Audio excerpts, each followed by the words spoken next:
having her time, in the sun because she's worked very hard for this. Yeah, a lot of success at a very young age for Bella Geros, of course, also winning the Inferno NTL with the Sydney Scorpions a little early this year, so she's already just about done it all. Yeah. Next thing for her to tick off will be a World Cup. When do we have the next World Cup happening? Pretty soon, James. We're sort of all like working towards next year in terms of getting that all sort of sorted. But it'll be interesting to see a number of these young players in our youth system coming through. And here comes Shelley Davis on the march again. Quick ball here, and now it's really on for the Manly Seagulls. They step back off the left there when there might have been an opportunity further out wide, but Dybel is in the middle. She'll be the one to watch. I mean, everywhere you go, there's someone that you need to keep close tabs on. Dybel still looming as an option, but a little bit too deep on that occasion to link up with. Yeah, I think that option probably wasn't the best one. Better when they've got the footy in their hands and they're live. But no one's perfect. They've been pretty damn sort of perfect in this game. So we'll excuse them that poor option there, James. So towards the subs box they come here, the Hornets, with fresh players onto the field. Not a bad transition, although they didn't even see the supporting run, so that really slowed things. Ellis now picks up the pace once more. Ava Jones, good little charging run. Ellis off the right foot. Dybel held a line, though, and picked her off nicely. Yeah, she is close to the most complete player in the game, Hannah Dybel. Whether it's attack or defence, either end of the field, she's just a class act in every single thing that she does. And there she is, distributing there for Clifford before hopping to the sideline. Once more, very smooth transition as Taylor Clifford comes into the action. Petey drops it down. Brittany Clifford now. Clifford, trying to get the pass away now. I'm sure she's going to suggest that was I think it's an injury there. Well, it's right into the breadbasket. I think she might be a bit winded. Let's just have another look here if we can. Hand. Could even be the wrist, actually. Yeah, it's a hand. The ball got thrown into her, and hopefully she's okay. She's over there with in the sub box. So we'll keep an eye on that one, James. Xavier Jones, who's got the problem. So as you mentioned, Kelly Banks. Any updates we find, we will be providing them to you. As the Hornets come forward once more here. Good little run from Regan, who picks up 15 or so metres. Regan back through the middle. Well read once more, though, from Zara Nicholas. Just every single Manly player doing their job and doing it well. Yeah, against a lesser side, Mackenzie Davis would have found a little bit of space in there and, they could have created something really well. But, you're up against, the best women's team that there is, in the sport. And, it's a pleasure to watch these guys play. They're looking again for the fly. The fly has absolutely killed the Hills Hornets in this game. And the shape, is there. And, the Hills Hornets will probably look back on this game and realise if they run into Manly later in the comp, they've really got to address that particular play because it has cut them to ribbons in this game.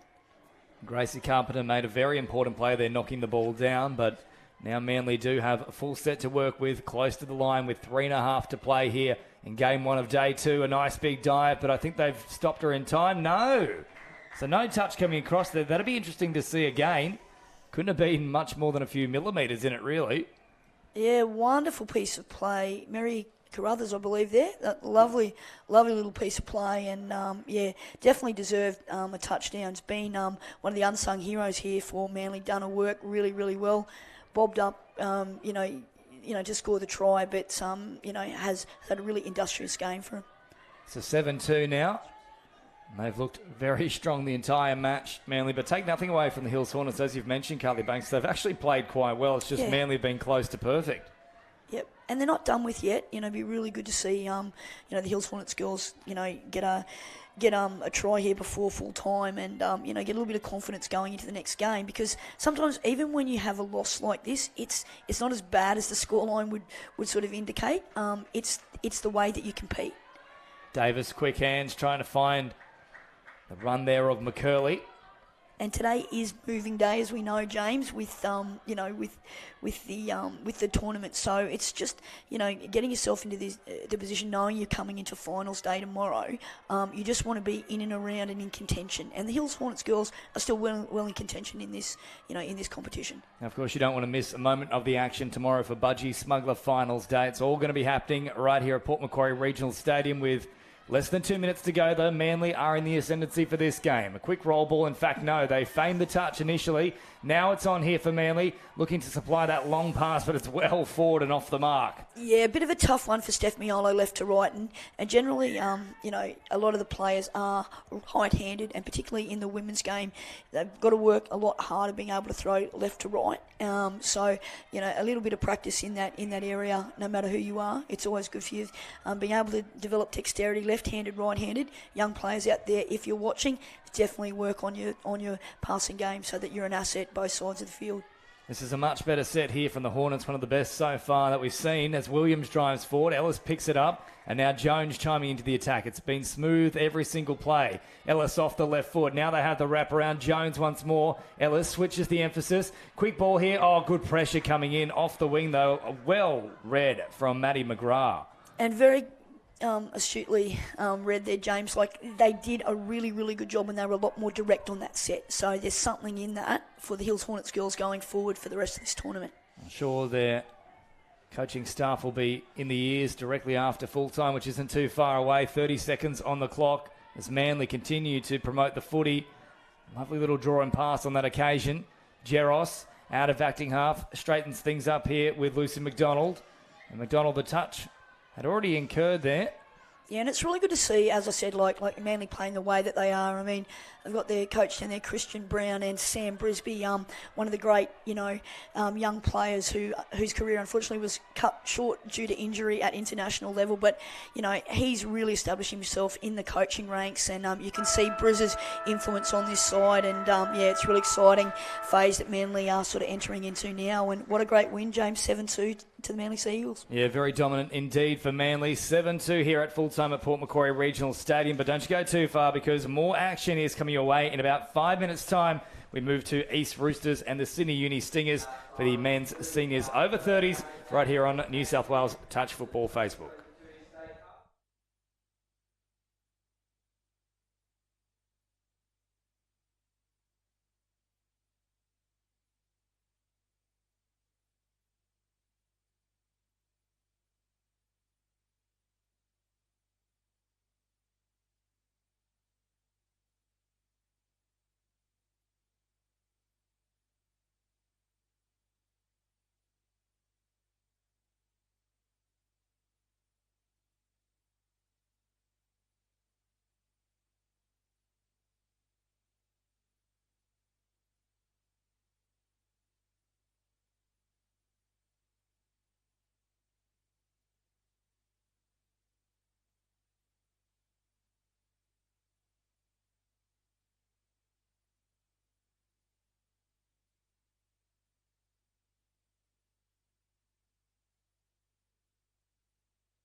Welcome back to Port Macquarie Regional Stadium. We move to the men's seniors 30s division with the East Roosters set to get first use of the ball up against the Sydney Uni Stingers. An all-Metropolitan clash. James Preston and Matt Scranage, the Manly men's head coach, women's New South Wales 20s coach, and also the NRL Touch Tigers coach. It's a huge pedigree, and here you are in the box with me, so great to have your company, Matt. James, thanks, mate. Thanks for having me. Oh, wow, great long ball there. That's a ripping pass from right to left, but did they get there in time? Yes, they did. So good coverage there from the Stingers. Nice release here, though, from East. Robinson is an option once more, but they keep pushing through the line here with Kennison. Kennison linking up out wide, and a spectacular dive, but I don't think it'll be enough here. It might have been a foot in touch. No, they're going to say it's all good here, so that's incredible scenes to finish. Yeah, mate, that was pretty impressive. Short side play there where I think the number 44 went through with super sharp feet, and that was a really solid execution of play considering they had about 1 inch to work in.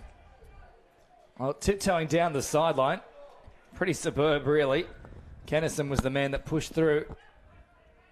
What a finish that is. A great way to start here for the East Roosters side. So Bruce now comes forward.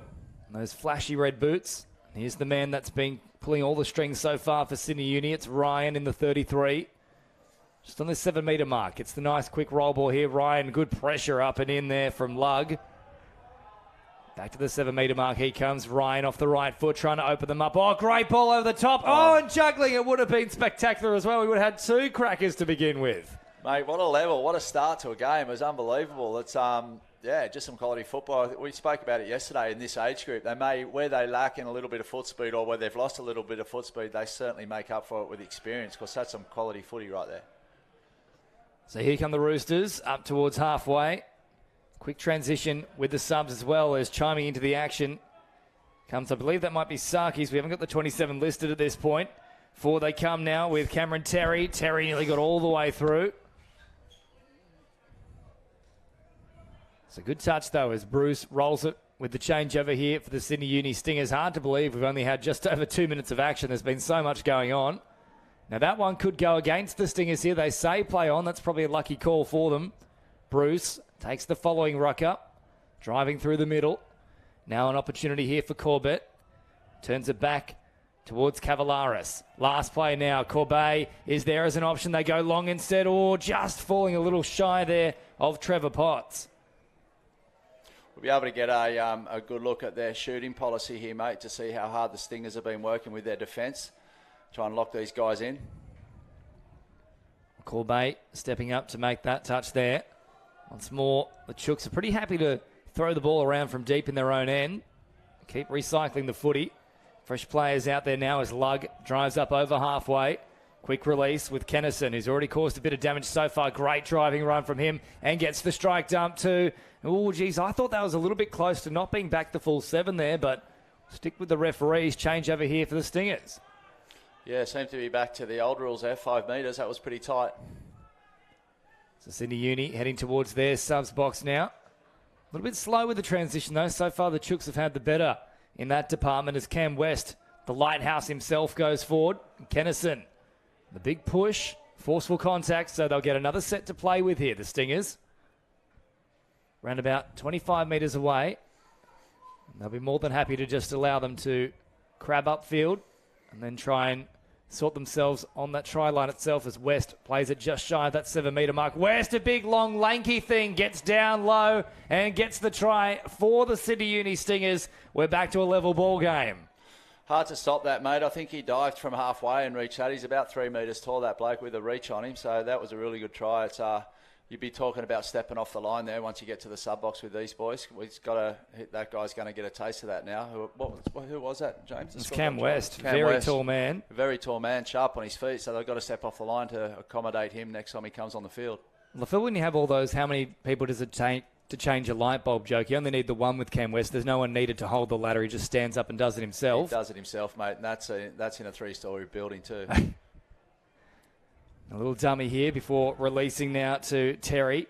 Terry nowhere to go. Supplies it back to the middle here for Robinson. Robinson pointing, directing his side around from that middle position. Terry Oh, stopped on the run. Tried to get on the inside there of Lees, who did a good job there to stop him. Robinson again, waiting at acting half. Comes with a short side raid once more. Robinson, the floating pass, but nowhere to go. Potts on the spot and closes it down. I think you find number 79, Andrew Lees, will probably enter the field of play on this transition here. I watched him play yesterday. He's a very, very good player. Here he is right now trying to promote the footy nice and quick, and he's earned his side another set of 6 here. It's a smart play there from Lees as Richardson with the, we'll just call that dyed orange here, I suppose, in the 4. Yeah, I think yesterday Nathan Loveday labelled him Kevin Peterson. He got a little bit confused. It's not cricket, Lovey. It's touch football, but I can understand where you're coming from there. I would have gone with Charizard, but that's also fine. Option back to the middle here. Oh, great delivery on the ball there to Corbet. As the touch comes in from Terry. Had to be made. Just shy of 6 minutes gone in this one so far. Of course, 30-minute matches, no half-time, and the sides change direction if they do score a try. And speaking of which, very close to getting one there. Dove from a great distance, Stuart Parnaby, but not quite the length of Cam West. Yeah. Mate, this is going to be a really good game. We're seeing any number from the Roosters starting with 40 on their back seems to be the go-to. You got number 42 and number 44. These guys are lethal every time that they're on the field. Super sharp feet, and it's quite impressive to watch their play. They can throw, and they're like little generals the way they dictate their team. Change over here, though, from the Chooks. Now the Stingers are more than happy to slow things down with Parnaby really taking the mickey out of trying to get that penalty. And now he goes Parnaby, but it's worked out beautifully for him. A great pass supplied there to Trevor Potts, who has himself another try, and he's been racking them up throughout the tournament so far. 2-1, the Stingers lead. A lot of damage done there, mate, contesting that ruck. The Roosters came up and really got involved in that ruck, and it just gave the Stingers the advantage there. It was, just became simply a 3-on-2. So 7 minutes gone, and despite the Chooks scoring first, they now find themselves behind the 8 ball. So here we go with Kennison, the man who has been pulling all the strings so far for the Roosters. Kennison caught just shy of that 7 metre mark. Great hands as well. Stops on a dime, but watchful in defence with the Sydney Uni side. Ooh, a little juggle as they went to pick it up there from Adam Reid, but play on is the call. Lug drops it down. Lug again. Oh, here comes Kennison this time. Well, he's acted as the supplier. This time he's the recipient, and he goes in with a spectacular dive. 2 tries apiece here at Port Macquarie Regional Stadium. Yeah, good footy. There's our number 40s. That's the 40s going out there. There's a 42, a 40, a 47 and a 44. There's something going on out there with 40s. It seems to be. There's also a number 4. They might have actually pulled this one back here. Yeah, I think they have. So it's going to be a changeover. I'm not sure what the call on that occasion is, but they're not happy with it. That's a shame. That was a good try. Hit a really, really tight line there. So score remains at 2-1. A late call from the officials as Bruce now comes forward. Little dummy and then picks up another 15 metres. Good driving run there from Bruce. Ryan, short pass. Bruce, quick hands. Oh, it's clockwork for Sydney Uni Stingers. And Harrison Dale goes in for their 3rd try. So how quickly things do turn. We thought we had a level ball game. Now the margin out to 2. Yeah, it's unbelievable how quick it can change. And obviously there's still 20 minutes left in this game. We haven't seen the best of the Roosters yet. I think you'll see quite a few more tries in this game yet, and I think it's going to be a lot tighter than what it's actually showing at the moment. Well, Terry and Kennison, those are the 2 architects in the 42 and the 44 respectively. They're back out there now, so here is Terry. Bruce catches him. Straight up through the guts. Here's the direction there from Kennison.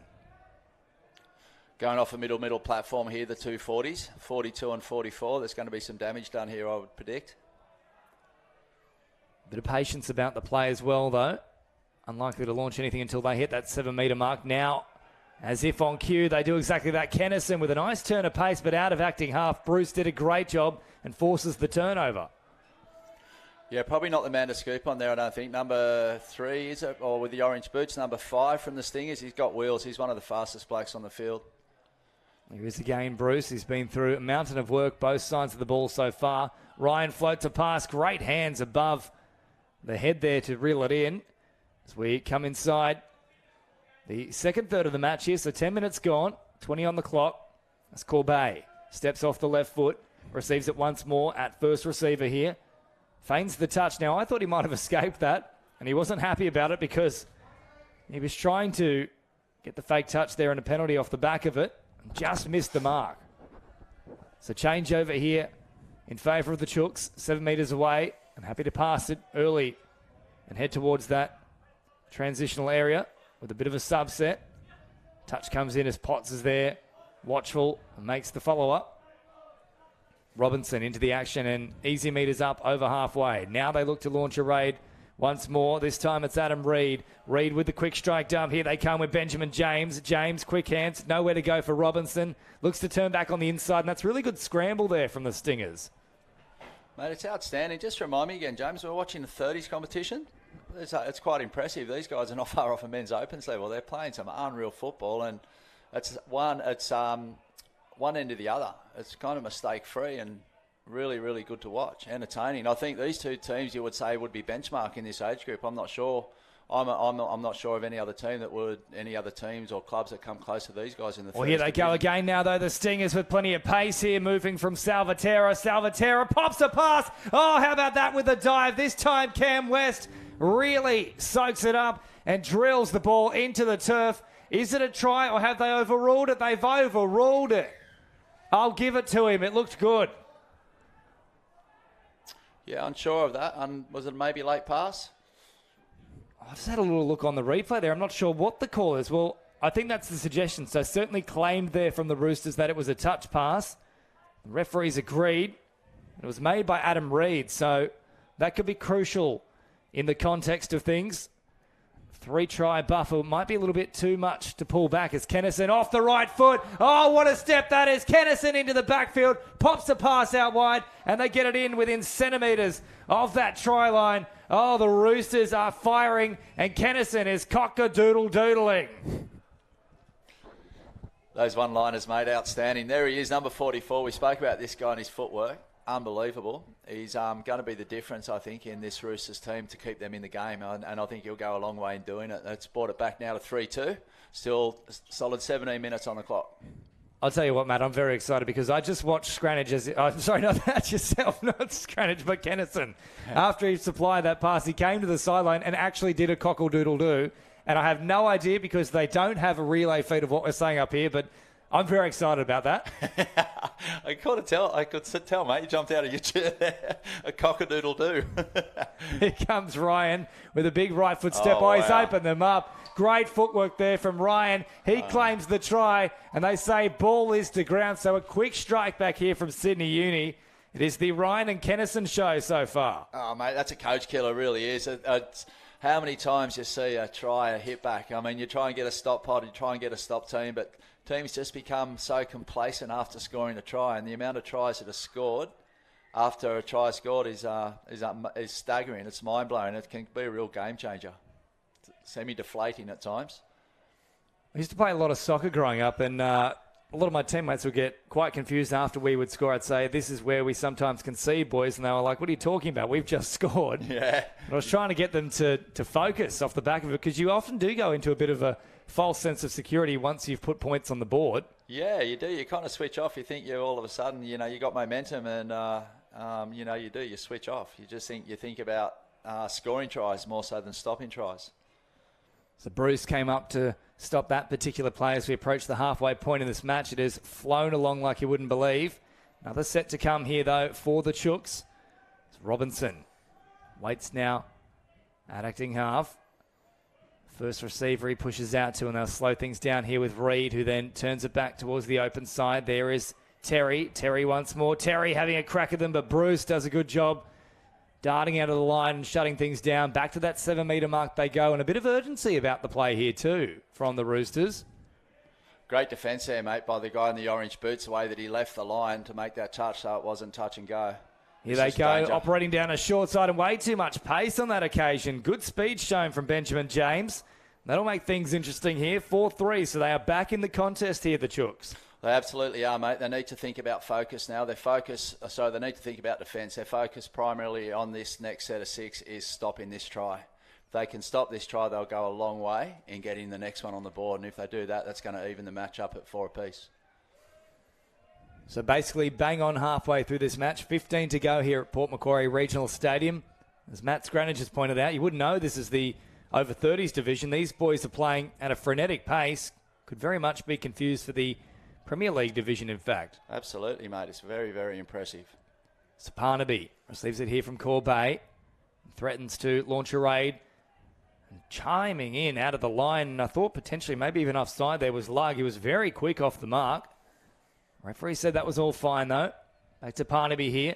Dropping it down. Last play now out the back. Little bit disorganised here from the Stingers, and they'll have to die with ball in hand. So Lug once more supplying good pressure from that link position. You need to work hard on defence here, mate. If they can maintain field position here, they'll be in a good position to get the ball on a reset. Hopefully cross the line and even it up. So Giuffre out there now. He supplies it before coming to the sideline for a little break. Robinson drives forward. Last play now.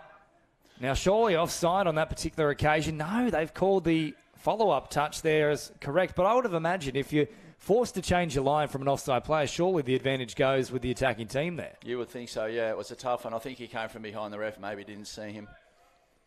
But they did well in that defensive set. They held them all the way. They held them to pretty poor field position for the Roosters. So Dale, with a sloppy play the ball. I'll say go back on the mark and play it because there was both sides at fault on that occasion, according to the officials. So forward they charge now, the Sydney Uni Stingers. A try here would really put the pressure on the Chooks. Ryan's back out there. Bruce opens up half a space. Quick roll ball here. It's a great strike dump. Ryan off the right foot. Tried to get around the touch there of Terry, who did a great job to get him by the ankles. Let's see if we can go forward again here with the Stingers in defence. Their last offensive set was fantastic, and they only got to the fourth. They got to halfway on the fourth touch, but it looks like they're making more metres here. And better set so far, and the transition is nice. Kennison steers the ship well here for the fourth play. As into the action now comes Gossage.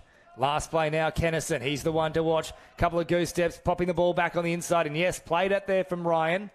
Clever stuff from Kennison. So with just under 13 to go, they've got another set here from the 7 metre mark. And Kennison will organise things, the puppeteer, if you will. Yeah, they want to tighten up their middle on this number 44. Problem is, though, he can throw too. If they get too tight on him, he's going to release that pass. They've got to be careful here. So another penalty. This time against Bruce. If they get 3 down this end, could be a forced sub or even someone sitting down for an extended period. Kennison waits. No touch as of yet. Now it arrives, and they're just trying to tire them out at this point before launching a raid. Expect they'll do so midway through the set. Here comes Kennison now. Off the left, off the right. Opens them up. Oh, the dancing feet. John Travolta style. Better than you'd see at Finian's on a Saturday night. Yeah, unbelievable, mate. Seems to have so much time with the ball. That's the way he presents a ball and holds it out in front of him with 2 hands. You really don't know what he's going to do. It could go anywhere. And he's got a left to right, a right to left. He's got the full package, this kid. Unbelievable. Saturday night fever for him. It really is.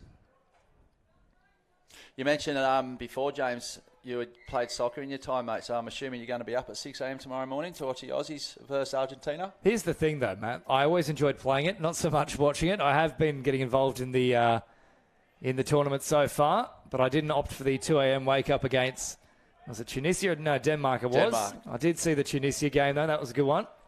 Yeah, it's really cool to see the Aussies where they're going with the soccer at the moment. They are the giant killers.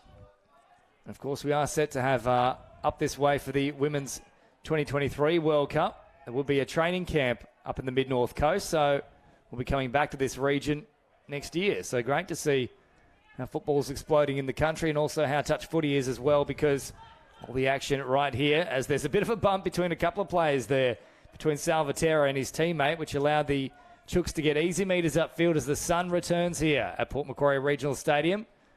Had plenty of rain yesterday.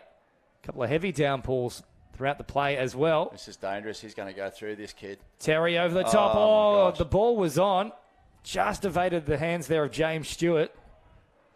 Yeah, we spoke about the scoreline being tight, mate. We're sitting at 4-4 with just over 10 minutes to go. This will go down to the wire, this game. They seem to be going try for try. And From an attacking perspective, if I was coaching the Roosters, I'd be probably trying to keep my number 44 off as much as I could in defence and then get him on in attack because he seems to be setting up most of their tries. Well, here's the equivalents for Sydney Uni Stingers. It is Ryan in the 33, jumping around, long pass over the top for Potts. Potts tries to pop it back towards the middle for Lees, but the touch was affected before he could do so. So change over there, and we are now officially inside the final third of this match. So obviously, we've already talked about Kennison, the 44 for the Chooks. Where for the Sydney Uni Stingers, outside of perhaps Ryan in the 33, maybe even Bruce in the red boots? Yeah, I think our number 44, this is only the third touch now. Yeah, midway through the count, here he is with a couple of dummies, and then once more, he's got all the time in the world, Kennison. He's got fantastic ball skills and vision. They keep recycling it here. They're just toying with Bruce, who actually gets a little bit frustrated. Bats it backwards into the hands, and a few choice words there as well from Lees. He's still mouthing off at him. Yeah, they just tried to push out one too many times there, mate, didn't they? They back and forth about 3 or 4 passes, and I don't think it was necessary. That was great ball here hands. from Ryan. Now Richardson has a chance to go down the sideline, so that might have just fired up the Stingers there. They weren't happy with the gamesmanship from Kennison and co. Through the middle they come with 9 to go. This one a very tight affair and a very high calibre contest as well. Parnaby drops it on that 7-metre mark. Parnaby again off the right foot. Oh, the cutout pass, and I thought for a moment we were going to see a big length of the field run there, but quick turnaround from Potts to stop him. Nice run there from Lugg. Picks up some hard meters. Robinson comes up against his opposing number 2, Parnaby.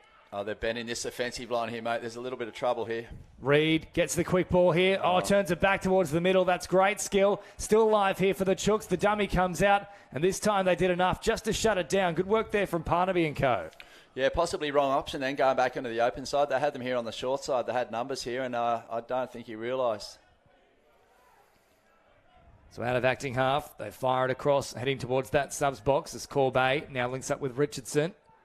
Good pressure in defence, though, from the Chooks. They couldn't continue towards that sub-box, and it slowed the momentum a little bit. And there's the pressure mounting on Richardson.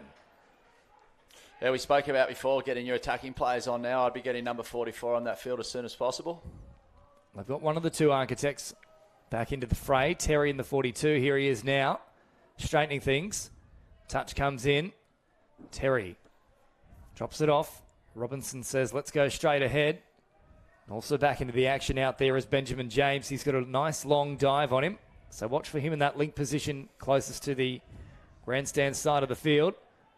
Little wraparound play here and a long dive too. Richardson, though, I fancy he's done enough there in defence, the winger for Sydney Uni. Yeah, good job there. Watchful. Mate, I'll be going back to that middle platform. That's what's working for them. I don't think their edges is the answer. The middle's where the sharp feet are. So Gossage drops it down. Here's Robinson. Robinson, popping it back with a no-look pass, but straight into Sydney Uni. I think they're unlucky there to have another set come against them. There's a sloppy delivery from Gossage. Here comes a number 44 on the field now. I think you'll see a try from this set if they can give him a static set. For sure, there'll be something on. So Kennison back into the fray and already marshalling the troops. Just under 7 to go here. Next try could be crucial. Touch is made. Robinson with options either side of the play. The ball comes the open side to the grandstand side of the field, and then back off the right foot is Benjamin James. He evades all of them, and I mentioned he's got that nice big dive on him, and he's used it to full effect there. Yeah, Roosters have hit the lead here for the first time in the game. I think it is the first time in the game they've hit the lead, 5-4. Still think there's a few tries left in this game. 6 minutes to go. You'll take away that very early try they scored in the first minute. It's been all Sydney Uni in terms of scoreboard pressure. Absolutely, it has, mate. Let's see if they can just get a stop here. And then they will maintain a lot of momentum moving forward for the rest of the game. So Bruce and Ryan, these are the 2 for the Sydney Uni Stingers if Kennison and Terry are for the Chooks. This is where most of the plays happen. Bruce, just took his eyes off it there for a moment, Lees. Back to Bruce now. Feigned to get the touch. Potentially an option there for a strike dump. Ryan off the right foot. He's so difficult to handle. But this time, they do have the answers here, the Chooks. And with 5.5 to go, that could be a very crucial stop. Absolutely, mate. That was huge. That could be the game changer right there. So Bruce called offside, and they can keep crabbing upfield. Easy as you like. Short pass. They continue driving forward here. The Chooks up over halfway. Bruce makes the touch. A big one there on Lug, who might have also copped one in the eye. A stray finger there. Yeah, he is clutching at the face. So hopefully Lug's all right there. All incidental, though, from Bruce. Kennison with a big ball. Oh, here's an opportunity now. Drawing past. It's lovely stuff. And they've gone bang, bang through Benjamin James, who picks up a quick double. Yeah, funny thing, mate, isn't it? You know, the Roosters were behind in this game, but they seem to have momentum when they were a try behind. It's a funny thing, that momentum, when you've got it, even though you can be behind on the scoreboard, but when you've got it and you're moving forward, it's very, very hard to stop. And prime example of it, they've now hit the front, and they're in front by 2. So a lot of work here to do now for Sydney Uni, who have led for the bulk of this match. They find themselves down with a bit of a margin to make up. They will have good field position here, though, to try and do exactly that and reduce the deficit. Corbet in the middle. Dale drops it off. They'll come wider still, but not really asking any questions so far in this set, the Stingers. And I think that one's just going to be a drop ball here from Dale. Yes, so they've got to ask more questions of the Chooks defence, especially with time running down. Absolutely. You know, if Chooks now have to purely focus on defence, they've just got to adopt a tenacious defensive attitude. That's what their focus is. They've got a 2-try lead, and it's all about protecting that lead from here on in. Reid drops it off, and now marshalling the troops once more. Back towards the centre. Oh, big touch coming in there from Parnaby. It's more than big. It was forceful contact. So another set to play with here, the Roosters. That's just a bit of frustration coming out for the Stingers. What it now means is they have to contend with Kennison, who's back in the fold, with 3.5 to go. So the try here would pretty much be the nail in the coffin of the Sydney Uni Stingers. It would be, mate. They probably want to think about milking that clock down a little bit, which they are at the moment. Throwing that ball around, every second counts. Throw the ball around and absorb that time. James now operating in the middle. He's spent most of his time so far in that link position. They're happy for him to just wind down the clock, and they've taken plenty of time with these last 2 plays. Yeah, that's upwards of about 30 seconds. Mate. That's absolute experience. Kennison eventually rolls it. I'm not sure why Sydney Uni aren't coming up to put on the pressure here. They need to apply something, otherwise they'll spend all the time in the world to run down this clock. Kennison again with a couple of goose steps. They've done a good job here, though. Parnaby tracking across from the middle. Lucky to get away with that. I think he lost control of the ball there as he was crossing the line. It could have been very much a changeover, but he got away with it, looking like he was diving. Well, obviously diving, but it looked like he held the ball. It's great gamesmanship here, though, from the Roosters. They collected possession here with about 4 minutes to go, and we're close to just 2 minutes on the clock. So, yes, they've received another set of 6 to work with, but each and every play has been countless seconds. And Kennison loses his footing there. Good dance move. He's preparing for Sunday night. That was quality. Well, he might be celebrating early at the pub watching the Socceroos. He's probably in prep for that one. Lug back to the middle. Kennison, does he evade the touch in time? No, they just got there. A great diving effort. That was a good touch. That was solid. So one final play to contend with. In fact, no, that is the changeover. But they need to launch something here. This set is do or die now for the Sydney Uni Stingers. And I think they know it. There's a bit of purpose about their play so far as they get the reinforcements back onto the field. A nice driving run here, which picks up about 15 metres. West is out there, so watch for the long dive from distance. But they need to get the likes of Ryan onto the field. Absolutely, they do. Well, he's still nowhere to be found. There's a big touch there, and they will get another set, but they won't mind. That's a very intelligent play. It's an intentional restart of the set count there. It just saves a few more seconds of defence that they actually have to do. West drops it off. Yeah, I'd be moving up very slowly here in defence if I was the Roosters. They don't really need to bite here at all.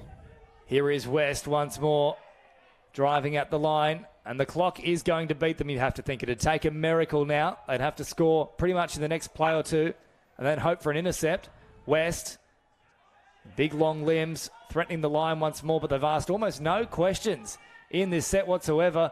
West comes up with the flick pass, and that's when you know things are getting desperate. Yeah, amazing effort here. I mean, it's very hard to back up from probably their 3 games yesterday, early games, very hard to play. There's a lot of fatigue, a lot of the lactic acid build up, and I've just noticed that the Roosters have only got 12 players, so playing with only 12 players is a massive effort. It's been an effort that is going to secure them the victory here. Just over 20 seconds remaining, the margin 2, so time will officially beat the Sydney Uni Stingers. So the touch comes in there. It was interesting they didn't even opt for the likes of Ryan or Bruce to get back into the fold in that final offensive set there, the Stingers. Yeah, agree, mate. I would have had him on straight away. They could have been, slightly find themselves in a different position had they have scored, and they may have had one more crack, but easy to see it from the sub box, isn't it, James? Certainly is. We get a bird's eye view up here and we can see where all the gaps are emerging in the play, but on this occasion they're in the gap that really counts as that 2-try margin to the Roosters. They've come from behind here in this one, at one stage down 4 tries to 1, and a run of touchdowns has secured the victory here. 6 tries to 4 in the men's seniors 30s division, and up next we move to the men's 20, so a bit of youth on display after we've seen some experience here. The Newcastle Knights will take on the Central Coast Dolphins, and all the action live, exclusive and free in about 5 minutes' time here on New South Wales Touch Football.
Welcome back to Port Macquarie Regional Stadium for this men's 20s division here between the Newcastle Knights and Central Coast Dolphins, and Newcastle in the traditional blue and red strip get first use of the ball. James Preston and Mark Tipple, former Australian representative and current men's Premier League assistant coach for the Central Coast Dolphins, joining me in commentary.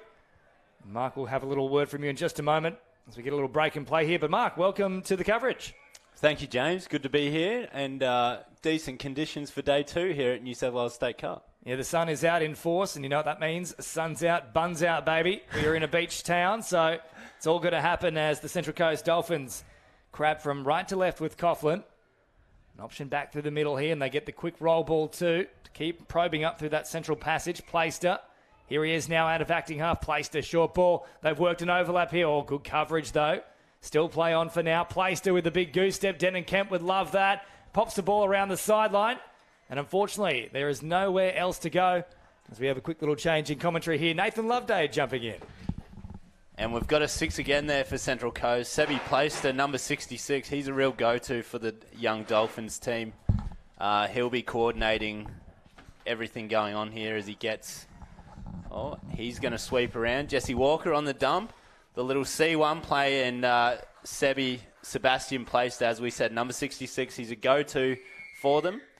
Gets the sweeper dive outside the link on Newcastle for Central Coast 20s to go 1-0 up as Nathan Loveday joins me in the commentary box. Nath, were you waiting for me downstairs? Hopefully not. No, I wasn't waiting for you. I was dealing with a couple of matters that we won't go into, so that's all sorted now. So, yeah, we're here. It's been a nice morning. It was raining when I first got here this morning, but we've had a sunshine, and we're getting every season here with Central Coast taking the early lead, as you mentioned. So Newcastle get the right to reply. They run the Rooster play out the back with that lead, and the referee, Clint Aplett, awards a penalty to the Knights, and they'll go again. I'll tell you what, underestimate the amount of stairs you've got on the way up when you're at full tilt. As they go the link quickie, and we'll go for the line. He steps up and hasn't been caught offside, and Nate Simpson is touch with the ball, and they'll continue this attack on the Central Coast line, and they'll go that far link. They'll go the Cindy play, and looking for the dive, and 67 makes the touch. Good little touch from Jesse Walker. And Central Coast will be hoping to get this stop, and they're defending well so far. No breaks in the line. They'll go the sweep again in the middle. It's ball down. It's a good call. Referee Aplett all over that one. And the Dolphins, this young side, the young club, their men's opens are flying at the moment, and we'll give that most of the reason for that is the man sitting on my right, and I'll pick it up and keep moving. The Dolphins here, and middle play, and he steps. He gets through, and there's some space over the top, and they're going to score in the corner. It's Charlie Walkerton. And he extends the lead for the Coast, and a little bit of footwork there, Mark, and a little bit of speed as well. Yeah, Toby Patterson going through from half, I'm pretty sure on that occasion, linking up with that man, Charlie Walkerton, who went around the back. Oh, no, it was Logan O'Brien, actually, number 30, a youngster. I think he's only 16, finding Charlie for the try. So good try. A lot of the structures, like you mentioned, and I am not the reason for Central Coast success at all. I've been a very pleasant and happy beneficiary of it. As Newcastle set up a quickie play, middle, break short side, the Dolphins there in defence again. But a lot of the structures that we'll see, obviously, from these boys are passed through all age groups up to the Prems team as well. It's definitely not a coincidence in touch football that when you have a strong program, whatever that division is or division equality. Oh, they're in again. That is sharp. Oh, he scored the touch. Oh, he's saying touch in flight. I thought he was scoring the touch there, the big dive from Kyner Jackson. But the Dolphins just cruised through on the back of, as we said, that driving pattern. They just latched on the end and some quick hands, and they cruise over here early and extend that lead to 3. And what I was getting to is it doesn't matter whether it's men's or mixed or women's, that if that program is strong and you have strength in numbers, and the ability to be able to filter that, the processes and, the style, I suppose you call it, that they want to play, it's a lot easier. And you're seeing that with how sharp this Central Coast side is early. Yeah, definitely. Newcastle, middle, quickie again. Same region, Newcastle and Central Coast. So some similarities as well in the style of play.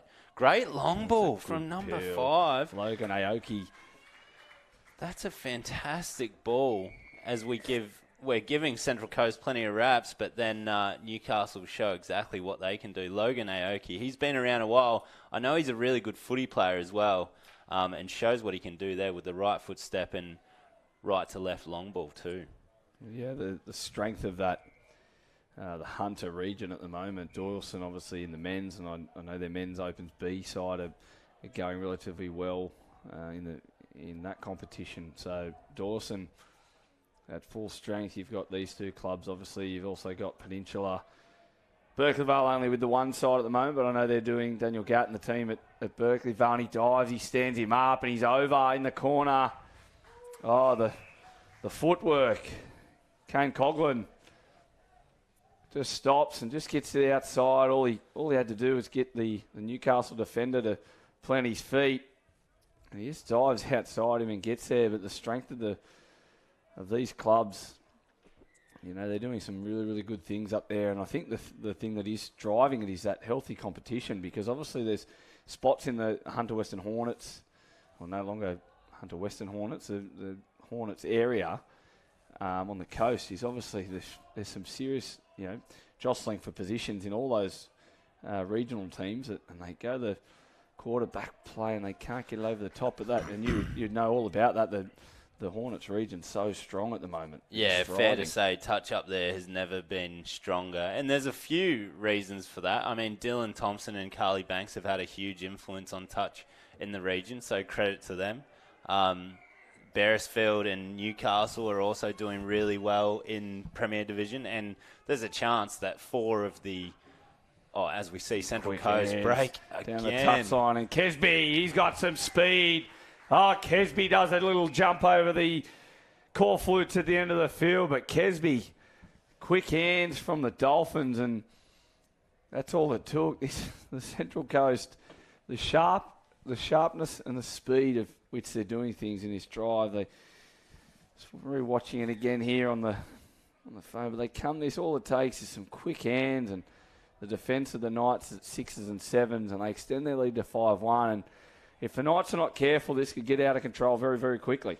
Yeah, I think Central Coast are really benefiting from their season in Div 1 at Vorden Cup as well, Nath. Like all these young boys, they're 16, 17, 18 for the most part. It's Newey, quickie play again.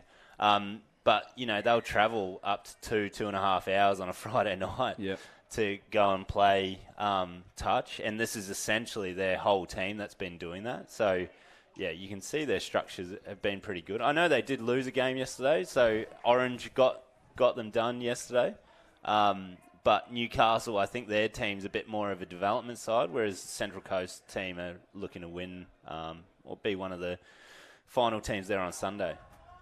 It's a Knights dive for the line. As you said, that Orange side, we had Joel Bignell in here yesterday, and that Orange side must be red hot, because if they're beating a side, as you said, the Div 1, I know they played a few games with nine players as well, which we speak about, commitment and that it's the Vorden Cup, the Sydney, the old Sydney champs it was called, and it's been extended obviously to country affiliates, and it's as you said, it's a Friday afternoon driving down. We obviously have the double headers as well, but the Friday afternoon drive down, everyone knows how good the M1 traffic is on a Friday afternoon. And look at that.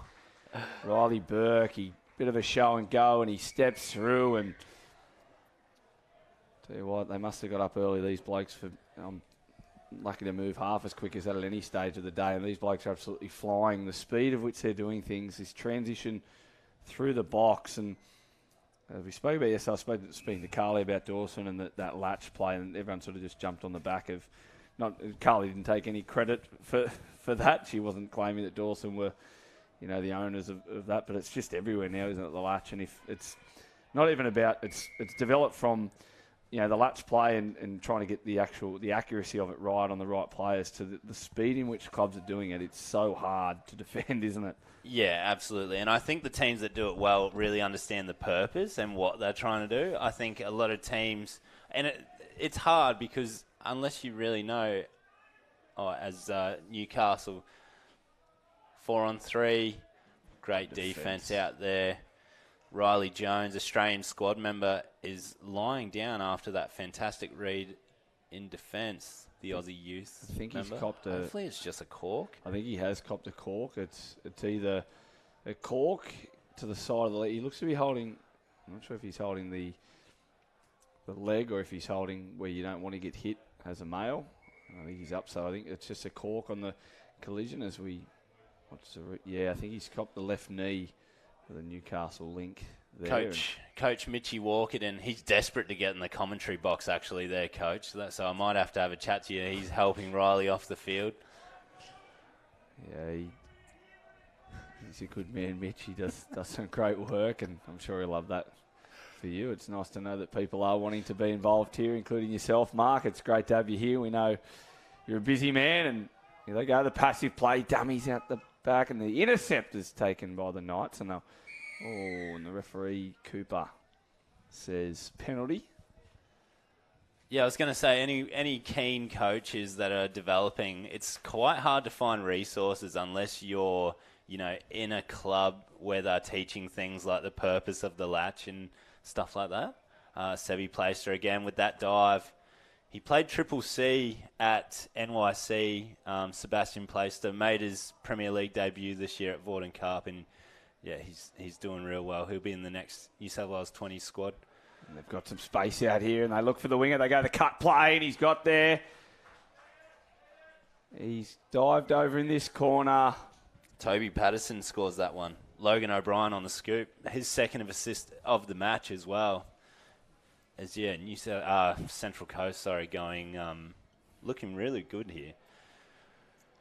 They're absolutely flying here, the Dolphins, and it's so important this day too. We traditionally call this moving day, Mark, as you'd be aware, as teams trying to climb the ladder. It's not, we've got only a few divisions in that format where they sort of split into championship, plate and bowl, and spoon and fork and everything else that comes with it. But yeah, traditionally that moving day to be able to climb the ladder. And there's some big contests we've got later on today. I know, looking at it, we've got a few big ones coming out. The Women's Open, that's still as open as anything. There's plenty of good games coming on. We spoke yesterday about West. West are in a little bit of trouble in Pool B of the Men's Opens, and they got the Dolphins first up. And we spoke about potential complacency, and that's the time that West can, they're always up, as you said. They don't really give a sucker an even break, that's for sure. Yeah, the Magpies, and then you got Bankstown and Penrith, and Bankstown disappointing in their first game with Newcastle, who defeated in the surprise packets of the competition. Probably not for you guys, just the local rivals, and no touch called, and the Knights are in, and referee, if he gets any closer, he's going to take his hat off. Oh, he's got ball down. Yeah, so he's ruled he's put it down before the line and then lost it as he's gone over the line because Charlie Walkerton, the defensive link, said no touch. So, tough call for Newcastle. An interesting one there. A bit of momentum for the Knights there. Would it halted with the referee on that? He's almost put on his shoelaces, and the referee he wouldn't get any closer, that's for sure. Match of the day, I know we're talking about them a lot, but that 12:05 game between Doyalson and Newcastle today is going to be pretty hard to go past, followed by Penrith versus Parramatta, and I'm only talking about the men's side because obviously that's my point of focus this weekend, but two ripper matches here on the live stream as well, Nate. Yeah, don't go anywhere. Make sure you put your feet up on the lounge. We've already called for the lunch breaks for anyone playing cricket today. They'll be taking it between 12:05 and 1:10. They'll be taking an extended break, I believe. The viewers will be tuning in. We've had a good day yesterday as Newcastle with the coach killer heading towards. And we finish off a little bit later of the day. For those tuning in, we've got the New South Wales Deaf Touch team playing, and they'll be here live on the stadium at 5:20. So make sure you tune in for that. They're playing the Parramatta men's third sides in the men's Open B. So it's fantastic with Matt Gretsch and the team from New South Wales Deaf Touch. It's great to have them here on board, and they had a tough day. I think they took on most of the top teams with their ranking. They took on most of the top teams yesterday. Had a bit of a tough day, the boys, but taking on the Parramatta third side in the men's opens, and a big dive for the line. I think he's got there. Travis Jackson, no, and he throws the ball in disgust. Not happy, Travis, with that decision, but as I said, the game's on and off here at mixed opens and women's opens this afternoon, and at the end of the day, those the tables are changing, and at the end of the day, you want to be at the top like Jack and the Beanstalk, really. So as the Knights go forward and they picked it up, and he's going through, and that Central Coast defence there, good little retreat on the transition, and just allowed him to defend that easily. They look to get up over halfway and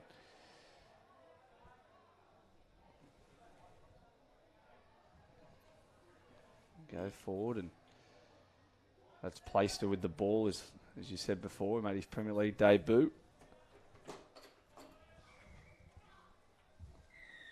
Yeah, down for that man Playster, and he'll have a whole set. He's so hard to stop in these situations too. He'll be looking to dive, especially touches 2 and 4. Or touches 1, you'll see Sebi have a crack at the line. Nothing on there, so recycle. So that's touch 2, and then I wouldn't be surprised if he has another static play to dive again, but they don't set up effectively. Young Jesse Walkerton down now, placed around the back with that dive. There it is, no touch, and call me Nostradamus, but Sebi Playster does it again with that slide dive. That takes Central Coast up now 8-1, and not that they're going through the motions. I think for Newcastle, the rest of this game, like we mentioned earlier, they are a developing team. It's a young program. Their men's premier team is doing fantastically, beat Penrith yesterday. A lot of players in this team will be looking to feed into that Opens team, but here they're just coming up against an experienced Central Coast team. Finals of Vorden Cup Div 1. And if you're playing together all year, you get massive benefit out of it, don't you, Nath? And then they head to country champs as well. A lot of the youngsters there, and as you said, it's it's that continuity that you get, and you see a lot of it, like the strength in the men's opens. We refer to that, and even the women's opens. Those teams are at the top. The Canterbury side have been together for a long in the women's opens, and some of the other clubs that are developing. West have started to put a few games together, and they're getting that consistency. And obviously Manly, who have been an absolute powerhouse for a number of years, and they've lost, with Danny moving up north, of course, and they've still been able to just probably not replace her. It's probably not the fair way of putting it, but they've been able to have the next player come in with that, next player in does the job type attitude, and they're absolute powerhouse. And then you go to the Mans, and that's a great hole, and he's got him. It's a good touch. Charlie Walkerton with the touch, but then you go to the men's side of things, as you said, the Central Coast boys, they're young, but they've been playing together for a long time. And especially this, I suppose, with the limited amount of touch with COVID and stuff like that, that continuity is big. The Penrith side, they just keep on keeping on, and that's when you're most dangerous, isn't it? When you've got that continuity and you know what the bloke next to you is thinking without needing to say anything. It's always, a benefit to you.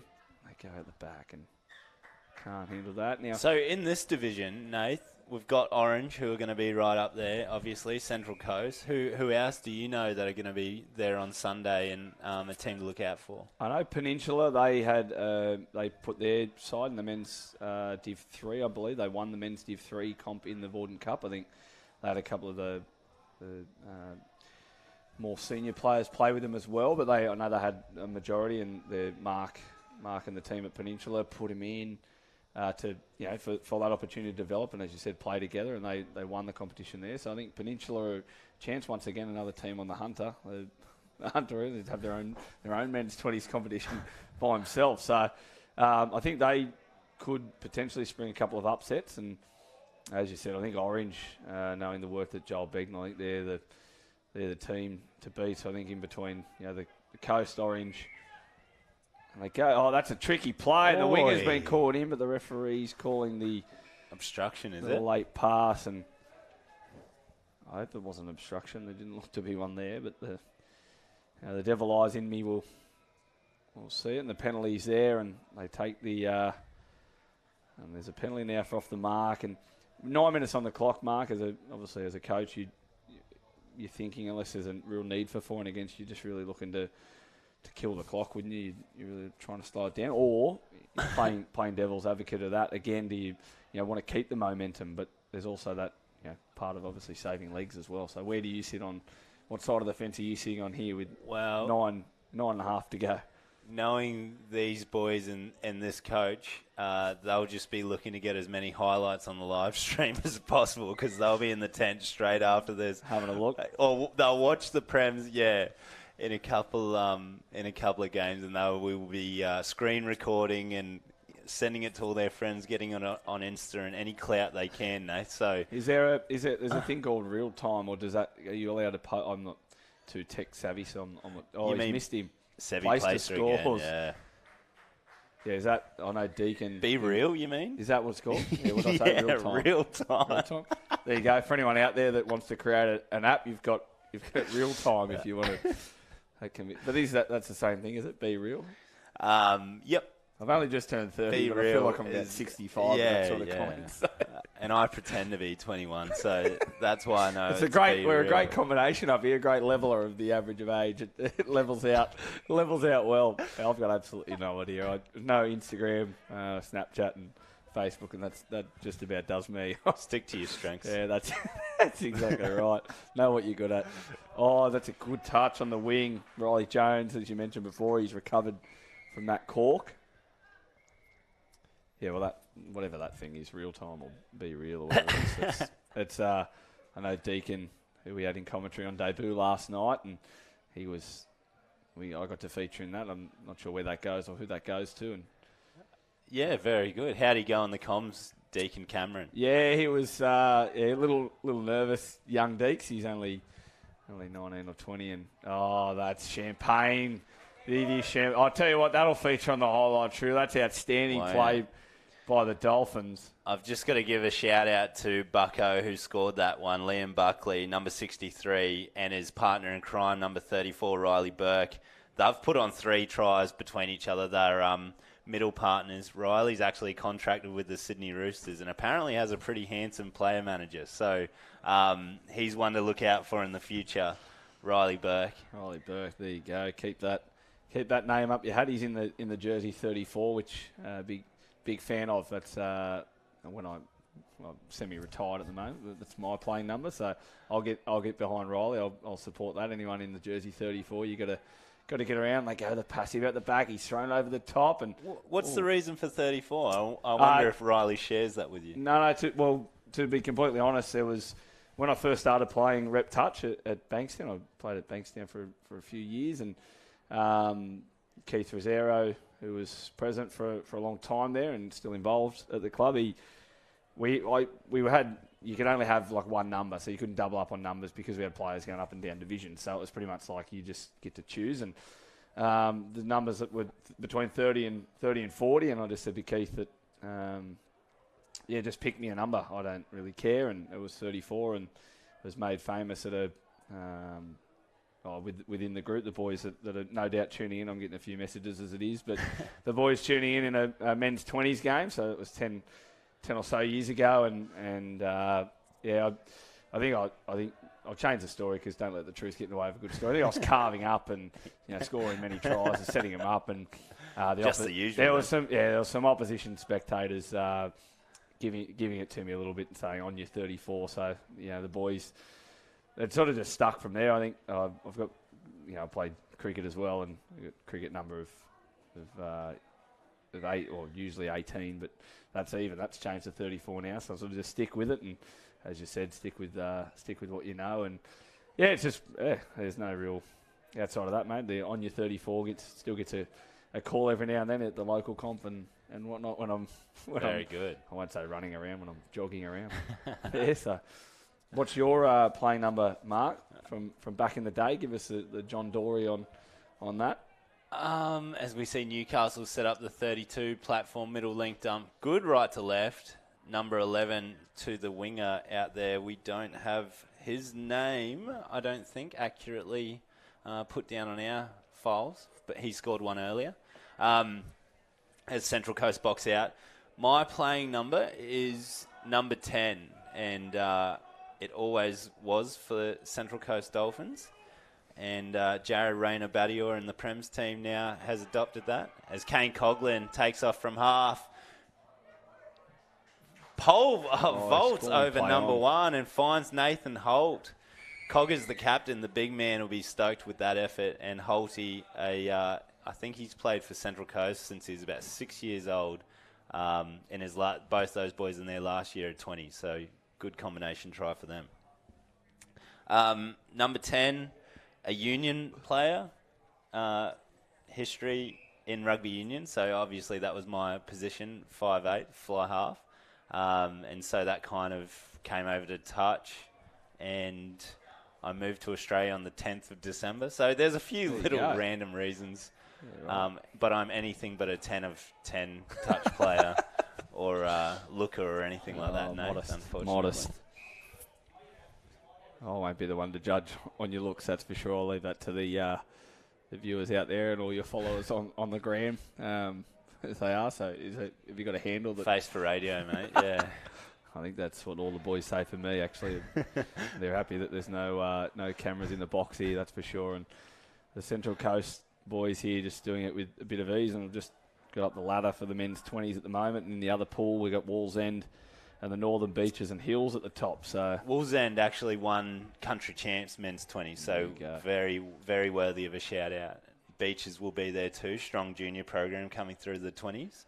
Yeah, the Northern Beaches, that area, the Manly club, 390 teams. They have to open up my sideline in sections and periods of time. And they sell out their divisions in about 8 minutes. They tell me the Manly club, it's absolutely gangbusters. Amazing. On the Northern Beaches. And Northern Beaches, they're also, I think, just under 200 teams in their junior comp. It's fantastic. There's a hunger for touch football in that Northern Beaches area, and it just continues. And there's some serious numbers. I know Ian Carr from Manly has just recently stepped down as president.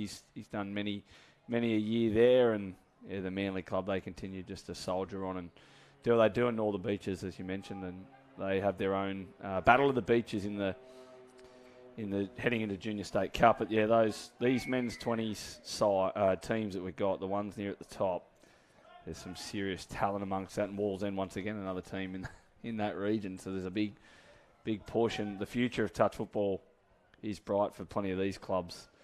Yeah, Dylan Thompson, once again, we mentioned him earlier. He's helping out at Wallsend. Looked like semi-forward pass there as Newcastle trying to get their second try on the board. I'll get back to Dill. Link punish play out there, but Central Coast slide across well in defence. I think the Dolphins boys, like we mentioned, they will go back and watch this and they'll be pretty happy with this performance. And even now, the defence is scramble. Like, it's easier to switch off it and they get the turnover. It's easier to switch off with a minute and a half and just make that, I won't say half an effort, but just to switch off and, just sort of be in cruise mode and let that one or two tries in. But it's all about good habits, isn't it? And just getting the momentum in keeping it on. And that defence there was a good example of that. Yeah, absolutely. Placer again. Well, they brought out the trick play and Newcastle up to the task. So, just mentioning Wallsend. I think Dylan might be helping them. It's his junior club, and his son obviously is coming through the junior ranks there. So, he's heavily involved. I know he lives right in that area, so they will be tough to beat. Any team with him in the brains trust behind them is going to be difficult to get over.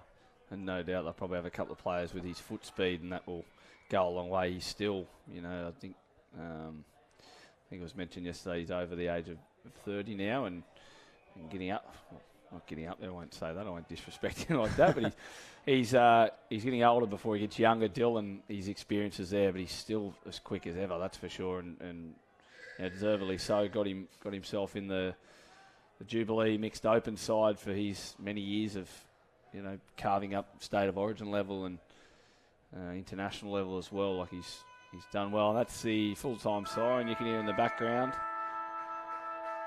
Clinical, Nath. Really impressive performance from Central Coast. We did mention that Newcastle are a developing team.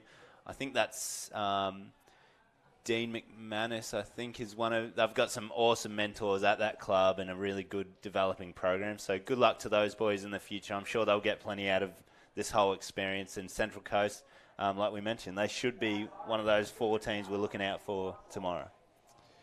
Until then, Mark, I know you've got to get down and go and warm up your boys for the Coast. Good luck today. No, I'm on with you. Oh, you're on again? Yeah. We're going again, are we? Oh, there we go. We're very organised here this morning. It's been good, but we'll take a short break and we'll be back for the Women's Opens between East and Manly.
Welcome back to Port Macquarie Regional Stadium.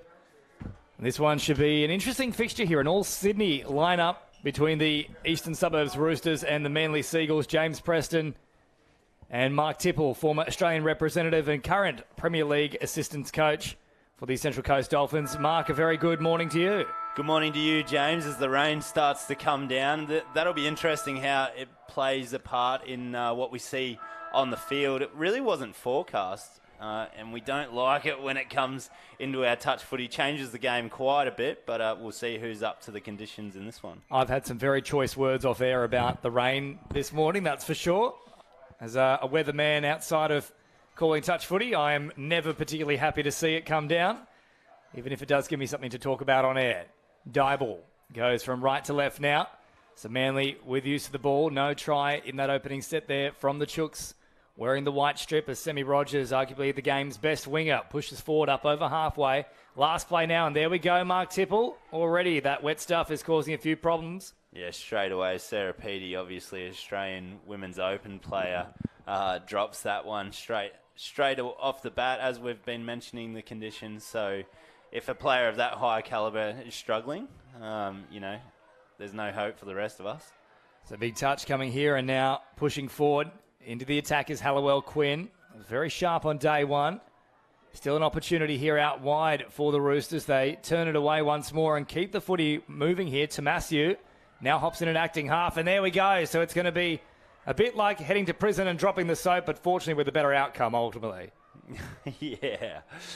I mean, our team has the game next against West in the Men's Open A. And you actually take into consideration, obviously, how slippery the ball is going to be in warm-up and try to prepare as best you can. But it only started raining as this game started. And now the sun's coming out, James.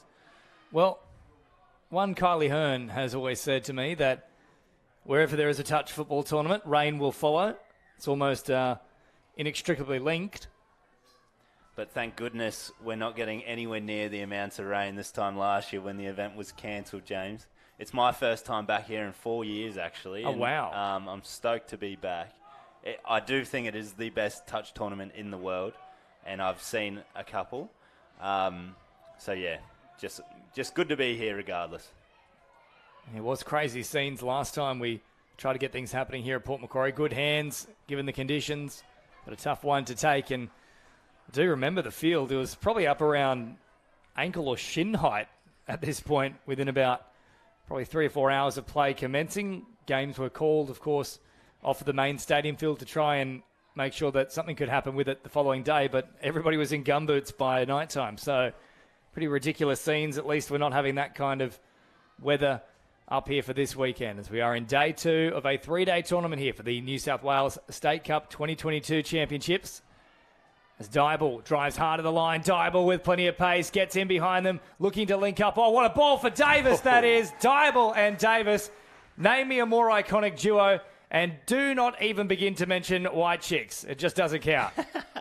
Yeah, Hannah Dyball, widely regarded as one of, if not the best player in the women's game, linking up with her Australian Manly New South Wales teammate, Shelley Davis there for Manly's first try. If you're watching touch footy for the first time or you don't know too much about this Manly women's team, you may be living under a touch football rock, because for the past decade they have been dominant, and that's an example of why.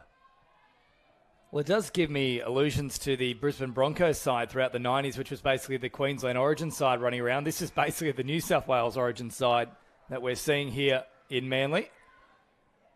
A very big part of it, absolutely. Same structures, a lot of the best footy to come out of New South Wales has come from this Manly group. Good touch made there, just at the death as well. The Roosters were threatening 4 minutes into this contest, and it is 1-0 in favour of Manly. Lovely little try there for Rochelle Davis, but still more pressure coming here from the Chooks. Not a great ball, though, delivered from Demaria. The Roosters are kind of on the other end of the spectrum in terms of they're a developing and rebuilding program at the moment. Obviously missing, as we were talking offline just earlier, Bella Slattery, their young superstar, out with injury this weekend. So they've got veterans like Tony Demaria and their captain, number 7, Gemma Squadrito, who will lead them around the park with a lot of enthusiastic youngsters. McDonald drops it off, and now they go once more here. Manly into the in-goal area, looking to link up with somebody. Anybody, they come late and somehow was able to evade the touch. I thought there was cover there initially, but in the end, Jessica Nagy goes in for another try. She's already got a few earlier this morning. Yeah, another well-structured scoop there. And number 12, Macy Carruthers, goes through on the assist, gets her first assist for the game, and Manly's second try. So work to do now for the Chooks. Down by 2 with 5.5 gone. Of course, 30-minute matches here at the New South Wales State Cup for 2022. No half-time breaks. And when a try is scored, two sides changing ends. Hallowell Quinn fires a pass and then tries to redirect traffic. Out of acting half now, must release. Great ball over the top. Now, if that's backwards, which I don't think it is, it'll be a try. And yes, there they go. They've called it late. It's a very close run thing. A nice pass, but just out of the hands forward. Halliwell Quinn, number 29 for the Roosters, one to look out for. She's threatened early. Bit of back chat from the ref because she ran this fake Rooster play. Didn't give it to the short runner, ran out the back, and unfortunately for her, ruled a forward pass, which she disagreed with enthusiastically, and the referee punished her promptly. Next time I have an argument with someone at work, I'm going to say I disagreed enthusiastically. Thank you for that, Mark Tipple. Quick hands here to Dybel. Oh, what a pass. That is at speed. Somehow able to curve it around the defender. Dybel again, scheming. Such a dangerous player. Carly Banks believes she might be the most complete women's player there is at the moment. Davis firing it back there, and this time a little too far behind Dybel, but playing advantage. So another set to come here for Manly. It's crucial here that the Chooks hold out. Yeah, absolutely. Just to stay in this one, to keep their heads up, stay confident. It's 2-0 after 7 minutes, so they don't want this blown out too early. Dybel tries to squeeze between a few defenders, but they did a good job there. Made sure they were watching the run. Siren made the touch. So back to that 7-metre mark they come now. Davis. Dybel again drops it off, and now attacking inside the 7. Great ball there, and a nice line as well from Bella Geros. Once more tracked in from the link position and shut things down. Good defence from the Roosters here. They're holding firm for now. Nicholas drops it off. Now Davis. Davis crabbing across field. Quick hands here. Geros promotes the footy. Oh, good step from Rogers back on the inside. Beat them all ends up. 3 tries to 0. The Seagulls are soaring. Sammy Rogers, Australian Women's Open winger there, scoring, stepping off the left. Well worked from the Manly players inside her. Shelley Davis on the out. But Sammy Rogers shown why she's known as the number 1 winger in the world there, James.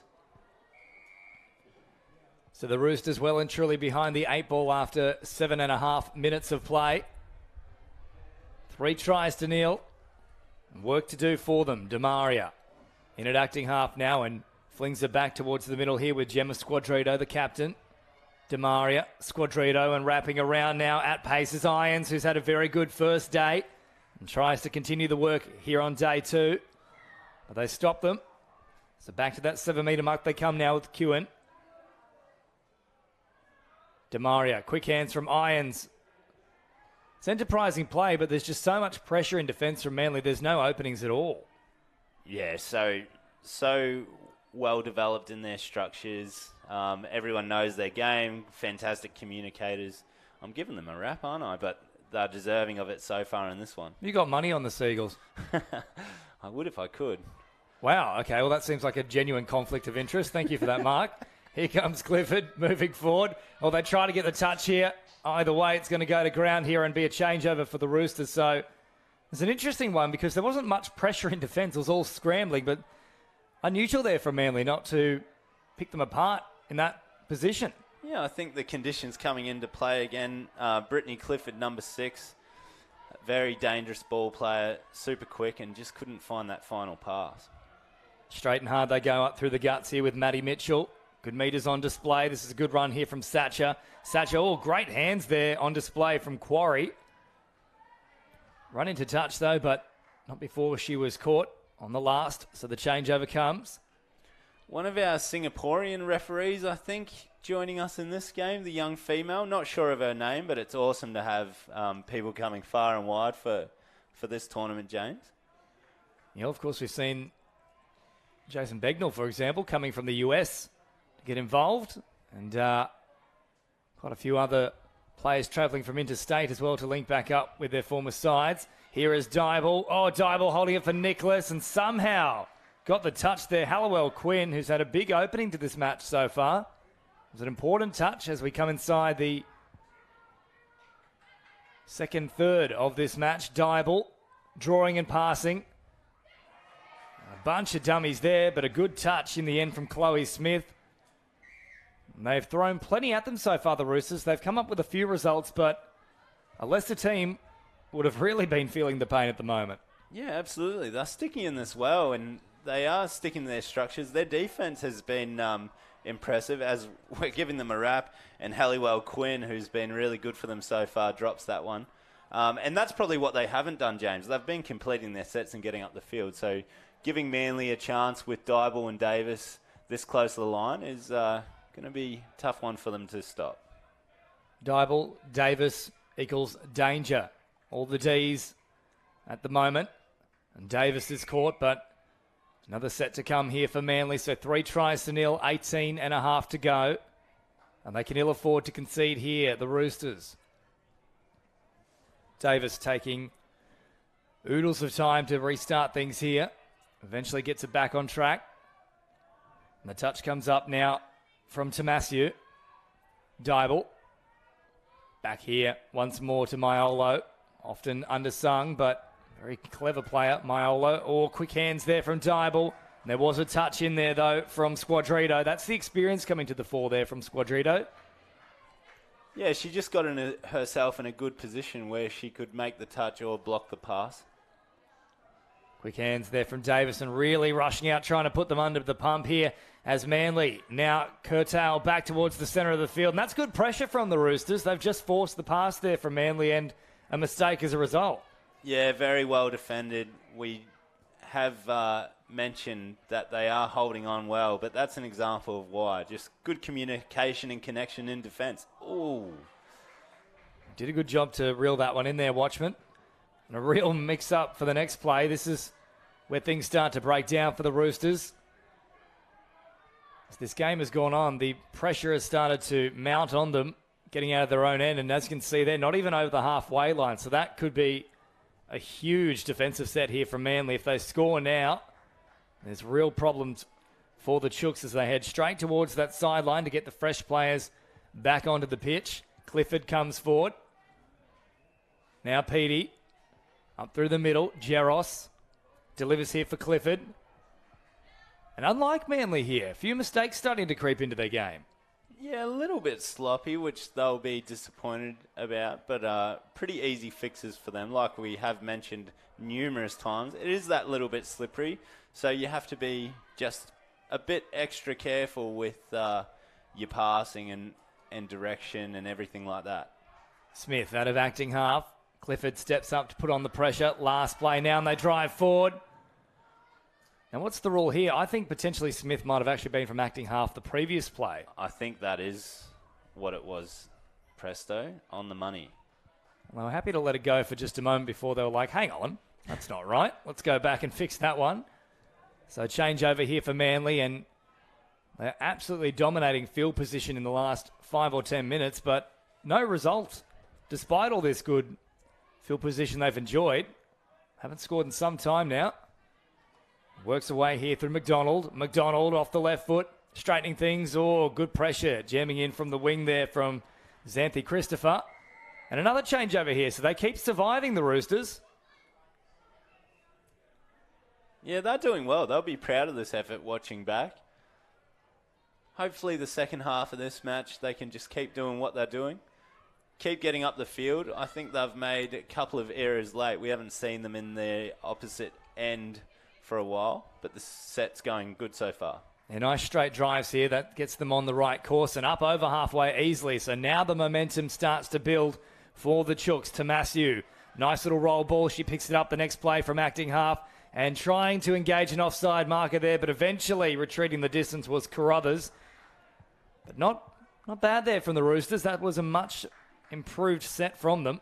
Next best result is getting it down to the opposite end and finishing on the 7. and they've done just that. So Manly forced to work it away from their own end for the first time in a long time as we come into the second half of this match now. 14 minutes and 40 seconds on the clock. Dybel at pace. Such a quick customer. Jeros has opened up a bit of a gap here. Promotes the footy. Quick roll ball. Jeros again an option through the middle. That's where they go. Jeros with the quick hands. Dybel. What a great touch that was, though. Renee Quarry saves a try. Fantastic scrambling defence, Presto. They've got to be pleased with their efforts. That's a great try saver. Nice little recycle of the ball as well, keeping it alive. We're looking to get the full complement of players back on the field, or at least one of them to start with. There was no one in an acting half initially. Now Demaria works it to the middle. And finally, they've got the whole six on, but no momentum to speak of. A couple more plays still here, though. Nice run, but caught once more from acting half. So they're willing to try that play time and again here, Mark Tipple, but hasn't really produced anything for them so far. Yeah, Ava Kewen, I think that's how you pronounce it. A young gun for the Roosters, taking off from half there, but just no territory. Manly are so good with their pressing defence, and that's why they're spending so much time in the Roosters' half. Maiolo gives it here for Clifford, and now Brittany Clifford out of acting half. Petey, quick hands. Oh, Clifford once more tried to tip it on. And they're just doing enough at the moment, the Roosters, to frustrate Manly a little bit, despite the glut of possession. They can't add to that scoreline. Still 3-0. 13 minutes on the clock as Kewen receives it. Short passing here, and now some direct drives. Much better stuff here from the Roosters. They continue driving hard and now up over halfway. A much better set here. Into the action comes Halliwell Quinn. Here she is off the right foot, trying to evade the touch of both the Clifford sisters there, but at least one of them got her. Yeah, and we mentioned the captain, Squadrito, number 7 for the Roosters earlier. She's been really good with her strike dumps, and that's a perfect example of the kind of sets that they need to stay in this one, the Roosters. Oh, no, opportunity has gone begging there. Nicholas had open pasture, plus Sammy Rogers on her outside. I was almost surprised to receive the ball on that occasion. So just over 12 remaining. Still 3-0. Well and truly now the next try is crucial. If the Roosters can grab it themselves, then they're back in this contest. But for Manly, that would pretty much be the death blow. Squadrito heads towards the sideline. Now Smith. Good pressure. Chiming in there from Lucy McDonald. Halliwell Quinn with a nice strong run. Coming up to meet them there was Nagy. A little bobble there from Satcher. Play on is the call, though. Tomasiu. Back to Satcher. They've got to keep it alive now. They just can't do so. It's a little bit disjointed from both sides at the moment. Yeah, a little bit. It just seems like they can't execute on that strike dump on that final play right now, Presto, and that's why the score's only 3-0 to Manly. So Nagy comes forward. Rochelle Davis at pace. There's the strike dump we've been asking for. Now Dybel has a chance to attack. Quick hands. What about the hands there from Sammy Rogers? Dybel at pace rifled it from right to left. And Sammy Rogers, as if she's Spider-Man, traps that one in with the big mitts. We've been talking about wanting to see some execution on that strike dump, and there's few that do it better than Hannah Dybel. Absolute rocket ball, and we've been mentioning the slippery conditions. That doesn't matter when you're the best player in the world in her position. Sammy Rogers diving, two-hand catch, on the fly. What a finish. I was going to ask you, I mean, we talk about some of these greasy conditions. Is there a little trick of the trade that our elite touch footy players use? Is there a bit of deodorant on the hands? Is it super glue? Is it just stick it in a vat of honey? Well, as we see the Roosters attack the line at that link, and we've got it through. So they had a play through on the defender, Millie Derdovic, and didn't catch the try scorer there, but the Roosters... Emily Irons, who's looked very good so far. Fantastic try outside the link there. So 4-1 to Manly. I mean, some players use that sticky spray stuff that you'll see the leagueies use. One interesting thing when it's a new ball as well, and a lot of players will know this, you pick up your new ball in the tournament, and the first game it gets really slippery with a kind of silicone texture on the top, and that might come into play here. So here comes Manly looking to hit back as the Roosters get themselves on the board for the first time. 4 tries to 1, still not done with yet. Long ball over the top. Sammy Rogers is there waiting for it with arms open, and she goes down. 5 tries to 1 now. Manly in cruise control. Yeah, pretty sure it was Sarah Peaty who passed the beautiful right to left out to find Sammy Rogers for her 3rd try of Manly's 5. No stranger to crossing the try line, of course. Sammy Rogers. The interesting thing is she's probably known better for her defensive efforts as a winger. Oh, yeah, and showing that she can do it all. Her fiancé, Sam Brisby, one of the best players ever to watch, retired touch player, is in the box helping them as a coach now. And that's seen Manly really take a leap this year as they won Vorden Cup earlier this season. Squadrito irons once more, looking to collect her 2nd of the match. Nearly got through. Touch right at the death there from Jeros. It had to be made. Back to the 7-metre mark they go now. Last play here for the Roosters. Squadrito. Long ball, but nowhere to go there for Watchman. Pretty easy stuff there for Nagy. So changeover it is now for the Seagulls. Quick hands from Petey. Jeros picks up another 5 or so. Petey out of acting half. And that pass was on there, but just a little bit of slippery conditions. Once more, the rain has started again here. It's almost every time Manly get the ball, it starts raining once again. Pretty much. And, you know, there wasn't too much wrong with that pass. Maybe 5-10 centimetres away from being perfect. But, yeah, it goes to ground because it wasn't perfect. So less than 8 minutes remaining here at Port Macquarie Regional Stadium. 5 tries to 1. Manly are leading their Sydney rivals here, the Roosters. Squadrito, the captain, setting things in the middle of the field. Kewen now in an acting half and then pops it back here for Tomasiu. Kewen, Tomasiu again. Touch comes up, last play now. Irons diving at the line hard and tracking from back on the inside. A good touch there from Taylor Clifford. Otherwise, Jeros was in trouble. Yeah, and what I like about that play from the Roosters is that's exactly the play they scored on earlier. So, you know, if they haven't stopped it once, let's go back to the well. They've tried it again. And because Manly defended it better, they were up to the task. That should create options on the other side of the field. It's a nice straight drive here from McDonald. There's another crack at them. Turns it back toward the middle here for Đurđević. Now at pace is Carruthers. Oh, Carruthers has left it behind. Here's a good opportunity now for the Roosters. And smack down there from Đurđević. A smart play from her. Yeah, smart play. And smart play from number 7, jogging off now, Squadrito. Been really good, the skipper for the Roosters. Very solid in a what will probably be a losing effort. Geez, you've gone off early there, Mark Tipple. Oh, they'll lose this game. Wow, okay. It's not just a fat lady singing. You've got a whole choir of them in your head at the moment. Here they come. Satcher getting all the way through, trying to prove Mark Tipple wrong. Do it, lass. Do it. I want her to as well. Do you, though? Do you actually? Well, after I've come out I don't know what and to said believe that, from you anymore. I will be the Sydney Roosters, or East Roosters, enemy number 1. Can I suggest something to you, right? If they somehow stage a miraculous comeback here, and look, I'm with you, okay? I believe it's unlikely at this point with how much time is left in the match. But if they do it, I want you to go to the Roosters headquarters and borrow a cheerleader's outfit, wear it with the pom-poms, and then you stand on the sideline next time they play as the number 1 fan for the Roosters. Deal? We have a deal, yeah. Go on. Absolutely. Shake on it. There, oh, wonderful. Okay, it's on. So there's no part of this that comes back on me, by the way. I'm completely null and void from any potential impacts here. 5 minutes to go, and Mark Tipple might be in what would be close to a Sailor Moon outfit.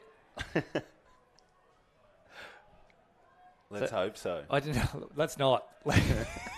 Let's not hope so, actually. Davis through the middle now. Die ball once more Attacking at the line. Clifford was there as an option.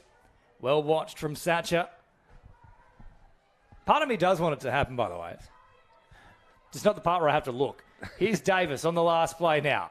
Off it comes Maiolo. Diable has no options there. In fact, they're going to call it back here. Now, what has the referee ruled? I think maybe, shoulder has been dropped in the touch here from Aaron Squadrito. So another set to come here. They weren't happy with the contact. 4.5 to play. Margin still 4. So if they get an intercept here, I'll tell you what, you'll be sweating bullets. They'll need that and a bit more, but... Diable. Here she goes, trying to make sure that no one ever has to see that sight, except maybe your partner. Well, that's not my common dress anywhere, James, so...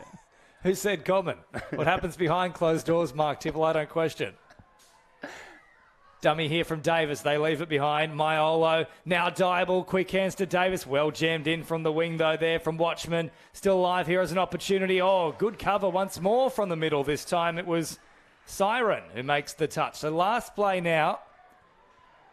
Diable's now covered herself in mud, grass, and she's just shaking her head, being like, I've done all that for nothing. Davis crabbing across field, looking to link up with a great line here from Clifford. But well tracked there.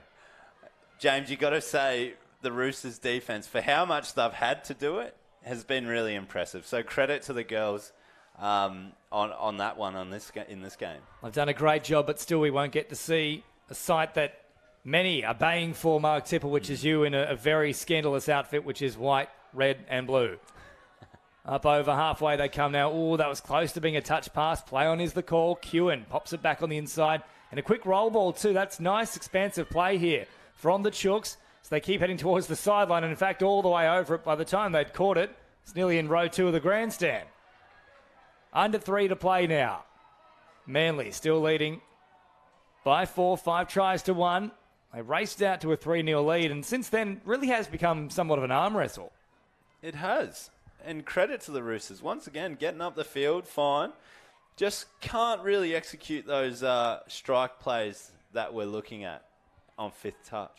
Carruthers and now Nicholas, and here is Petey chiming in as well. Petey has them second-guessing themselves. Oh, just went behind Nagy. Was looking to add to another try to her tally. One so far in this match and plenty for the tournament on day 1. So change over here with just over 2 minutes remaining. Roosters on the charge. Working away from their own end. Jeros comes in for the touch. Easy meters on offer here, and they keep promoting the footy, making Nagy work hard in defence. Here comes the captain, Squadrito. James, just want to give a shout out to how good the Roosters uniforms look by ISC Apparel. As Squadrito out from half, switches, beautiful middle switch, and unfortunately Thomas Shue can't finish on that one. But yeah, the ISC uniforms that the Roosters have, I've got to say, potentially the number 1 kit in the game right now. Are you hinting that you actually want ISC to set you up with your own little version here so that you can, get the pom-poms out on the sideline for the next match? Well, I mean, that's what we were potentially looking at. I'm happy to bargain some sort of deal to make it happen in another game later on this tournament.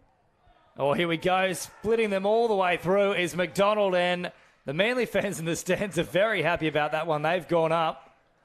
And 6 tries to 1, so eventually the pressure tells. And ISC, if you are listening, Mark Tipple, what are your measurements? I'll text them. Weak. You have the platform right here. Don't you bother. How are they going to get your number, honestly? They won't even decipher it. Do you know ISC's number off the top of your head? ISC, proud supporter of New South Wales Touch, so yes. I'm sure I'll speak to the New South Wales Touch staff and get in touch with the appropriate person. Fine. Just like you can if you want to purchase uniforms from ISC. This message brought to you by ISC and Mark Tipple. And of course, don't forget, tomorrow is Budgie Smuggler Finals Day. So we come inside the final 10 seconds here. So a big thank you to all of our sponsors, of course, across this tournament. Hyperactive Merchandise, also doing a great job. And not to mention this wonderful stadium here, which is a great venue for touch footy. All set up by the Port Macquarie Hastings River Council, and I don't want to see you in this. The ISC apparel is already enough, but Skins here. It's not going to happen for you, Mark Tipple. They'll get one more crack at them, though, the Roosters. Up over halfway they come. Quick little wrap around here with Tomasiu. Squadrino. Oh, the intercept comes. Here goes Clifford. Rogers is looming in support. She's got oodles of pace. She'll pick up her fourth. Far too quick for the dive of Erin Squadrino, and right on the stroke of full time with the siren sounding, Rogers gets a 4-bagger. What a game from Manly, showing why they are the best in the business. James, once again, thank you for having me. I've got to jog off to the opposite box, mate. We'll see you later on. I'm going to say you got to jog off to the costume store so you can get prepared for next time the Roosters play. But thank you, Mark Tipple, for joining me in commentary. Nothing silly as always, that's for sure. But at full time here, 7 tries to 1, the Manly Seagulls victorious over the eastern suburbs of Roosters. A game which really applied plenty of pressure to the white, blue and red side. But next we move to the men's open division between the red-hot Central Coast side with the likes of the Moffat boys, Ardita and Luke Kane, taking on an equally stacked West Magpies lineup with Madalitzo Musashi looking to add to a very growing tally of tries, that's for sure. Don't go too far. All the action for that match coming in 5 minutes' time. Live, exclusive and free on New South Wales Touch Football Facebook.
Welcome back to the Port Macquarie Regional Stadium for what should be an enthralling contest here between the Central Coast Dolphins and the West Magpies. I'm joining commentary here with Jason Stanton. Jason, looking forward to this one?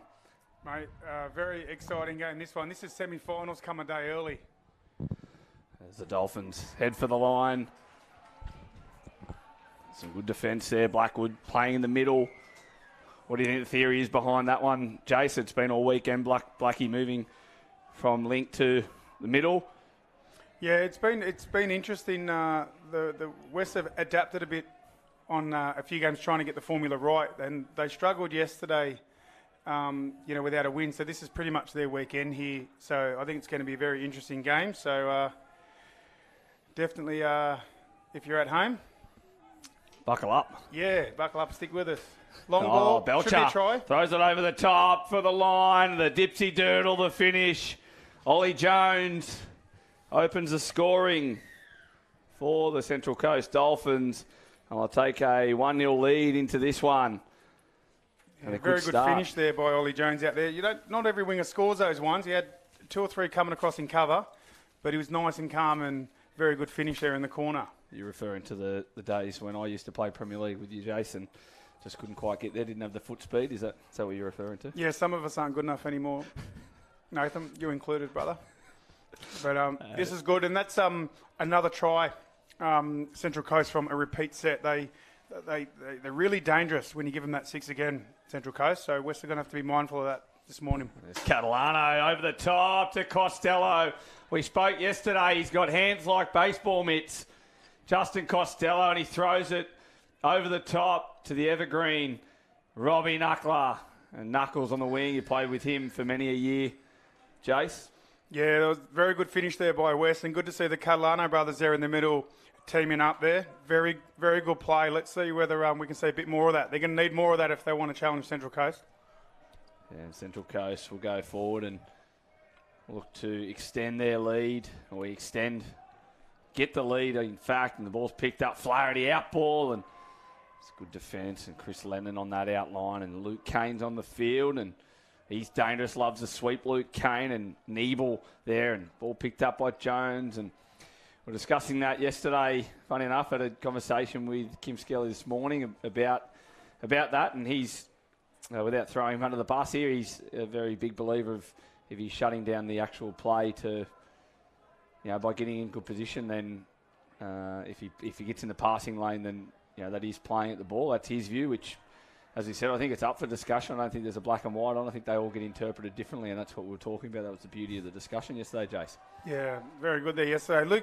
Luke Kane trying to construct something. This is that repeat set we were just talking about with Central Coast. They're really hard to hold out, and West are a lot more vocal in this set, and they've got the good result there. So, and as you said yesterday, the West Magpies obviously dropping a couple of games and putting themselves under a little bit of pressure, but this is really never say die, is it? There's nothing left in the tank, and I think you called it yesterday and said they were going to come out firing, and the energy so far, and Phillips will get to half, he picks it up, and definitely for referee Heckendorf calls it that way, and it's been a good start though from both sides, end-to-end stuff early. Yeah, it has been. Central Coast have got to keep building throughout their weekend because they're looking for Sunday footy. West are very desperate now where they could be out if they don't get the result here.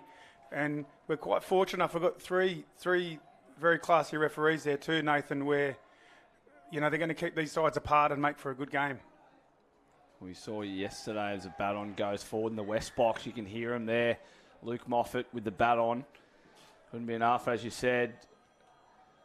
Couldn't quite hold on to it. You made some comments yesterday, Nathan, at the tail end of the West game where they sort of went a bit more direct and played a bit more of a rolling type style rather than slowing it up, and that's when they looked good. So it'll be interesting today to see whether they, like what we're seeing here, whether they have more of that. That's exactly what That's we're talking about there. Kazzy Barracat will score. We spoke about it yesterday. Their first 2 sets here today, ladies and gentlemen, have been nice and direct. Their transition through the box. And that there, Kazzy gets in behind the line, and it's Chris Barracat. Yeah, they really gave Jason Kazzy time there, and a player with his ability, you can't afford to hang off. He can hit short, he can hit long, he can beat you with his feet. And that was a bit of a warning shot there, I think, for Central Coast, that West are here to play. And that will not help the Central Coast cause there with a little error off the tap, and referee Calabria all over that one. He's got the fresh fade for the weekend, young Tony, and we've got a foot in the ruck there, and Tony knew that. How often do we see that, Jace? We see an error, and then the young fellas, they compound it with a penalty, a little bit of frustration, and they give it away straight away. Yeah, and this is another good roll from West again here. Let's see how Central Coast handle this drive, because this is what we're seeing. That's Kazi again with the ball. Out to Costello. They're trying to set something up. Junior calls for the ball. This is much better from West on the run in. This is going to be hard to stop for the Coast. Long ball to the winger. And I think there's a touch out there. Heckendorf's pointing down. It's a try. Robbie Knuckler grabs his second. And I'll tell you what, Chase, you called it yesterday at the Western Suburbs Magpies. They're here to play. Yeah, and we just spoke about that with Jason Cassie again. You can't afford to give good ball players time that way. These Premier League players on both sides, they're really exceptional at the long ball, the short ball. You can't hang off them, and Jason Cassie made him pay. And Robbie Knuckler looking quite youthful there on the wing with another try. Here's Kane, long ball, a great ball. Inside should be a try, and it is. And that'll be Nebel. Hemi Nebel scores, and a simple hit back. Luke Kane, he's a dangerous player with that left to right pass, and a lot of I think something that was spotted in the Vorden Cup that they play the 32 platform or the ML platform, and they throw left to right. The Central Coast a little bit one-dimensional in that phase, in that aspect of the game, Jace. Yeah, Luke Kane, he's very strong at that, and for those sort of, I wouldn't say new to the game, but just to unpack that a bit, is Nathan with the 32 platform. He's talking about with the two middles dumped together, and then the link comes charging onto it to throw long. So it's a very common play. You'll see a bit of that throughout today, where they'll set up with the two middle players in the field doing a dump, and then the player either side of that, the link coming charging onto it, run that offside players. It's really effective. So good hit back from Central Coast. Let's see whether West can respond through JP.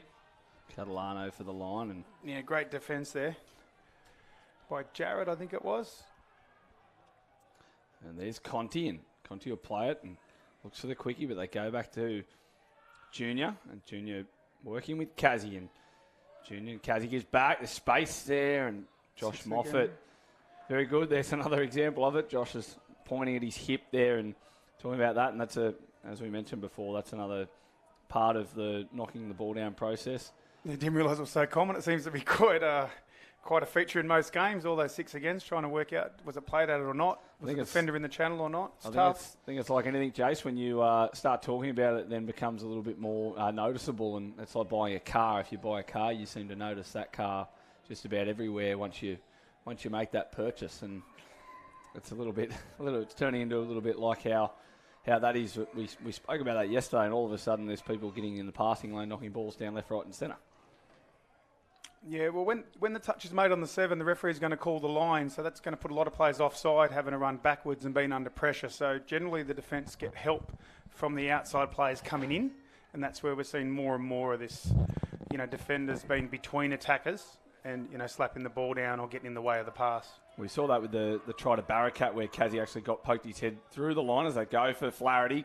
Flaherty pops it over the top, and Knuckler's there and makes the touch. Yeah, great call by Badger. I really like seeing that from referees, where we were talking about it yesterday, where the attacking team gets a good chance to run their play, even though defenders are offside, and the referee allowing that to unfold and coming back for the penalty. It's really good to see from the refereeing team. Flaherty here, he's a dangerous player, gives the ball away. That's Belcher. Nebel steps and dives, and Catalan is onside. Referee Baggio, Johnny on the spot for that one, and there's Belcher there, and Nebel gives it off the ground. Flaherty dives, and Baggio is happy with that one. You can tell from the referee body language straight away. He was back, and Catalano, whilst pleading his case, and good little sweet play there, and the dive from Flaherty.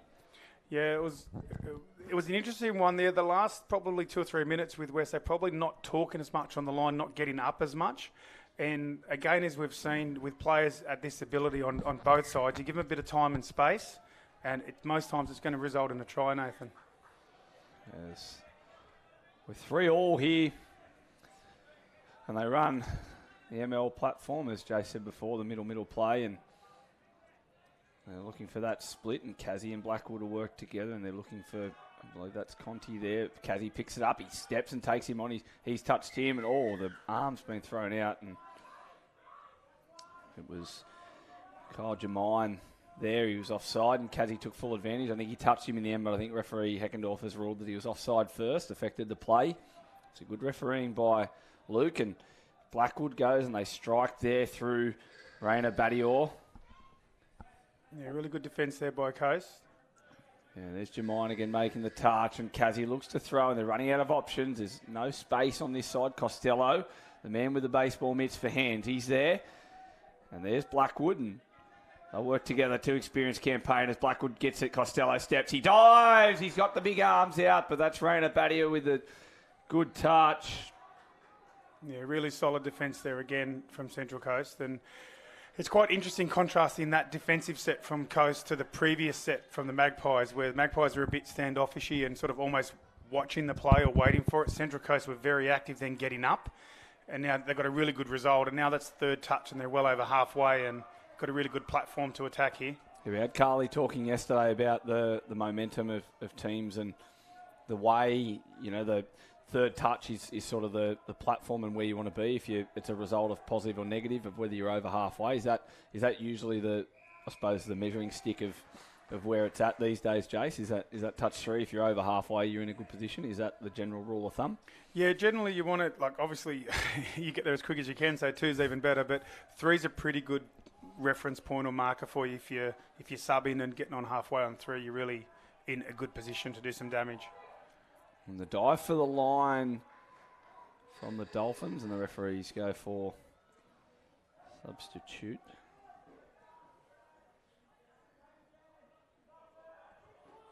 Yeah, and the ball, out ball, the double pump, and look, and Josh Moffat with Luke Kane there, and Moffat picks it up, gives it to Kane on the bounce, and quick hands, and there's Josh's brother Luke out there on that side, and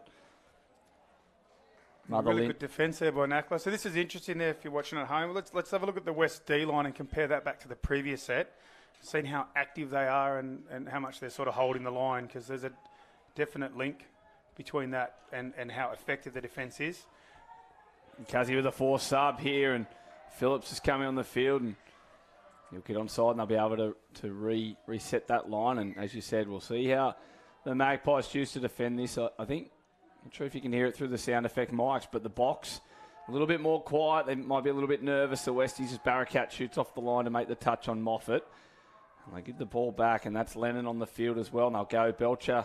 No, Moffat will go the link quick. He throws it long out to Adida, and Kyra Adida.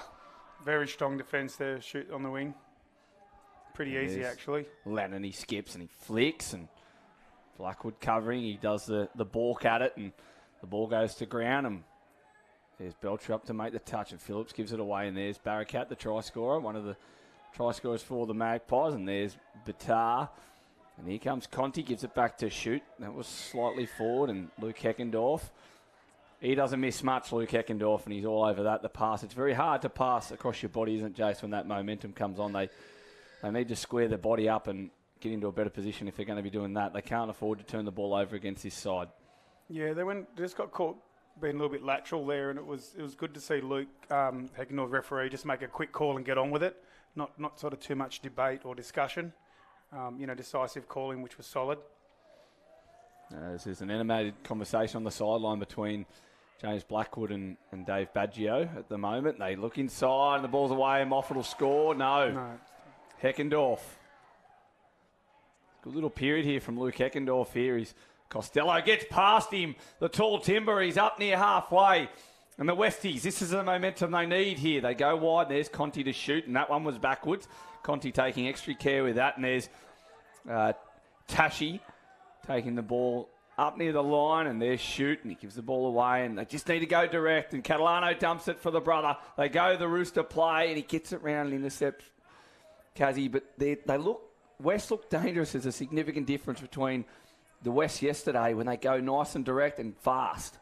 Yeah, well, you could notice it there. It wasn't, you were talking earlier, Nathan, about, Coach Carly Banks talking about 3 being the bit of the yardstick, and Steve Tashi, just sort of keep your eye on him this morning if you're watching. Almost every time you're getting that second or third touch over halfway with momentum.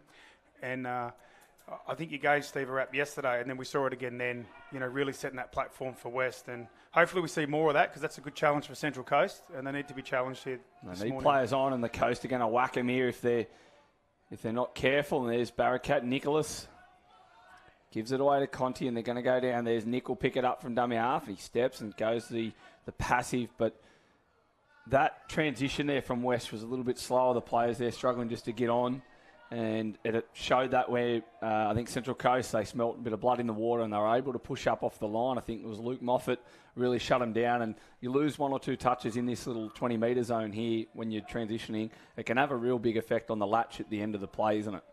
Yeah, it does. So what we're talking about there, you want to be getting your third touch, then the players coming on from the sub-box, sweeping around the back, are trying to get defenders in trouble, or you're trying to, get him to stick with you. That's what they're calling that latch, coming around the back. So Central Coast are very effective of that. We saw a little bit of that with Doyalson, I think, yesterday afternoon. But interesting to see this West set, how they go into the box here, a little bit lateral. And I think you mentioned, Nathan, they do look stronger when they're more going, knocking down the front door, I think. Yeah, well, they take that 1 or 2 early. I don't think that set up. They earned the penalty here with Costello. But I think if you watch from the set, from the 5 metres down here when they were actually set, I think referee Calabria had a very small 5, and I think that has an impact in the end. If they can't get any moment, you hear a lot of the teams, and there's that transition we spoke about. They need to get that right. I think that's Coach Barakat and a couple of the other coaching staff they got down there. They'll be reiterating that to the boys. They've got to get that right. It was a bit of a turning point, because West had the penalty, and we had Steve Tashi and Jason Kazzy coming on to set something up, and now it's almost reversed. Bit of a momentum swing. So this is a big set for West. They've really got to hold out Central Coast. And Flaherty will throw long, and it's touched, and Adida just lets it fall, and I think I think Mads and Kai here have whacked each other's shins, or trodden on each other's foot. Either way, they've both got a bit of a limp there. You would have seen that on screen. Kai Adida, very fast young player, can also sing. He's musically gifted. He did a couple of songs during lockdown for New South Wales Touch the Post. So gifted young man. As Flaherty goes the link quickie, and they go the outball with Moffat and Costello. That's outstanding defence there. The stall from Costello, but referee Baggio. I think he wants him to be going up there. It was interesting there with Flaherty's pass, Nathan, when you mentioned earlier about running one way and trying to pass the other, and that's quite a difficult skill. And Flaherty made it look easy, running from right to left or towards the top of your screen and throwing it all the way back to the winger. Very skillful. And they dive for the line, the big dive. Calabria's going to have a look, and he's going in the way of West. And I think definitely not rattled by any stretch here, the Central Coast side, but they know they're up for a fight with just under 12 on the clock. Moffat picks it up. They go the link. Kazzy's offside by a mile there. Referee Calabria and referee Heckendorf, they're going to have a conversation, and Luke goes one way and then the other. Catalano, outstanding defence there on the inside to support Kazzy. Very good teamwork there. As they go, Moffat was the call, and they hit their shooting. James Shoot. Where did he come from? Very solid defence out there on the wing. And this is an example here. If they don't go forward, Costello will straighten them up. Look at him, Costello. He just chews the metres, and there's Catalano. He ducks, and he's whacked on halfway. They earned the penalty last time, and I was going to say, if they're going to give the penalty last time, they have to give that. A little bit of ill discipline creeping in there for the Coast. I think they had that. I think that was third or fourth touch there. They had that. I feel like they were doing it quite well. And West here, they've been struggling with the box. You'd almost, forego the touch, bit of a feather touch there, and let West roll on with how they are, because they've been a little bit ineffective. But now they give away the penalty, and they'll get a chance to attack the line. I think so. 3-3 now. This is the momentum swings. It's really, really interesting game. And as I said earlier, this is like a semi-final already. Numbers out here to the side. And Knuckler gives up on that one, maybe 5 or so years ago, and that's a very quick set. I'm not sure if that's last. We might have had a miscount there, but it happens sometimes. I think there was only a couple of touches in that set, but it's all good. Let's see how West defend. Yeah, that's an interesting one there. We'll roll on, as you said. There's things that happen, and we get on with the game here. Touch, it's that quick that you don't have a chance to to think about, especially in the men's 40s, Jace. You don't really get a chance, do you? You're too busy catching your breath. And Belcher picks it up. He's got some speed. This could be a game changer, this one. Belcher's looking for support. Here he throws it over the top, and he's had to go backwards. West. Oh, Tashi turning back the clock. Steve Tashi showing absolute class there. And Belcher, how about the speed show? Then he almost had too much time, Nathan. He got in there and had a few seconds. Well, by the time he ran away from the defence, it was that. You're right. He had too much time. He was too quick for his, support players. And there's a bit of miscommunication. And Kazi will step and flick pass and long pass over the top, looking for Masashi, and it's a forward pass, so they'll head back over the other side of the field. But yeah, Belcher was almost too quick. He got away from the support players, and then it actually allowed West the time. And there's been 2 touches that from Tashi there, but also Blackwood. Probably about 4 or 5 minutes ago on a play, he made that extra effort to dive, and I feel like we didn't really see that from West yesterday. It was almost superhuman from Blackwood earlier to make the touch, and they're 2 big plays that have made a big difference and the reason why it's still 3-3. But West choosing to roll to the line, and Kane throws over the top. Masashi chases out Masashi, and there's another one there with Barakat. If he doesn't chase across there, we've got ourselves a try. But West, Madsen Barakat scrambled well there. Luke Kane really trying to put together a good set here, trying to put West away here at 3-3. West are desperate. They're hanging in there. Let's see what Kane comes up with. And the out pass, and Kazi all over Moffat. They give it back, and there's Niebel, and they're going to go to the Rooster play. They give it back to Niebel. Niebel steps off the right, gives it back to Moffat. And he's looking and pointing at Kazi, and they'll go that same play and the pull out. Inside the 7, that's okay for those of you playing home. Yeah, referee Heckendorf. Too smart, Moffat, too smart. Just gone out. I think on that first one they earned the right, and then the second one he went outside the 7. So for those watching at home, if you go to dump inside the 7, once you enter inside the 7, the defensive line can retreat. But until then you can't. The strike comes, and that's too smart. The Dolphins, he's run away from the wing. That's great scramble. The Magpies here, they're going to rue yesterday, aren't they? They're going to look back and be a little bit disappointed that they're in the position they're in now. It's not completely over for them. They need a lot of things to go their way, including the back end of this game, the big dive. And that's Catalano leaving the ground. That's when he plays his best footy, Nathan, when he's driving and defending that way. Great play there by Catalano to save the try. West are hanging in there, 3-3. Let's see what they've got here. Oh, that's Max. A great ball, and we've got another penalty here from Heckendorf, and Catalano's down in the middle of the field here. Yeah, I actually missed what happened then because I was following the ball, but I think that's the second. Is that the second penalty in a row? That is the second penalty, yeah. But we've had there's some heavy contact on the. I believe it was might have been Flaherty after he passed. I think the players met. Yeah, I'm not sure. The referees up until this point have been very solid, very decisive in what they've been doing. So I actually missed what happened here, but I'm sure they'll come up with a good outcome and we'll have a great finish to the game here. Last 5 or 6 minutes, 3-3. West pretty much playing for the tournament if they can't get the win. Central Coast, probably not to prove to anyone else, but almost to themselves that in these tight games, they can gain ascendancy late, get a couple tries and put teams away. So I think that counts as 2 penalties. I'm not too sure. Is that 2 or? Yeah, it's 2 penalties. I'm guessing the next one's a sub. Yeah, it'll be a free sub, and they go Niebel and Kane dummies, and he steps and he's lightning on his feet.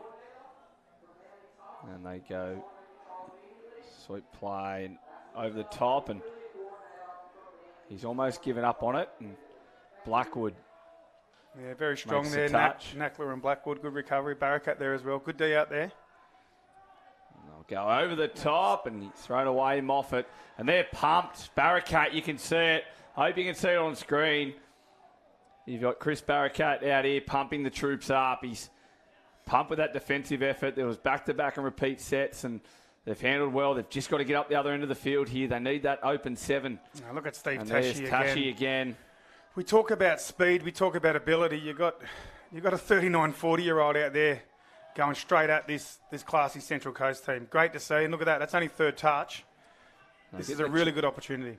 They go the sweep with Blackwood. Costello just picks it up. Oh, they're going to get the try, are they, the Magpies? Phillips, they're happy. Calabria, he waves it and says try time. What about the hands on Justin Costello? He picked that up. It's almost like he's playing with a different ball. He's got a little tennis ball in his hand there. Mate, I got confused for a second. I thought he was going to have a dribble and dunk it. I thought I was watching a different sport. Costello. I don't know. We're all playing with the standard size. He's got the mod. He's got the Junior State Cup ball there, Nathan. The way he's wielding it around. If you get a chance to watch that again, unbelievable skill that from Costello. And as we said yesterday, if you've got hands like baseball mitts, that can happen. But 4-3, the Magpies and the Spirit. It's Moffat again. He has a lot of time with the ball, doesn't he, Moffat? He certainly does. The little boy play, and I think that's...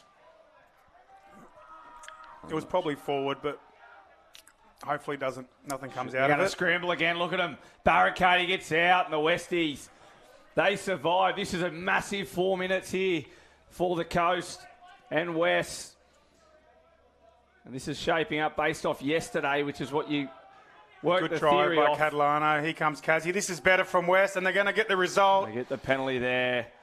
Heckendorf just a little shake of the head.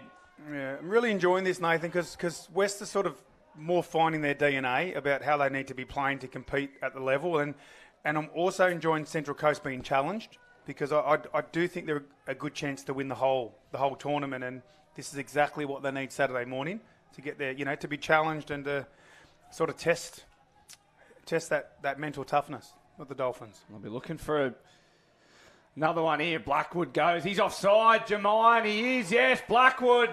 Oh, the box, they're pumped. They're hugging. I think the link, Oh, I and the can't Link catch his scored the name. Was it touch. Moffat? I think the link made the touch. The middle was offside there, but I think the defensive link, I can't quite catch his number, but it was I think it's really good read. Rainer Badia, I think, is out there. And that's smart from Blackwood. And they'll bring on the troops and the defensive troops. And as you said, Tashi will come on with Bitar. Phillips gets off the line. And that sub there, they were a little bit off the pace. And allows Dolphins to start this set with momentum. But Tashi, he gets up. And they're three just on the other side of halfway. Here comes Moffat.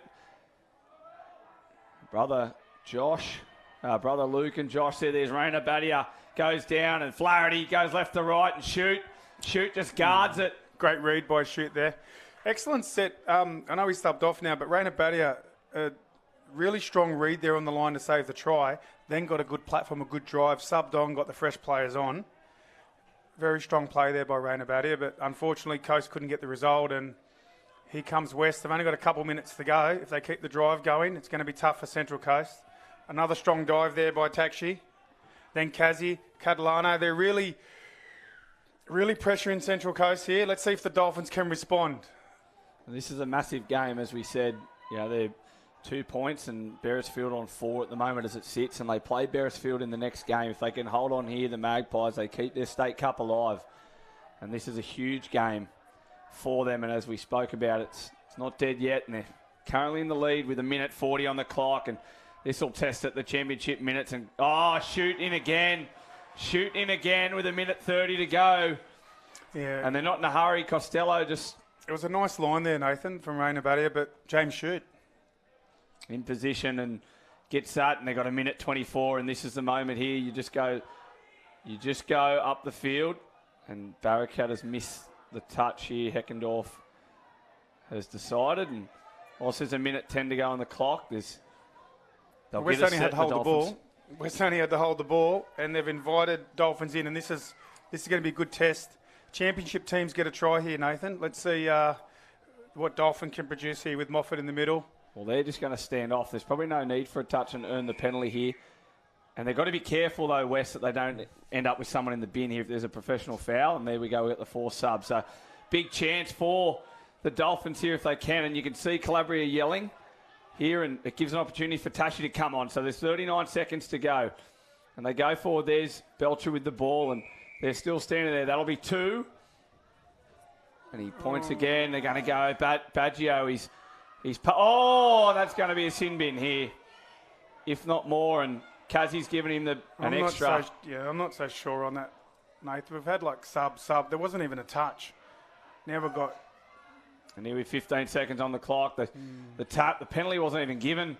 So it's questionable there as it is. And they go long. They've got a 9-on-1 out there and shoot inside. And they're done at the Magpies. Yeah, I think that was a fair result. It would have been a shame to see it result on that, on a double sub in a time, Nathan. And we've got a little bit of chaos at the moment, but the siren's gone off. Kazzy down in the bin, and the emotion on the West boys in the the sub box there just shows how much it means to them. And that's full time. Referee Baggio, he calls it the Magpies. You'd almost say if Newcastle beating Penrith last night was the upset of the tournament, I dare say this would be a bigger one. Yeah, it was a really entertaining game. Hopefully you enjoyed it at home, and as I said, it was probably a fair result in the end. I think West probably overall were that fraction better. I think the scoreboard reflected the game. And that'll do us for the moment. With Western Suburbs 4 defeating Central Coast 3. It's a massive result for this pool, and Beresfield are on notice for later this afternoon. We'll have a short break with Penrith and Bankstown in the men's opens. We'll be back in just a few moments.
And welcome back and good morning.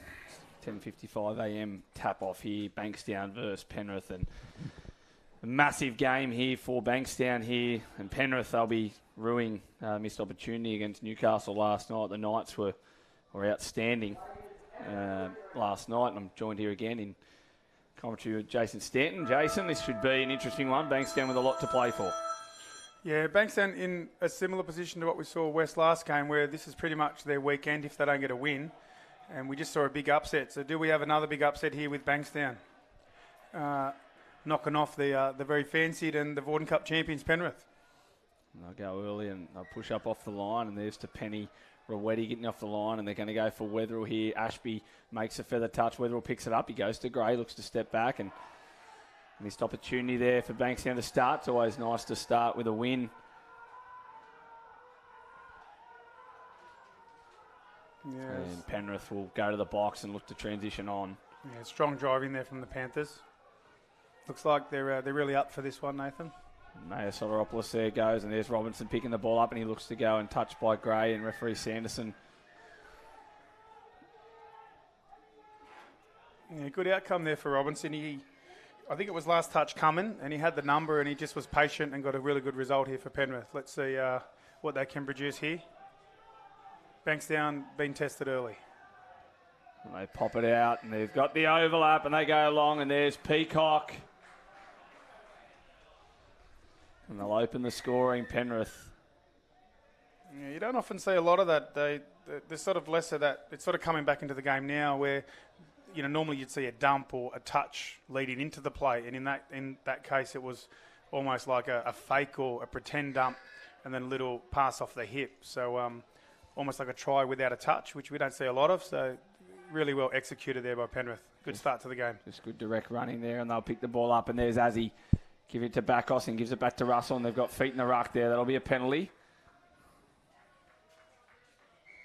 Yeah, nice second phase play there by Bankstown, and if they can do a bit of that, they might be able to trouble Penrith this morning. Spoken about sin bins and the like, and what's our thoughts on that? There was feet in the ruck. Do we think there was any deliberacy in that? And they don't want to waste an opportunity here, Bankstown. You've got Stone on the field, and spoken about his attacking prowess, and they go the link quickie. Backos there gets on Robinson. He goes and dives at line. He was offside, I think.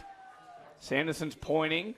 We're going to have a quick discussion, and I'll give the penalty here for offside. Don't quite understand that.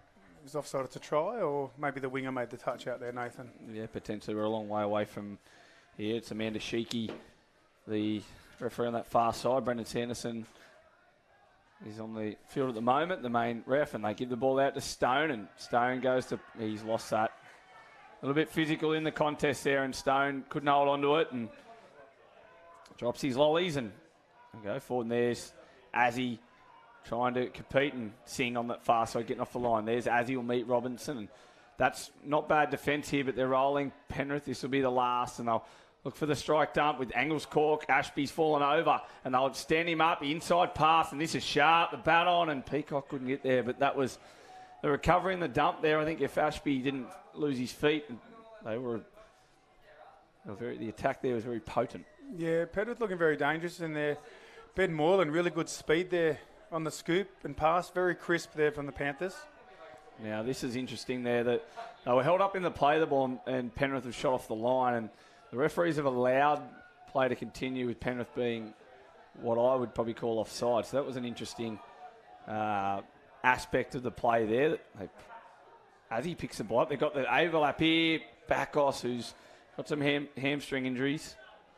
Yeah, not a bad set there from Bankstown. It's interesting to circle back to one of the points you mentioned earlier with the feet in the ruck. So something to, I guess, have a bit of a ponder at if you're watching at home. Feet in the ruck in the first minute is a penalty. An incident in the last minute of the last game's a sin bin. So that's just something interesting. What would you like to see there? An automatic bin or a automatic warning? What should we have? Good defence there by Singh on that long ball, and Peacock passed it inside to Gretsch. But as you mentioned, my two bobs worth on that is, I think the deliberacy of the act is what matters. I think if there's a potential try scoring opportunity as such, which is what, Bankstown had the phase there. They're probably a little bit close to the line, was probably the only negative for that. So, someone's feet is probably a little bit harsh when you look at it. Obviously, we're a long way away from here. But, as you mentioned, that go-to there, and Stone picks it up, and he pumps the long ball to Wagstaff, and he dives. I think it was stretch. Down. It was a great work by the winger, but I think it might have been down. It was outstanding defence by the winger. And yes, Amanda Sheikey and Kim Skelly confirm the try. Wagstaff, he's played limited minutes this weekend with a couple of niggling injuries, and like a couple of the boys from Bankstown, but there he was, the big swan dive at the end, and they level it up here at one apiece. Yeah, Matty Wags there, very strong. Just some of the ability of the wingers, Nathan, that we've been seeing throughout the tournament, these finishes. There's just so much skill, so much athleticism. Great to see. And Flint Engels' cork goes over the top and dishes back. Peacock to Ashby, and they're going to go to the sweet play again, and there's Engels' cork, and he goes through, and Good picks the ball up. He's dangerous. Engels' cork, and he ducks the head in there. Touch, and we've got a special guest here today, and joined by one of the number one referees in the state, Dave Badger. Welcome, Dave. Thanks, Nathan. Thanks for the invite. I know you still, the heart rate's still going after that last game. It was a end-to-end game, and yeah, a little fast. Yeah, it was quick. Most definitely. Yeah, a bit quick, but still a good hard game. So Jason's been out of the game for 100 years, and he's come back this year, and he played the Men's Premier League for the Vorden Cup, and how much has it increased in the last couple of years of speed of the game? Oh, heaps, massive. Like just the changeover now is 10 times faster than what it was like 2-3 years ago. So yeah, they just jump on that ball now and then motor. So Weatherall's got to go, mate. Soropoulos, and what a finish! It's a good touch by Weatherall. And JC, there you go. You'll be backed it up by Dave. He's supported your theory on the speed. It's not just you getting old, mate. I know. I thought it was just me, but just to give us a bit of an insight, Dave, that last game when it was so quick that way, like that, does it put a bit of pressure on the referees, like as in more comms, or how do you handle the speed in the modern game? Yeah, there is a little bit of pressure. Just though with the comms though, like off-field plays a big part in our outcomes on the field. Obviously, because we've only got one set of eyes out in the field, it helps all that communication to get the right result, basically. And that's our main goal, is trying to get that result correct. It was really entertaining, so good job that last game. Both teams are really up for it. We saw a bit of an upset, and this game started off in the same vein, I think, with two teams quite desperate, and the referees keeping them nice and open for us. Yeah, we're working really hard to get that 7 metres and open up the game so the teams can actually play. That's one of the biggest things we want to try and achieve, is let the teams run like they're doing now.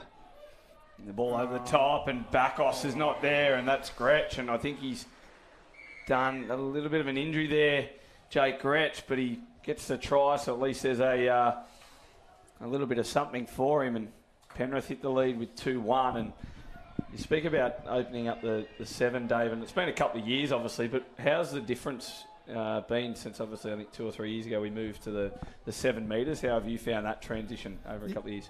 Yeah, Nathan, we really haven't changed it too much, because before that we were kind of doing that anyway. It's cleaned up down on the line, it has, like that, having that 7 metre line there and it being just so distinct now. So obviously if they played on the line, the teams have to make the try line. So it's nice and simple like that there. That was played on the line, on the 7 metres, and they had to make that line, and they were short there. And Mitch Gray, he collects it. Ethan Klein couldn't make it, and Mitch Gray sneaks over. And what a great segue, Dave, into that. You make the call, and then it's funny enough, we're talking about the 6 to go rule and down on the line, which I was having a chat with Kim about this morning, where body position and where it hits you and things like that, and the different things that come into it. And then, it's amazing. We saw it in the last game about 4 or 5 times when we were talking about it, and then amazingly you bring it up. So is there anything else you want to bring up that we might see here in the next couple of minutes? Dave, can you help us out? He's been talking about the 6 again for 2 days. He's giving me a headache. Can you talk us through how it works, mate? It's pretty clear cut, actually. It's if they play at the ball, and playing at the ball is even coming in to shut down into that lane to try and prevent a pass. For us, that's 6 again, any day of the week. And Penrith, Horatio Edwards just gets that back, and the defence there from Azzy and Singh, a little bit of miscommunication. Azzy over chasing here on the inside, and Penrith have got another gear, haven't they? they've just lifted slightly the intensity. I think we've spoken previously about going, a bit of a triathlon and then everyone settling into their work. And I think they're starting now, Penrith, to really hit their straps. And Bankstown with only 13 players and a couple of niggling injuries, I think that's going to be the part. They gather link quickie here, and he's offside. Robinson, he's got there. Down. Mitch Gray's got a double. The sneaky step and slide under, and Mitch Gray levels us back up at 3-3. But Penrith go up another gear, but Bankstown, they're keeping on at the moment, Jace. Yeah, but that was almost against the run of play, that one. I felt like Penrith really went an extra gear there and thought they were potentially going to blow Bankstown off the park, but Bankstown were able to steady a bit and get one back. And it'll be interesting to see. Probably the next tries, I know it's early in the game, but probably the next try could set the tone, because Bankstown are going to have to stick with Penrith here. Rowetty and Gretch. And Gretch is on one leg there, and Moylan, you'll see him there. He's got a bit of a hobble with the jersey 16 here. He's about to go to half. He's going to go to the Rooster play, and Ashby there holds off, and good stall by Weather. He's chasing out, and referee Skelly coming back for a penalty, and Rowetty couldn't hold on to that one, but I thought that was good scrambling defence there by Bankstown, and probably a little bit unlucky to be penalised, Jace. Yeah, they sort of... Bankstown, when they're talking and getting up like they are now, that's when they look their strongest. When they get a bit passive, they hold the line a bit. They get penalised for not moving forward, or they get a bit reactive. They don't look as strong. And no touches the call, and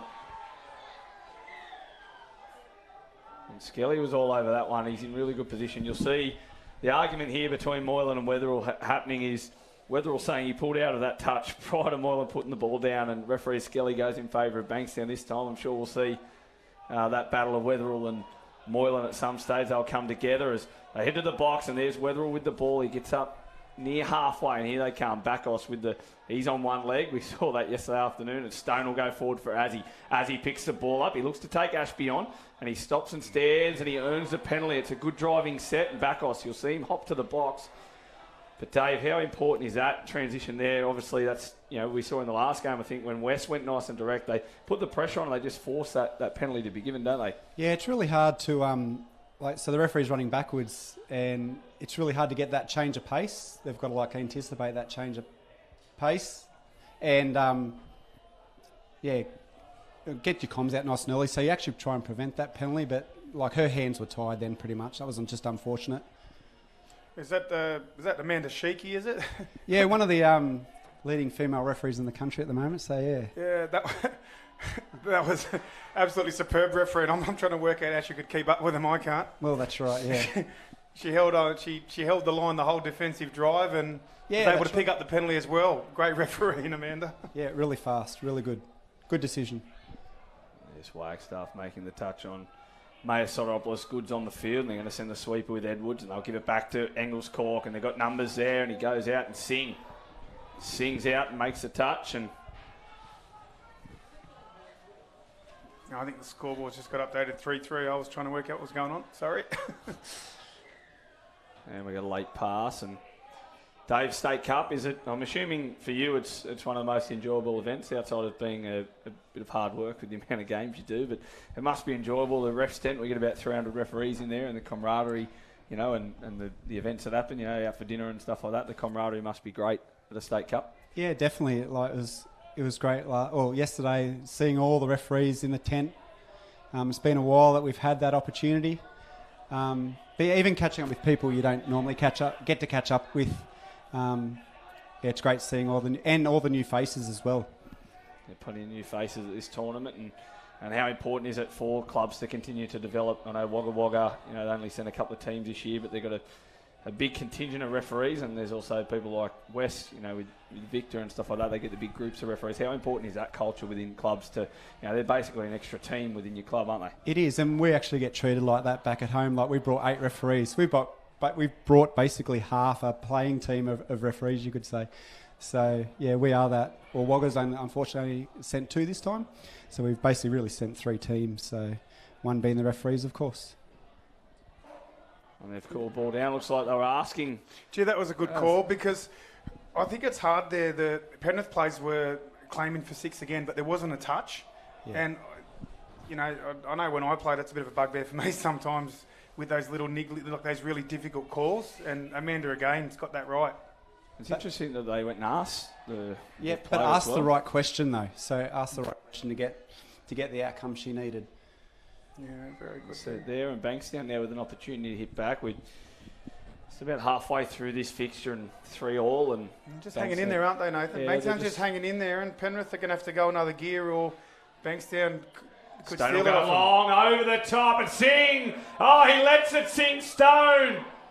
Oh, don't know about. I think it was that forward, one. Nathan. He dug into the line. I think the momentum of the pass, and It was I'd a love close. to have a look at that again. It but- was a close one. It's good to see Bankstown asking the question. And that's Stone just probably trying to get one back after being called forward. He just danced straight through the ruck and thought he'd take that on, and they get the penalty in the end. At the referee Sanderson, Yeah, players getting a bit unsettled now because the game's on the balance. It's on edge now, Nathan. 3-3. 14 minutes to go, just over 14, and Penrith here with Robinson, Moylan and Leaney on the field, and they go wide, and there's Ethan Klein, and he'll do a bit of a dance. I'll give it back to Leaney, and there's Robinson with the ball, and he's a youngster that's really developing into a great player. And they go to pop play, and he holds onto it, and a little bit high risk, I feel, for this type of, this end of the game. And Leaney will go the quickie, and that looked forward. He was in front, and referee Skelly. and Strong defence there, George Azzi and Bakos. And he's And George Azzi, Azzi. here we go. He's like the Energizer Bunny. Did see him in drive-through last night. George Azzi coming through the KFC behind me. So no did doubt refueling. Obviously, I'm on the health kick. Oh, you didn't see me, mate. I'm on the protein bars. I wasn't there. Look at this Mitch Gray. Penrith rolling out of that. Now the referee's going to get him coming forward. Let's see what Bankstown can produce here. Oh, Klein's offside. Intercept. Klein was offside there. He stepped back, and they've called 6 more. So on the topic of food, Dave, so you do, 4. I think you did 5 games yesterday, and you got 4 today. Yes. 4 today. So how important is it? Working into that. Obviously, you do a bit of training. Plus, you obviously local competition refereeing in the lead up for a state cup. How important is the nutrition and the food during the tournament? Also, obviously, post at nights. Yeah, it is. It's very important, like knowing when to eat, and obviously 4 games a day, and then spacing that out during the day on when to eat, but what to eat is most important too, and when to drink and what to drink during the day is very important. And most of those referees out there are switched on. Oh, that was a little bit too easy. Ashby picked it up, and Gretsch just strolls on through, and Mitch Gray sort of gave up on the play. They looked for the little boy play there. Jason, the boy play. You want to explain that one to the viewers at home? Yeah, it's almost like a trail where the player that dumps the ball almost like fakes like they're going to go wide and then follows the dummy half that scoops. It's quite a difficult one to defend because the outside players can't help. The link and wingers can't help the middles. You're pretty much isolating the defender, and Penrith executed that really well. And it's 4-3 now. Let's see whether Bankstown can hit back. I'll go for Stone here for the 32 or 43 platform. They pick it up, and not square. Kim Skelly's definitely got one of those in him. They're not square. Dave, just to give you a bit of an insight for those watching at home, you mentioned that a lot of games for the referees. I think it was 4 or 5 a day. Would that be if I'm like a junior ref starting off, like a level 1, level 2, or like a L6 sort of running all these big games? How many games would we referee the different levels? Yeah, you're probably looking at your 2s and 3s. 2s and 3s are probably doing about 2 to 3 games a day. Your 4s and 5s are doing about that 3 to 4, and then you got your 5s and 6s are probably doing that. That's good, mate. We don't want to scare off any of the young referees coming through thinking they're going to do 48 games on the weekend like you do, That's Dave. right. Well, yeah, like for instance, yesterday, I did 22 Ks yesterday, so... Well, that's a penalty. Got to be shoved Gray over, and Cheeky didn't want to bar it, and Gray, he almost got pushed into the bowling club there. That's probably on momentum, although that's one, Jason, it's probably a little bit of a 50-50 in that where he's got the momentum, running, so obviously it's easier to fall over. Yeah, it looks a bit, sometimes it's a bit deceptive, those sorts of calls. But The other thing, Dave, just to circle back quickly with the 22Ks, it isn't just the distance. It's a fast game now. It's intense. Yeah, that's right. We're probably averaging like 3.2 a game. I think I did 3. As they go through again, and it's a carbon copy of what we saw a couple of minutes ago, and that's that boy play again, Jace. Yeah, sorry, Dave, cut you off there. No, you're right. Great try great great try by Penrith, and shout out to the coach in there, like Scott Buckley and also Nick Good. Very, very clever. They really got a great understanding of the game, and isn't it good to see the boy play that Nathan just we just spoke about there, and then Penrith have said, well, they didn't defend it well in the first time. Let's try it again, and from 3-3 we've gone to 5-3 off the back of the same play. So very clever football from Penrith. This is Ben Moylan. Stone gives it away, and referees. I think Brandon on that one, just he was happy to stick below the 3K. He didn't really want to chase that. I think. Yeah, I'd agree with that too. No, but that's a fair penalty. You could see the player being short. It's very smart refereeing too. So. I'm waiting for that in my next game. The referee will say, I'm giving a penalty because I'm at 2.9 Ks, Chase, and I don't want to run anymore. I wonder whether I'll respond to that or whether I'll just say, no worries, I understand now. Stone, he's got the option, Stone and Moylan. Moylan's all over him at the moment. And Dave, so back to the food and nutrition. It was a bit of a loaded question before to go in. What's your favourite meal, either or at the end of the day? Going back to the hotel or to the local establishment? What's your? Yeah, last night it was great actually. We had some pizza and pasta, so more pasta than pizza, I guess. But yeah, just trying to refuel. Oh, they've done it back to him. Anything you can do, we can do better. Bankstown, Mitch Gray and George Azzi there. On the same play, Jace. We're seeing it everywhere. Yeah, can I be a bit of a geek and unpack that a bit? So Bankstown run the boy a little bit different. If you can watch that, or you can rewind, whatever it's called. So Bankstown actually, the player dumping the ball gets it from the ground, which makes them think they're doing a dive over play or a long ball. Then he takes off towards the shorter side of the field and returns it on a trail. So that's almost like a quick release into a trail, which was a little bit different. We saw Penrith doing the scoop into the trail. So. Sorry, getting a little bit techie, but just okay. Explain there's different ways to run it, especially if there's kids watching back at home. Yeah, you can run these sorts of trail plays lots of different ways. What's the beauty of the live stream, isn't it? No doubt there's, they talk about, and for years there's been the conversation about the country, it's always, I think, 2 years behind, and the way the city clubs are sort of coached and stuff like that, but that gap's definitely closing, and I think the ability to live stream games and things like that obviously open that up, Jace. There'll be some teenagers in the backyard. There'll also be some men's Opens Bs players that are trying to get forward that'll, rewatch that, and they're trying to run those plays. Definitely at local comp this week, you'll see, a few players are good, like double pump, and the winger, Maya Soteropoulos dives, and I think he's in a bit of trouble. He scored, but I think he's injured himself. I hope he's okay. He has scored though. Yeah, it was a little bit innocuous, the dive for the line, and that play I think was the Hornsby and West, I think, used to run that. Maybe Parramatta as well. The winger chopping the link hole. Yeah, that's in response to you would have seen a lot of those long balls where all of the defence comes in to help, and then we throw that long ball to the winger, and this is a bit of a trick play or a variation on that, where you make the defensive winger think you're going to throw long, but then you actually come in shorter, and again that's quite challenging for the winger to defend. But really well executed there by the Panthers, and that puts them out by 2 and almost makes this a must-score set for Bankstown.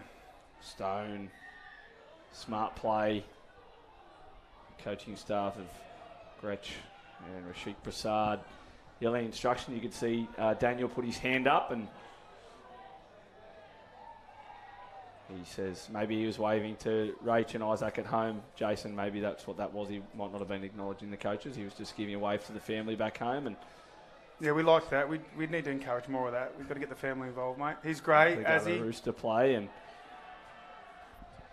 they're going to go for Stone the drop, and Stone will look to pump long. He fires it out of a cannon. Wagstaff, and they've called this one forward as well. And that's two that have been called forward, and obviously some of your colleagues here, Dave, so I'll leave you out of that one. Jace, what are your thoughts on that? I think the momentum of play, it's going to go forward. 50-50s, yeah, they're close. It's hard for us to see from our angle. They are close. The referee's in good position, but they are close, those ones. So Bankstown may be a bit unlucky on that one. And that pass there was straight out of the hands forward. You would have seen that on your screen. It's probably one of the frustrations of it is that, there's been 2 tries disallowed. I think the first one was marginally forward from Daniel. The second one from up here, it looked okay. And then we're running down the play, and the camera would have been in great position there. Bar TV guys doing a great job for us today and yesterday. They're long days, and the boys are helping us out with some great footage, and you would have had a great view of that forward pass. But Dave's going to retire. He didn't have all this footage when he was a younger referee. Now every time you make a call, David, we replay it 48 times. Then we get the ruler out and we say, you know what? I think that was passed backwards and floated forward, Dave. That's how we do it now, mate. Yeah, I totally get that. But the referees were confident down both those times down the line. Just drop that, Robinson. Yeah. Extra scrutiny now. You've got to sell. Sell it. They were confident with their decisions, so and they're consistent. So they're consistent with both teams, and that's most important too.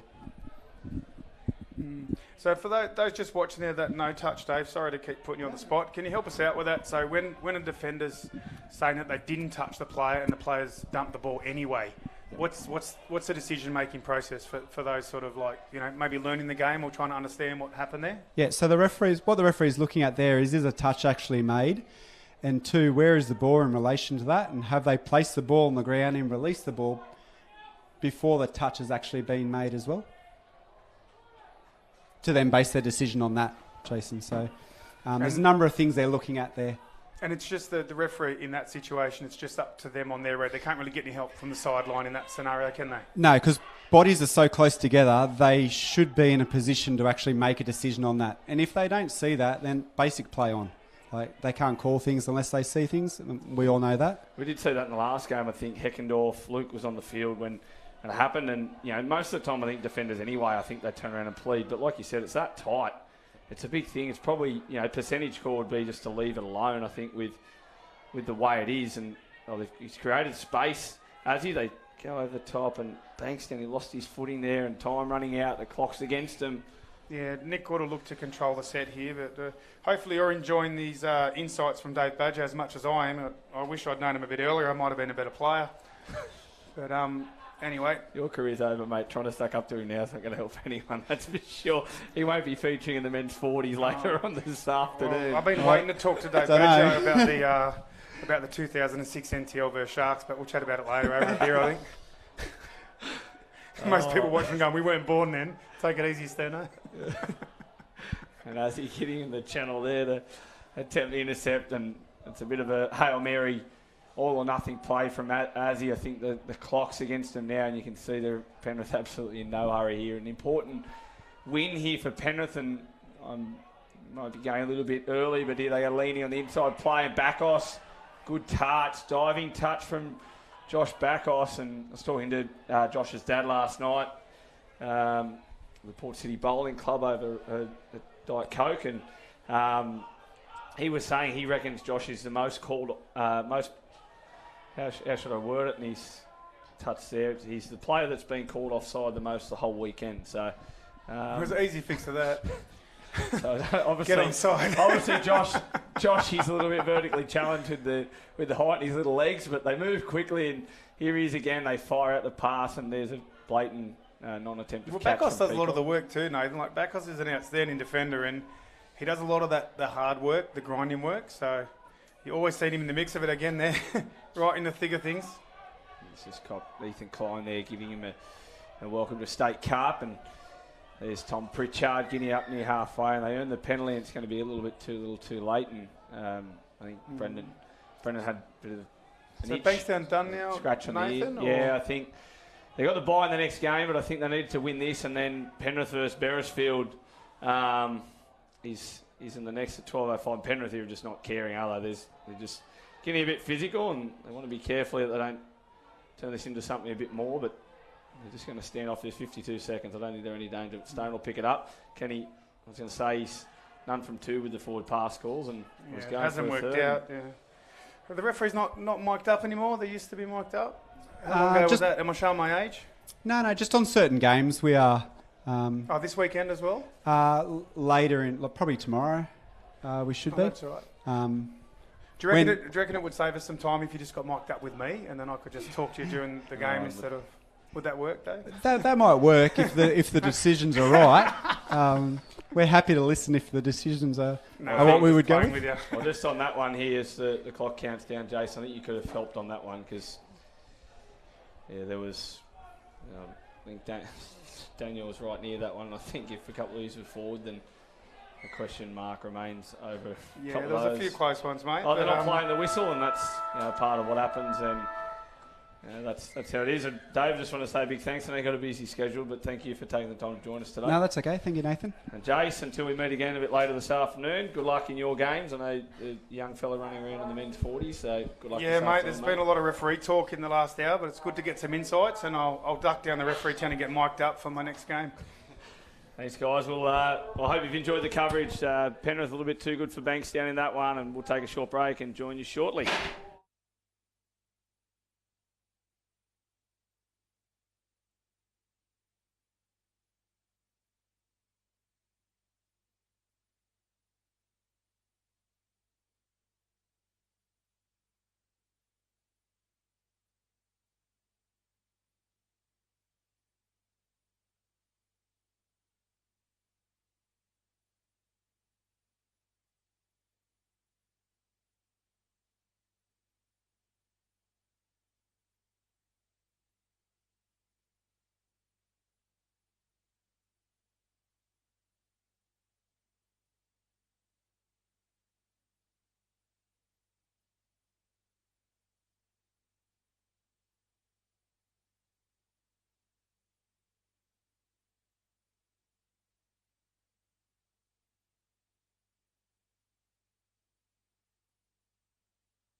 Well, good morning and welcome back to the Port Macquarie Regional Stadium. Day 2 of the New South Wales State Cup 2022 action.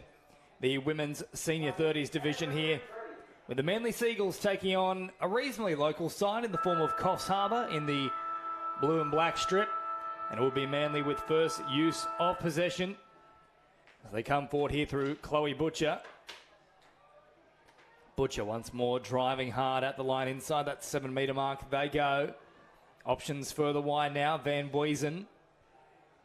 Back to Butcher. Butcher again. Oh, they've done a lovely little tip on there. Quick interchange of passing.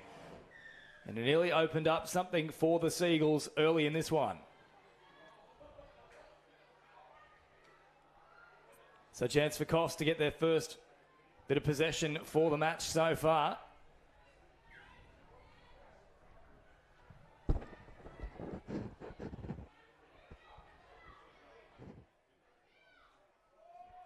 Another chance here for Coffs Harbour to keep pushing further upfield.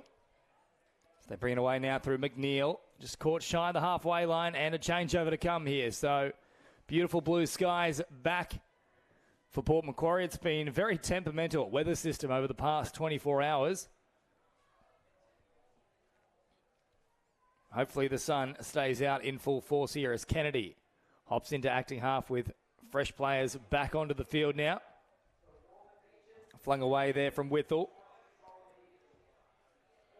And the touch comes in. Clancy in at acting half, and now Whittle once more. Crabbing across field, looking to open something up here against the run of play. Or popping the ball over the top. Nearly an opportunity presenting itself there for first points of the match. But they survive here. The Coffs Harbour outfit.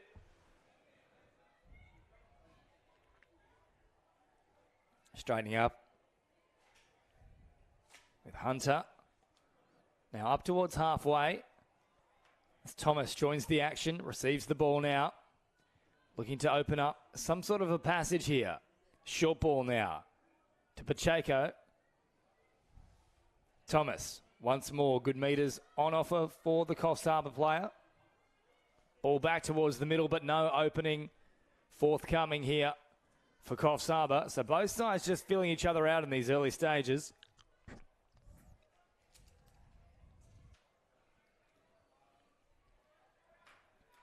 And a nice driving run from Manly. They pick up more metres here. On the back of it through Patterson. Patterson again. Trying to find an opening. Last play now for Manly. They've got them backtracking. Kennedy supplies a great pass here for Jackson. And Jackson goes straight through the front door. And first points of this match come the way of Manly. 1-0.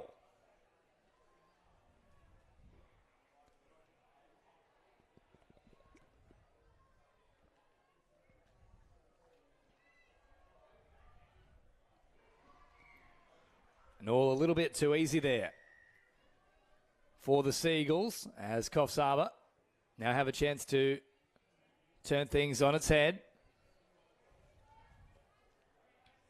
Ackroyd fires it from right to left into the hands there of Carla Snow. Snow drops it off, and once more Ackroyd hard at the line, floats a pass here to Hunter.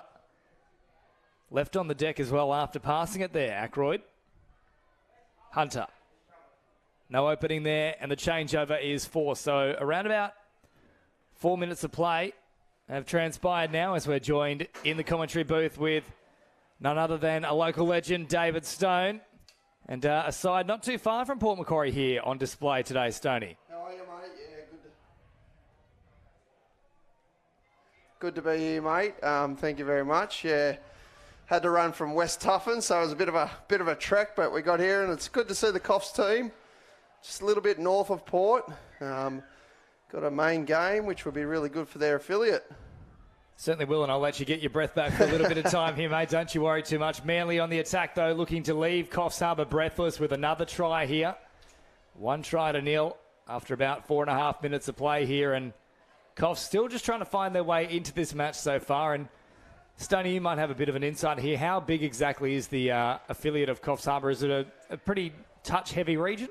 No, it's not the biggest affiliates. They've just come back on board with New South Wales Touch over the last couple of years.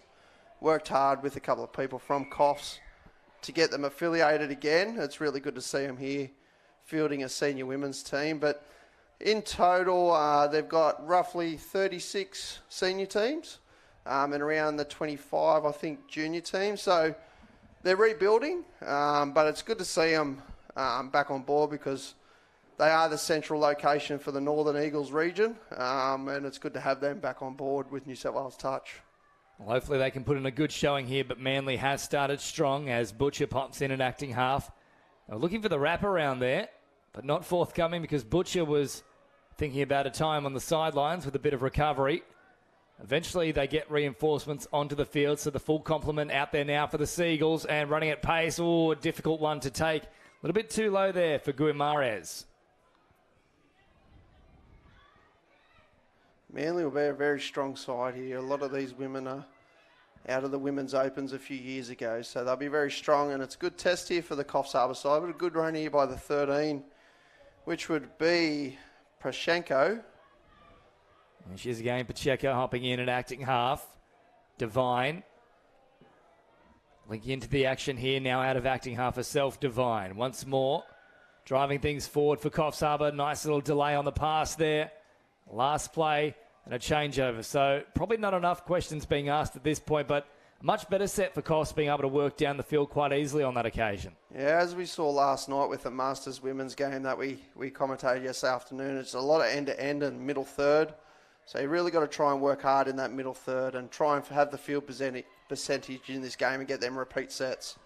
Nice switch there by the Manly girls. So Patterson picking up good meterage, or good touch as well, though, coming in from Carla Snow. Maybe a little too much. Offside is the call. And I believe Nikki Kennedy, just out of Opens divisions with mixed, I believe she could have played the last couple of years. I see her running around there, so she'll be one to watch for the Manly girls. Jackson, huge opportunity here. Massive openings all over the place. They couldn't plug the gaps.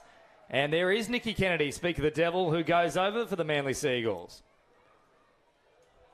Yeah, nice try there by the Seagulls. Just a Rooster play, so opened up the Coffs Harbour defence. Just couldn't. They all had to bite, and nice punching holes there by the Manly girls. And Stoney, for those first-timers who might not have seen touch football before, just explain what a Rooster play is for the beginners. So a Rooster's an old-school rap. The Rooster's just the glory name for it, but it's just the old pass to what we call a lead runner, and just a pass and wrap, basically. The aim of it is to get the defence shutting down. To counteract it, obviously, if you don't bite or shut down in defence, can counteract the Rooster play, but it is very effective, and 99% of the teams do run the Rooster. I'll tell you what, I'd be falling for it each and every time you put a wrap in front of me. I'm 100% eating it, that's for sure. From left to right they come, and now back to the middle here for Coffs Harbour. They'll drop it right on that 7 metre mark, or the little sinker pass over the top, but they guarded it well here, the Seagulls. So 2-0 it remains. Just over 8 minutes played so far. Of course, 30-minute matches, no halftime breaks. The sides changing ends when a try is scored, and now changing possession here as Manly have had an error in the play of the ball. So Coffs Harbour with a chance to launch a raid themselves. Probably the best field position they've seen all game so far. Yeah, it's a good chance here for the Coffs girls. They got Pellegrino. Also here, McNeil on the field. See what they counteract, whether they run a sweeper play or it looks like a Rooster play as well. Straighten things up here with McNeil, who goes short. That pass is more in desperation than anything else. It was forward. It was one that put the link under all sorts of pressure and ultimately didn't arrive in the right spot either. Yeah, a little bit of pressure there. I think Hunter, if she ran a phase play down and just dumped the ball, they could have had him on the second phase, but just panicked a little bit there and threw the ball away. So 10 metres into enemy territory. Nice little pop pass there. And they thought the wraparound was there. She'd done an outside in-line instead, though. Yeah, Withall, if she kept wrapping around there, she was a 2-on-1 would have been open, but unfortunately couldn't find the play and lack of communication there. But I'm sure that play will be on for later on in the game. So Coffs now head towards their sideline substitutions box. Not a bad transition either. They keep the momentum flowing. Big dummy there as well from Carla Snow, who picks up good metres. Then flings it back towards the middle here. Pacheco looking for a run. Turns it to Thomas, and now Snow once more. Snow again threatening. Ball over the top. Good read, though, from out wide.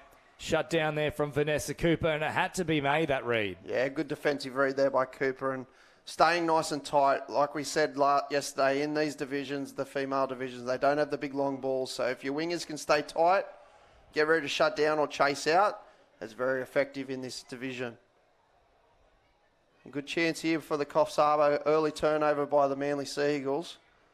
And sending some fresh legs on. We've got Ackroyd coming on here. And Thomas with the ball. Ackroyd now. Crabbing upfield very slowly. Thomas finds Ackroyd, all threatened to link back up. Touch inside that 7 metre mark, so they decide to go back to the dotted line. Just to recalibrate things a little bit. As the dummy comes out. Thomas with still a couple of plays here for Coffs Harbour. Or firing a ball with not a great deal of space, and it's been touched in flight from Cooper too. Yeah, 6 to go. We've got Ackroyd here. Probably the better player of the Ackroyds. It's a little sneaky family joke. We're good friends with the Ackroyds, but yeah, Luke will be listening. He's playing in a senior mixed division out the back, so but we've probably got the more famous Ackroyd on the field at the moment. Turnover here to Manly again. That gives me little flashbacks to the old Matty versus Clay Studden war that's been brewing for years. In and away now comes Nicky Kennedy, already a try scorer in this match so far. 2-0 at the moment to Manly, with about 11 and a half minutes played so far. Jackson comes forward. Touch on offer once more here. Driving hard at the line, looking for some sort of support to link up. And there is Liz Jackson. Well, straight from the boardroom of New South Wales touch football and into a try-scoring position here. Yeah, 3-0. One of our independent board members. Good to see her out playing and giving back to the sport. But I like the late switch set up into a play by the Manly girls. They're really getting them on them late switches, and it was just a nice scoop through there by Clancy that opened the Coffs Harbour girls up. But the late switch has gotten the Coffs Harbour girls a couple of times here, so that's something obviously they've noticed, and I think they keep with it. They will keep creating chances for the Coffs to open up. So work to do here for Coffs Harbour. Devine with an option once more in the middle.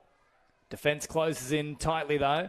They look for the strike dump. Devine gets it. Oh, it was on there for them. They might still be able to work something here, Coffs Harbour.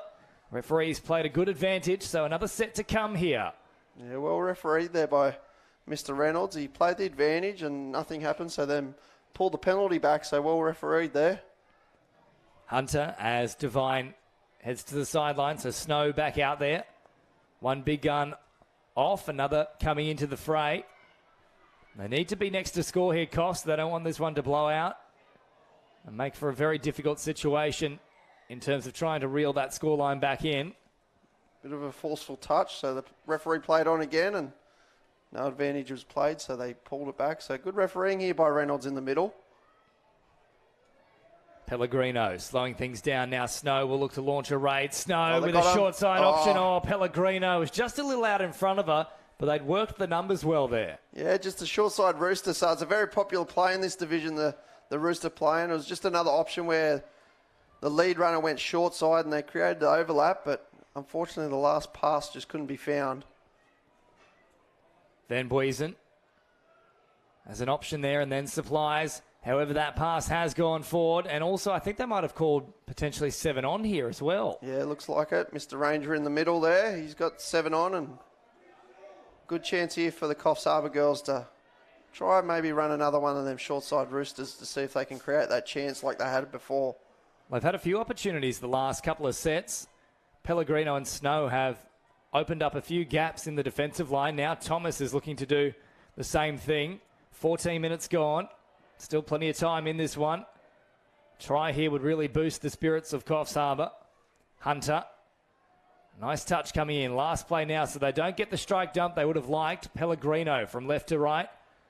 And Thomas with a real speculator back towards the middle. Probably lucky that didn't land in the hands of Whittle, who might have been off for the prize if that was the case. Yeah, it was good defence there by the 53. I don't have her on our commentary list, but pressing high and keeping the Coffs girls real out past their 7, and there's no real threat for them attacking-wise if they're getting up that high and making the touches. So they head towards the sideline here to get a smooth transition with the play and those fresh players onto the field. And exactly that has come to fruition. It's a nice little interchange here with the players coming back on.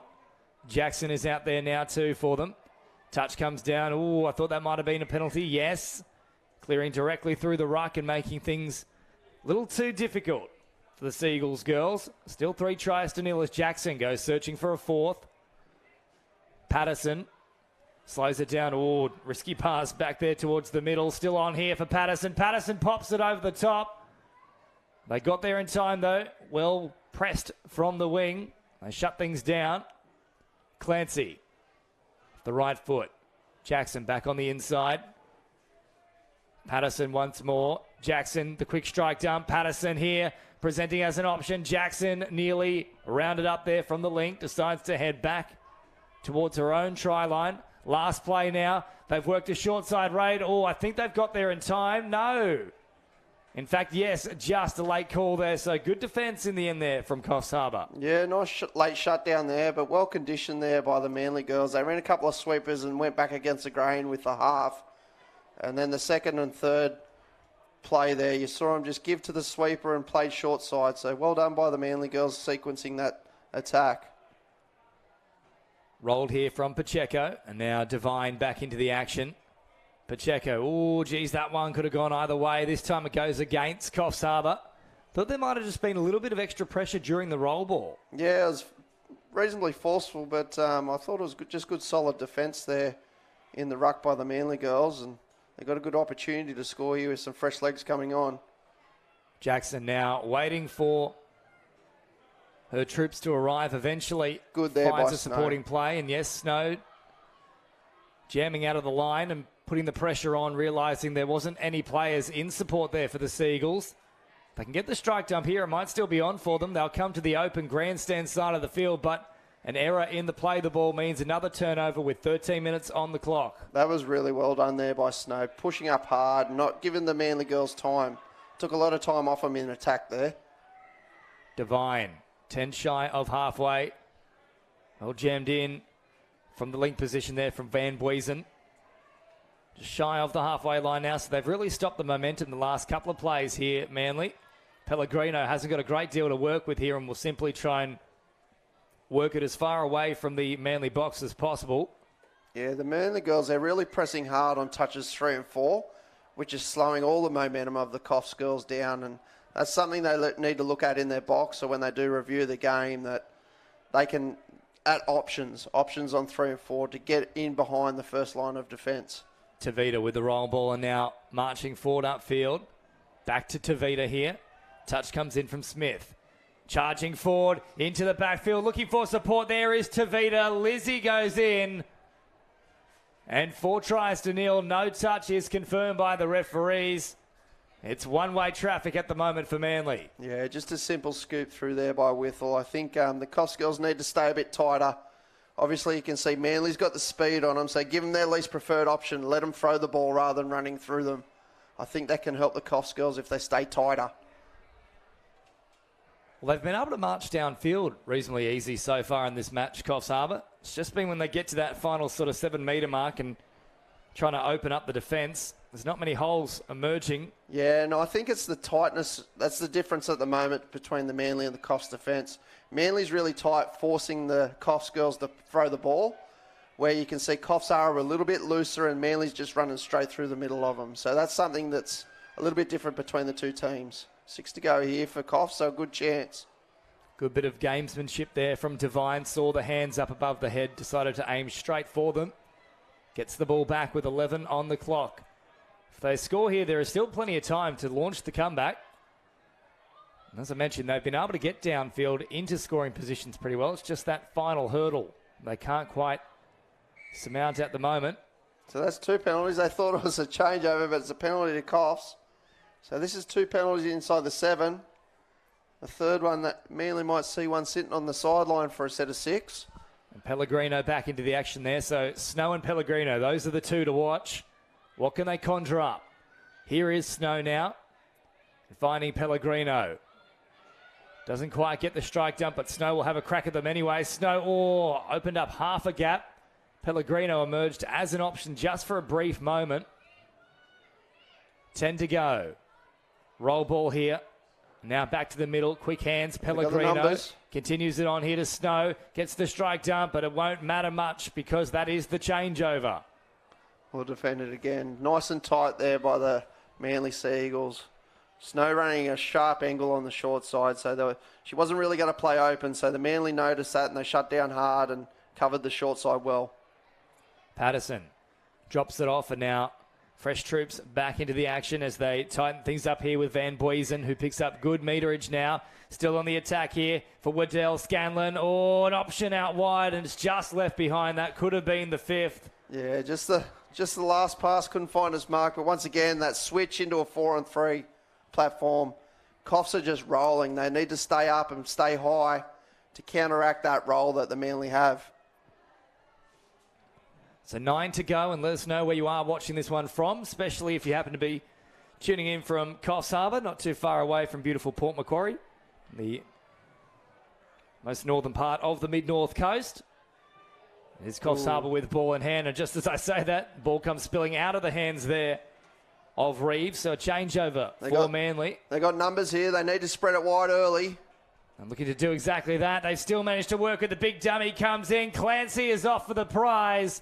Try number 5 for the Manly Seagulls. It's all ruled backwards, and it is all in favour of the Peninsula girls. Yeah, unfortunately, all the Coffs girls subbed there, and they just couldn't recover. Nice quick roll ball by the Manly girls, and just had the overlap, and it was always going to be a tough task for the Coffs girls to retreat and make the touches. So just over 8 minutes remaining. You'd like to see Coffs Harbour get on the board here. Yeah, it'd be good for their confidence, I think, mate, trying to get on the board. And hopefully they do watch this game back and learn a few things, because they are new. Like I said, they're only rebuilding the club, and this is something that they can learn from. Being on the main stage, they get to review the game and learn from their mistakes and hopefully build towards the end of this tournament. So Patterson jams in and makes the touch. No openings whatsoever. Devine simply turns it back away here to McNeil. Now Devine again. No options. Once more, the link steps up and applies the pressure. And that's really been the tale of Manly's defensive efforts so far in this match. It's been up and in the face constantly. Yeah, they're up and in tight. We've said it all game, and that's the difference between the two sides, definitely. And when you have that type of defence, I believe that's probably the best type of defence for this division, because they don't have the long balls. It's very hard to get around them. And unless you've got a really speedy girl winger, it's very hard to get around a team in this game. So Butcher dropping it off now as they march easily into the in goal. What a great ball that as well. You've just talked about potentially there's no one that can throw it. We certainly know at least one who can. What a ball that was. Yeah, Kennedy out of a women's opens division. She is one that's thrown the ball for a very long time. And as you see there, when you got it in your team, you may as well use it, and it's very effective. Kennedy just found the gap directly from acting half. A huge right to left ball. Supplies the 6th try of the match for the Manly Seagulls with 6.5 to go. I want to be careful here, Coffs Harbour, that this one doesn't blow out into double digits. Yeah, they want to keep working hard. That's a commentator's curse there. The fatigue's starting to set in a little bit. They've got to work hard and go forward on them early touches off the tap-offs. So Butcher, an easy run here, and Jackson promotes the footy into the opposition territory. Now out of acting half, Butcher linking up from that pass there with Jackson. Butcher, a great scything run, finding just a little bit of space in between the middles. Again, Butcher still hungry here for another try. Manly not taking their foot off the gas even for a moment. Now, they didn't step up to make the touch, so that's why the penalty has come into play now. Jackson fires it across here to Clancy, and picked up their 5th try.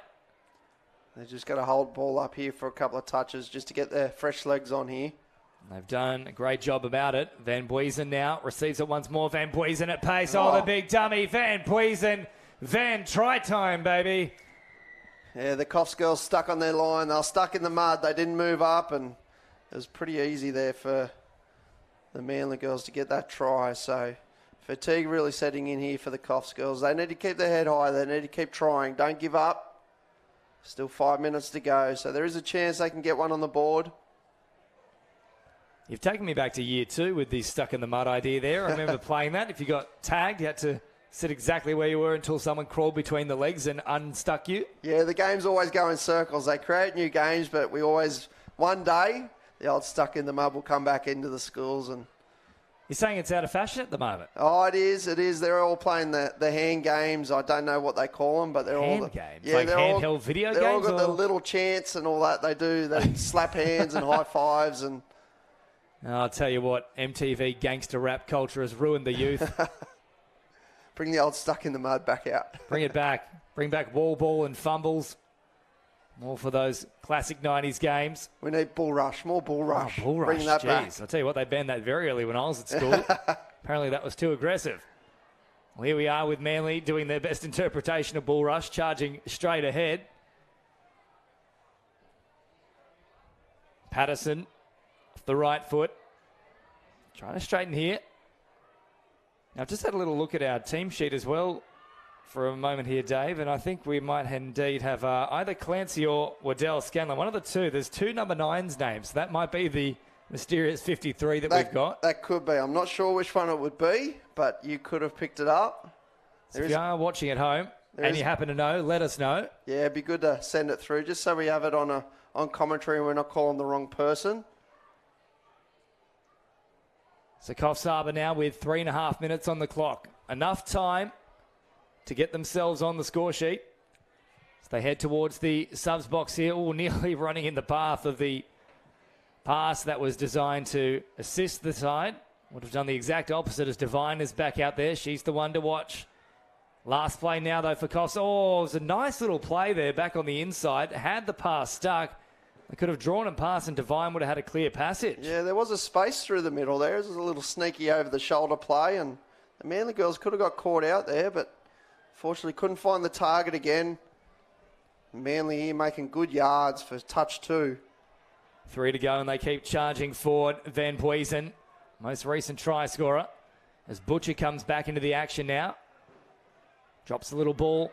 Back on the outside, Jackson's got room to move. Great forward. pass over the top. However, it's been called forward. Yeah, unfortunately, just that last pass again. Couldn't find its target, but Phil Ranger was on the spot there.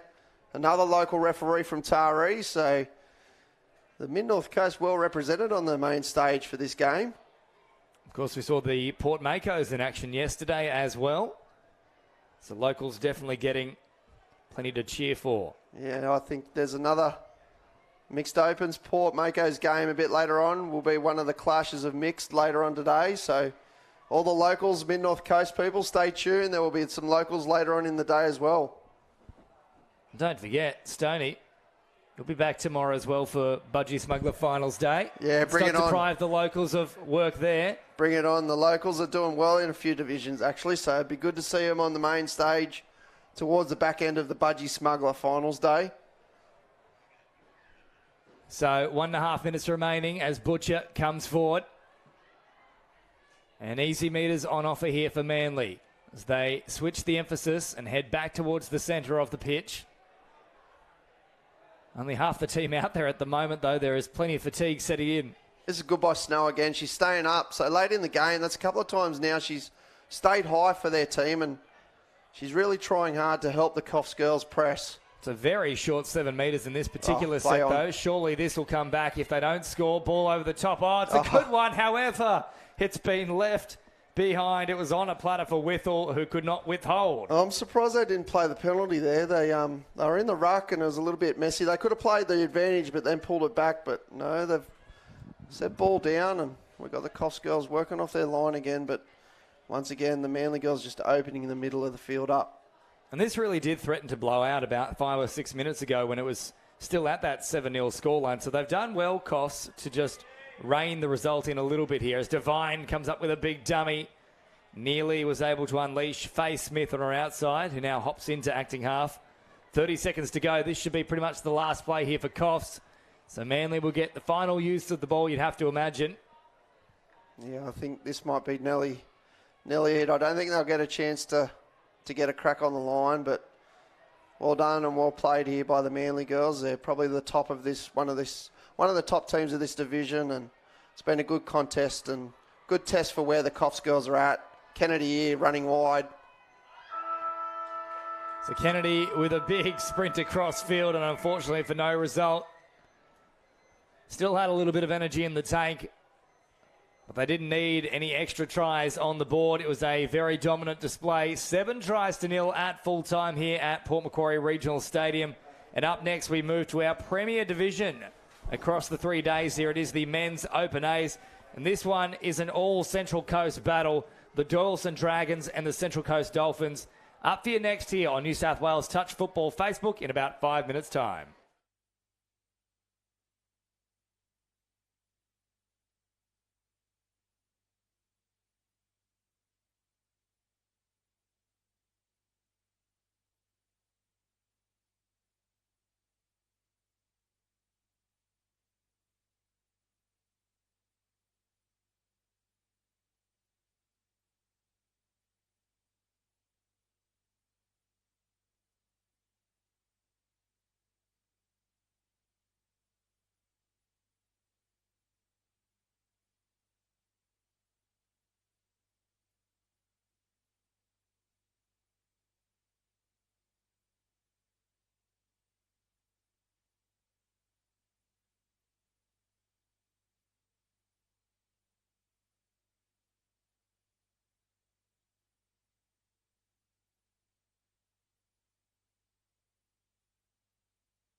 Welcome back to Port Macquarie Regional Stadium, and a very good afternoon. This one should be a cracking fixture, an all Central Coast battle. The Doyalson Dragons taking on the Central Coast Dolphins. The Dolphins set to get first use of the ball. James Preston with you in commentary alongside the 20s Origin coach David Stone And also a bit of a refereeing perspective with Deacon Cameron also joining the booth here. Level 6 referee accreditation as the Central Coast Dolphins start the attack here. Straight away, march downfield pretty easily here with Moffat, who drops it off. Now Belcher. Oh, big dive from distance here as well from Luke Moffat on this occasion. They just got him in time. The sun is out in full force. Josh Moffat back here to Belcher. Quick play, looking to launch something with Lennon. Lennon with a couple of dummies, but they can't get through the middle of the defence there. Good defence there by the Doyalson Dragons. This is an exciting game. Top of the table clash, I think it is, and also a replay of the Country Champs Grand Final. So excited to see how this game pans out. So Thompson in the 12 is certainly one to watch in the link position. He hops into acting half now. And up into enemy territory they go. Thompson with the quick feed. Oh, the flick pass comes out early. And certainly we know Dean Russell loves seeing a flick pass as long as it actually goes to hands, though. And there's a classic Doyalson setup there with the passive was a bit flatter on that play, but that's the M2 the Doyalson Dragons love to run. So Thompson, quick hands here for Fitzpatrick. Back to Thompson, who gets to ground quickly, but not quickly enough to evade the touch there of Lennon. Back to the 7 metre mark they come now. We don't have a direct guide of the timepiece here at the moment because nothing's happening on the stadium screen. The touch comes across here from Lennon, a heavy one as well. No forceful contact though. I think they'll just... No, in fact, it will be ruled as forceful contact there. Yeah, good chance here by the Doyalson Dragons. We've got Thompson out there in the middle constructing the play with also Fitzpatrick. Fitzpatrick with the ball. Gives a quickie coming in. No, out ball to Thompson. They've got some strike weapons on here. They've also got, I believe it's Johnson that will run a good slide dive. Here's Thompson out of acting half. Long ball coming, and they keep the width about their play. Jesse Jenkins, I think he might have gone in here. Yes, great ball. Thompson involved. I mentioned he's a danger man to watch, and straight away he produces a result. Yeah, they had their strike weapons on there in that set of 6, and well-constructed play there by Thompson and Fitzpatrick with Jesse Jenkins finishing in the corner. So Carly Banks will be very happy with that. Marshalling the troops on the sideline, saying let's continue playing at full throttle. And good to see a female referee on the men's opens game here. Deacon, do you know who the young lady is? Yeah, that's actually Rebecca Rogers on the sideline and a well-capable referee here. She's been to Origin, she's actually been to a World Cup, so I'm sure she'll handle this cracker fine. So around about 3 minutes into the action here. As the pass comes from Flaherty. Quick hands, Flaherty's there once more. Oh, they've worked it nicely here for Ollie Jones, so they strike right back. The Dolphins, tit for tat. Yeah, well-constructed play there by Flaherty and also Niebel. Flaherty was away yesterday, so they'll have fresh legs. They've got a couple of new guys come in today that were missing yesterday, so Flaherty's got to step up, and he's a real strike weapon here for the Dolphins. So both sides displaying their attacking wares so far. The Dragons restart things and straight up into pressure them there is Raina Badior, Jared that is. Quick footwork here from Zach's son. The dancing feet once more. Cutting up those blades of grass. Thompson, short ball. I thought they might have gone for a strike dump inside the 7 there. Instead, they'll take it back to the dotted line. I don't think they're going to launch too much on this particular play. No, Thompson just decides let's head away from the box, but he's got the wrong box on that occasion. Instead, he fires it into a passage, which makes it that much easier for the Dolphins to work the subset. Ardita out of acting half and now up over halfway with room to move here for the try scorer, Ollie Jones. Moffat to Belcher. Belcher supplies here for Luke Moffat. And then back to Belcher. The quick strike dump comes. Here comes Lennon at pace. Lennon with the bomb over the top. Jones, somehow managed to stay on inside the field of play, but just couldn't find the try line there. Yeah, Dafter just holding his width. We all know by now the Central Coast Dolphins, they're very left to right orientated, and Dafter just held a little bit of width, but nice setup there. They faked to go from right to left and switched it back to the left to right, so something new that the Dolphins are trying to create, a bit of misdeception. Eagleton, of course, the Huster West Hornets representative, but they've left it behind here. Lennon on the charge. Has he got enough pace? He's certainly looking for it. Ardita comes later. I think they've got him just in time. What about the effort there in defence? Ardita, geez, he strolled up alongside him like the fox. Yeah, it was two of the under-20s Origin boys, Eagleton versus Lennon there, and good chase by both of them, and unfortunately they just all seem to run into each other. It's like watching under fives in soccer. They all just follow the ball across the field. You could throw a blanket over them. As Kane pops it back towards the middle. Now Moffat drops it early. Quick hands here. They've worked it beautifully. This time Ardita's support play will come up with a big try, and they work the numbers beautifully there, Deacon Cameron. Yeah, mate, it's all come off that intercept then from Chris Lennon. There was some really good structure there. Dolphins normally go right, but they went to go the left side that time with Kaya finish it off nice in the corner. It's been a good start from the Dolphins. So Doyalson now behind the 8 ball. Thompson with a quick roll. Rodimer, of course, New South Wales men's captain for the State of Origin series earlier this year. So both sides full of superstar players. The touch comes in here from Nebel. Thompson, the sharp footwork. They'll play it inside the 7 here. Oh, a little low ball there. They're looking for the bat on. It was difficulty out of 10. They just couldn't find the finish there. Dafter, it fell short of him. Yeah, just that final pass again. Couldn't find it, but well created there. Once again, Little and also Thompson. They've played together for a very long time, got a very good understanding of how each other play. So they complement each other really well. Good defensive set here by the Dawson Dragons, pressing hard. Good to see as well in the grandstand. It's just about packed out. It says a lot for the calibre of the two sides playing here, and that's a great intercept as they quickly try and launch a counter-attack here. Quick release from Lincoln Little. Thompson. Yeah, you can tell the big guys are on. We've got the couple of men's opens, A-grade teams here playing, and it really brings a crowd, but I think the sun, the weather's also helping the situation. A lot of people have come early that are playing later on and ready to enjoy and watch a good spectacle. Here comes a great big ball over the top. Dafter looking to punch it back towards the middle. No advantage there, so another set to come. About 7.5 minutes have been played so far.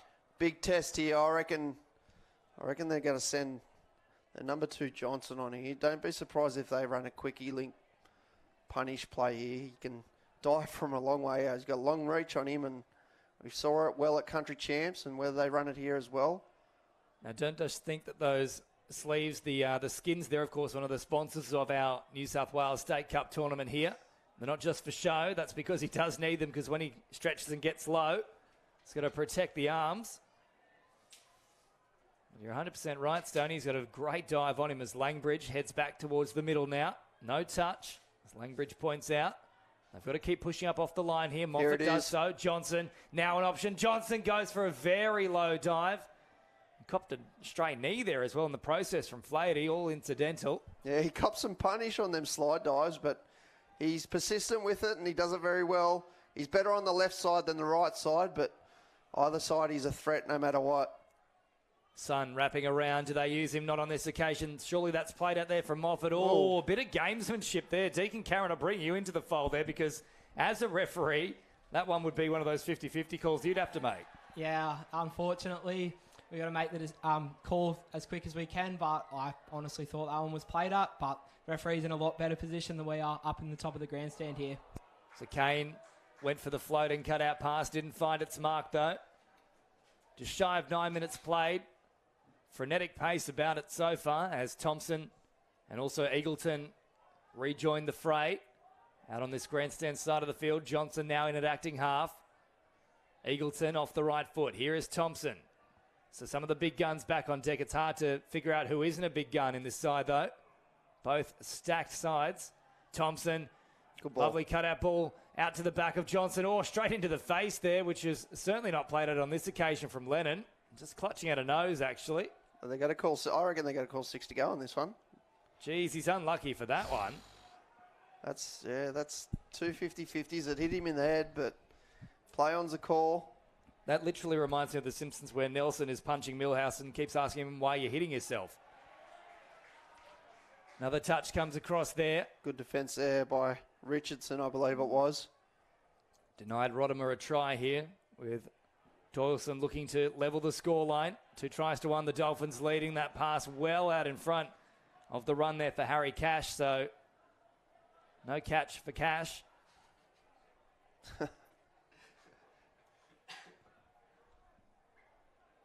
Marching forward now are the Dolphins. Niebel off to Lennon. Good meters on display here. Nice flow about the set so far, and the transition is reasonably smooth, but that's a nice big heavy touch there. Yeah, Nothing forceful, but just stops the momentum. Oh, bad luck. Fitzpatrick really pressing hard there and stopped the momentum, but luckily for the Dolphins, they get a repeat set, so it's a really good chance here for the Central Coast Dolphins. They're sending on some of their strike weapons in Moffat and Flaherty and Belcher. So it'll be interesting to see what they conjure up here.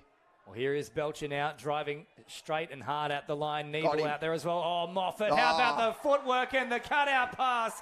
It doesn't get much better than that. Josh Moffat, take a bow. Yeah, no, really good play then from Moffat then. You knew as soon as he come on the field, he was going to play with some intent. They drew the numbers. It was a good finish there by the winger, Josh Walters. Yeah, just wrong-footed Fitzpatrick there and got him on his heels, and Moffat on them sharp sweeps. That's his pet play, the sweeper plays, and it's a nice ball, but also Flaherty just pulled the hands out of the road in the link and found the winger with a nice ball. So another set to play with here. Lincoln Little set to get things back underway here. Good field position now for the Doyalson Dragons. They need to be next to score here because the Central Coast Dolphins are on song so far in this match. It's threatening to split the line here. Thompson now darts back to the middle. Here's another penalty. So, Deacon Cameron, explain this. If they get 3, what happens?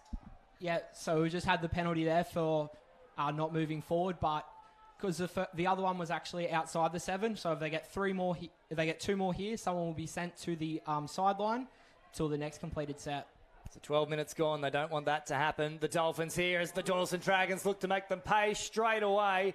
They get there just in time to deny a definite try otherwise. Thompson to the middle now. Lincoln Little straightens things. Thompson again off the left foot. Thompson into the backfield. Oh, they nearly linked up there. Hit the back of Lachlan Rayner Badior. Not played at it, of course, so now they have a chance to launch a counter-attack. They're moving at pace here. Moffat in at acting half. Oh, heavy touch there. And in fact, it's going to go against the roll ball. So, geez, another 50-50 call. This time it doesn't favour the Dolphins. Yeah, it doesn't. This is a really good opportunity. I think if the Doyalson Dragons can get a try here, they're really back in this match. At the moment, Central Coast seem to have a bit of the rhythm, but they keep inviting the Doyalson Dragons back into the game, giving these repeat sets. And quality, if you give quality too much time, they'll put one on you. Well, here is Langbridge popping it back on the inside for Daniel Langbridge. Good tracking defence, though, from Luke Moffat. Last play now. 13 minutes gone, 17 to play here at Port Macquarie Regional Stadium. Got him. Big old step there. Langbridge promotes it. Johnson, quick hands. It's absolute clockwork from the Doyalson Dragons, who are now roaring and breathing fire. Yeah, just a one-on-one with a bit of footwork there by Langbridge, and just got the numbers, and there's nice, clean, quick passing there by the Doyalson Dragons, and they're back in it, 3-2. So 16 and a half to play. This is a great exhibition of touch footy on our main stadium field here. Not clearing the ruck cleanly there, so not sure if they have ruled an extra set, though, on that occasion. Yeah, so we'll see a tap play here. Yes, so obviously in the ruck, slowed down the play. Correct call here. We'll see what the Dolphins can do with it. So Belcher in at acting half. Belcher at pace now. Splits the defence, looking for some kind of support. Oh, what a ball that is. Somehow getting it under the waiting arms and getting very low. I think he's got there. Flaty's done a great job to secure possession. Yeah, it was a really good play then. He was able to open them up. Langbridge was questioning, I think, if he gathered the ball before he got it, before he grounded it. But referee Johnny on the spot there, happy with the decision there. Opens a little breathing space here for the Doyalson Dragons, 4-2. Got the big guns back on in Fitzpatrick and Thompson for the Doyalson Dragons, also with Eagleton working in the middle. Well, they need to be next to score to keep pace with this red-hot Dolphins side as Thompson comes off the right foot. Johnson, a clean pair of hands. However, there was a blade of grass in between, so that would be interesting if we were playing cricket. Yeah, he's hurt his back a little bit too here, Johnson, by look. He's holding his groin maybe, so may have picked up a little injury there. Someone tell Johnson it's not that kind of live streaming. We don't need him to see him holding the groin here. Ball back towards the middle as they straighten it now, the Central Coast Dolphins. Moffat Prodding and probing, looking for an opening. Not a great ball, though, from Nebel back on the inside. Boys just trying to recycle the ball and get the Dawson Dragons dropping, but yeah, just unfortunately couldn't find the hands. And once again, good field position here by the Dawson Dragons. So they'll start just shy of the halfway line. Little crabbing across field. Hops in at acting half now and supplies it to Alex Langbridge. He's caught here a little bit slow on this particular play. Little now will look to speed things up. Gets the strike dump. Here he comes again. Lincoln Little. Oh, how good is that? Right, left, bang, getting to ground low. But the Moffat boys did a great job in defence. Langbridge, it's still not over yet, the threat. But that's not a pass that's gone anywhere near its intended target. That left foot of Langbridge is really sharp. They almost caught Nebel out there, so they've got to be on their toes when he's got the ball. Langbridge coming off a really good rugby league season with the Maitland Pickers. And that, I think that's... I thought that was ball down, but luckily for the Central Coast Dolphins, they're just trying to get off, and nice press defence here for the Dawson Dragons, which is keeping them in the game. And looks like there's a bit of mouthing off going on. The referees stopped the game here, so I think this is Simmons possibly has been questioned. They got to play on, just a verbal warning, I believe.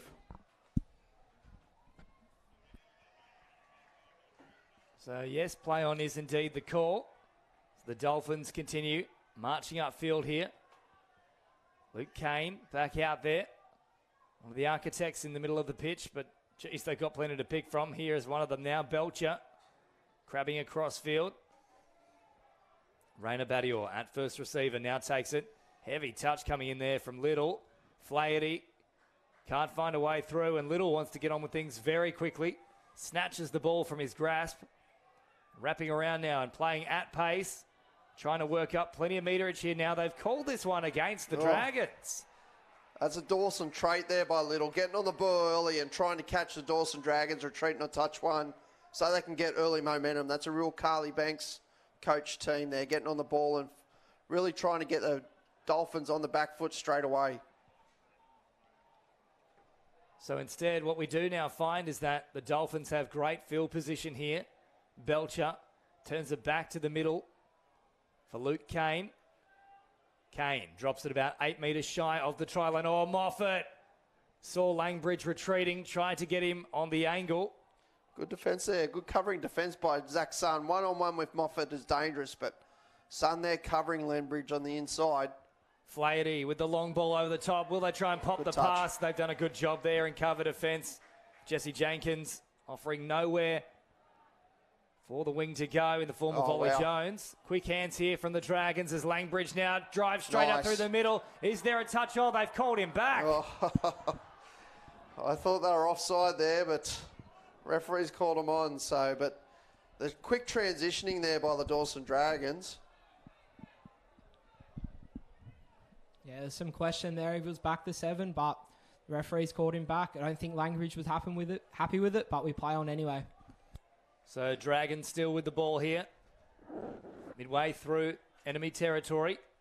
Easy meters on offer for that particular play. Now, were they ever back this time again? So another questionable call here with the 7. Yeah, another questionable call then. Probably a bit short then, but obviously touch is a quick game and we're playing on. It's a short passing here for the Dolphins. Up over halfway they come.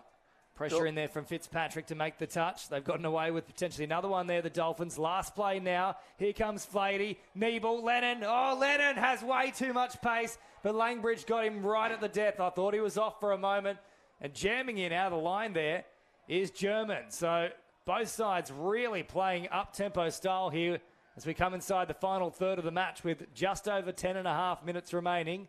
Thompson crabs across field with the left foot. Now Little picking up the pace. Thompson goes for a dart himself. What a ball that is. Quick hands. Jenkins for the corner. Oh, yes, baby. Yeah, there's the old Dawson play with Thompson out of half, finding the back man, and it's easy 2-on-1 and well constructed there by the Dawson Dragons. They've really stepped the pace up here. Let's see if the Dolphins can bite back and go with them on this speed. Yeah, so good play then. Obviously, the experience is showing out in Dill Thompson. And we'll see if the more experienced boys now can lift, as we'll see referee Rebecca Rogers calling both captains together. We'll see what happens out of this. Yeah, we can see there's a couple of decisions. The Doyalson Dragons, they're definitely in the game, but they need to keep their heads. And the game has definitely stepped up a couple of gears here. So this is really shaping up for a good finish, this game. Yeah, you'll see the message coming back to the box as a Doyalson manager telling the players to all settle down here, to just play footy. So 9.5 to go. There is plenty of footy still to be played. Dropped off here. Flaherty trying to switch the emphasis. Ball over the top. Good pressure, though, from Jenkins. It would have been an absolute miracle if Jones was able to get that to ground. Jenkins plays it quickly. Nice quick hands, too. Langbridge in the centre of the field. Touch comes in from Moffat. Eagleton back out there now. He receives the ball. Quick hands. Rodimer now has a bit of room to work with. Dafter back towards the middle. Under pressure. Here's Fitzpatrick. He gets it once more here. Belcher with the big touch. Thompson drives hard at them. Belcher, I think he just got back in time. That's a great piece of tracking defence there from Belcher. Yeah, good defensive shape there by Belcher. We know how fast Dawson, but Thompson can be. And yeah, well defended there by Belcher. Here he is again with the run up over halfway. And they'll get another set to work with here, all offside of the Doyalson Dragons. Dita will try and get himself back into the contest here. Really hasn't seen much of the ball at all so far. Yeah, been a little bit quiet. We haven't called him a real lot in this game, but we all know what he can possess, and the great try he finished off yesterday in the game we called. It was one for the highlight reels, that one. So Raina Badior in the centre of the field now. Kane from distance, diving a long way. Fitzpatrick did a good job to stop him, though. Back to that 7 metre mark they go. 8 minutes and 10 seconds remaining. We'll see Lennon on a sweep here. Lennon on a sweep and step back. Here he is now. Lennon stepping off that left foot. Ardita keeping the width. Tried to pop it back on the inside. But well tracked in defence there, Deacon. Yeah, good read then from the Doyalson winger. Obviously good play then from Chris, but again, defence wins games. Well, Stoney, we were talking about bull rush in the previous game. I think German thought he was playing it there. He came shooting out of the line. He was flying out of the line, but here we can see defensive pressure. Both teams are really pressing hard, and good chance here for the Doyalson. Get themselves a little gap in the scoreline again. Send Moffat back on with Lennon again, and both Moffat boys. We'll see if a bit of a backyard trick can come in play here. And Belcher now too, so literally as many big guns as you can think of. They've put them all out there at once. Just over 7 remaining. The two Moffat boys, Belcher and Lennon. Here is Lennon. Dropping it off. Belcher, big ball over the top. Perhaps needed to play a little more simple there because Waters had nowhere to go. 7 remaining. Jenkins works it away from the Doyalson Dragons end. Moffat comes in for the touch. Nice little ball here for Daniel Langbridge, who drops it off now. Sun, Langbridge, and then Sun again out of acting half. Langbridge coming down the short grandstand side of the field. Thompson to the open passage. Rodimer with a quick ball there. Oh, Adidas way too quick, just jogging, and he makes up the ground. Yeah, good speed there from Adida, and that's their pet play, the Doyalson Dragons. Man out the back, and they normally try and create that 2-on-1, but just that genuine speed of Adida defended that well there. Geez, you've got to feel sorry for Tommy Dafter coming up against Ardita out there. He's not going to get too much joy trying to squeeze along the sideline. A bit of a mismatch in speed, but Dafter, he can hold his own in this division, and he's been a stalwart for the Doyalson Dragons for a long time on the wing, and he can hold his own. So Langbridge plays it off here. Johnson in at acting half. And the touch comes in from Flaherty. Fitzpatrick. Roll ball here, close to that 7 metre mark. Heavy contact, but nothing forceful. Last play now for the Dragons. And that one is a little bit more iffy from the Luke Kane, but they won't pull him up on it. Certainly a little bit of get out of here about it. There's still some physicality in this game. These are men's opens. They can get a little bit push and shove sometimes, and there's a penalty again. Another good opportunity here by the Dolphins. Yeah, Doyalson player just got caught in the ruck then. We'll see what Dolphins can do with the ball here. We've got Moffat on. This is Kyle German now with it. Moffat in an acting half, receives it back. I'll try and launch something here from the 7 metre mark. Moffat, shooting out of the line. Great defence. Jamming in. I think there might have been Simmons who did that. 5 to go. 7 away. Moffat.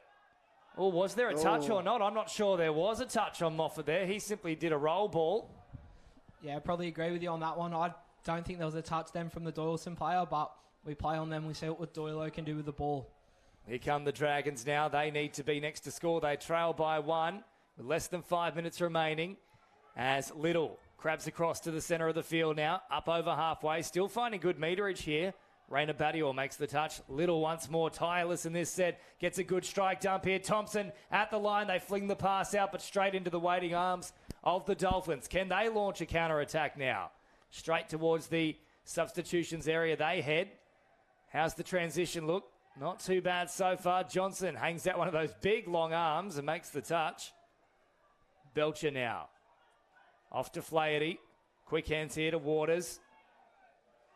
Belcher picking up easy meters. Last play now. Flaherty with a couple of dummies. The late delay on the pass. Oh, getting to ground. Luke Good Kane touch. crabbing down. However, I think Thompson has done enough here. That's an incredible touch. Yeah, it was a late switch. I think they need to hold their width there with Flaherty. There was holes opening up, but just a late switch. Kane almost got through the centre of them, but well defended there by Thompson. So through the middle of the park now with Johnson up towards halfway. Rodimer back into the action, as is Zach Sun. Here he is now. Sun gets it once more. Langbridge all to ground. Belcher, that was a bit too much in that one. They'll have another word here. Yeah, the officials.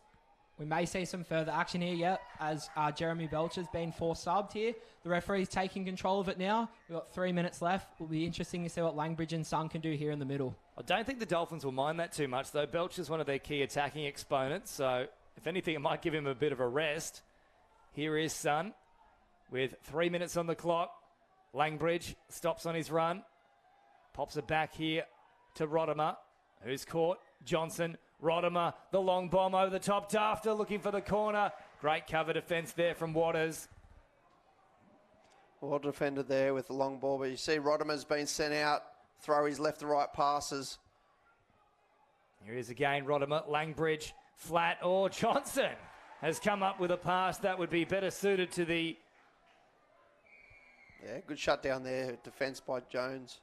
He really read that play out the back well, and they're holding firm here, the Dolphins. This is a good test for them. We see in some big games they haven't quite been able to complete it, so it's a good test here for later on in the tournament whether the Dolphins can finish this game off.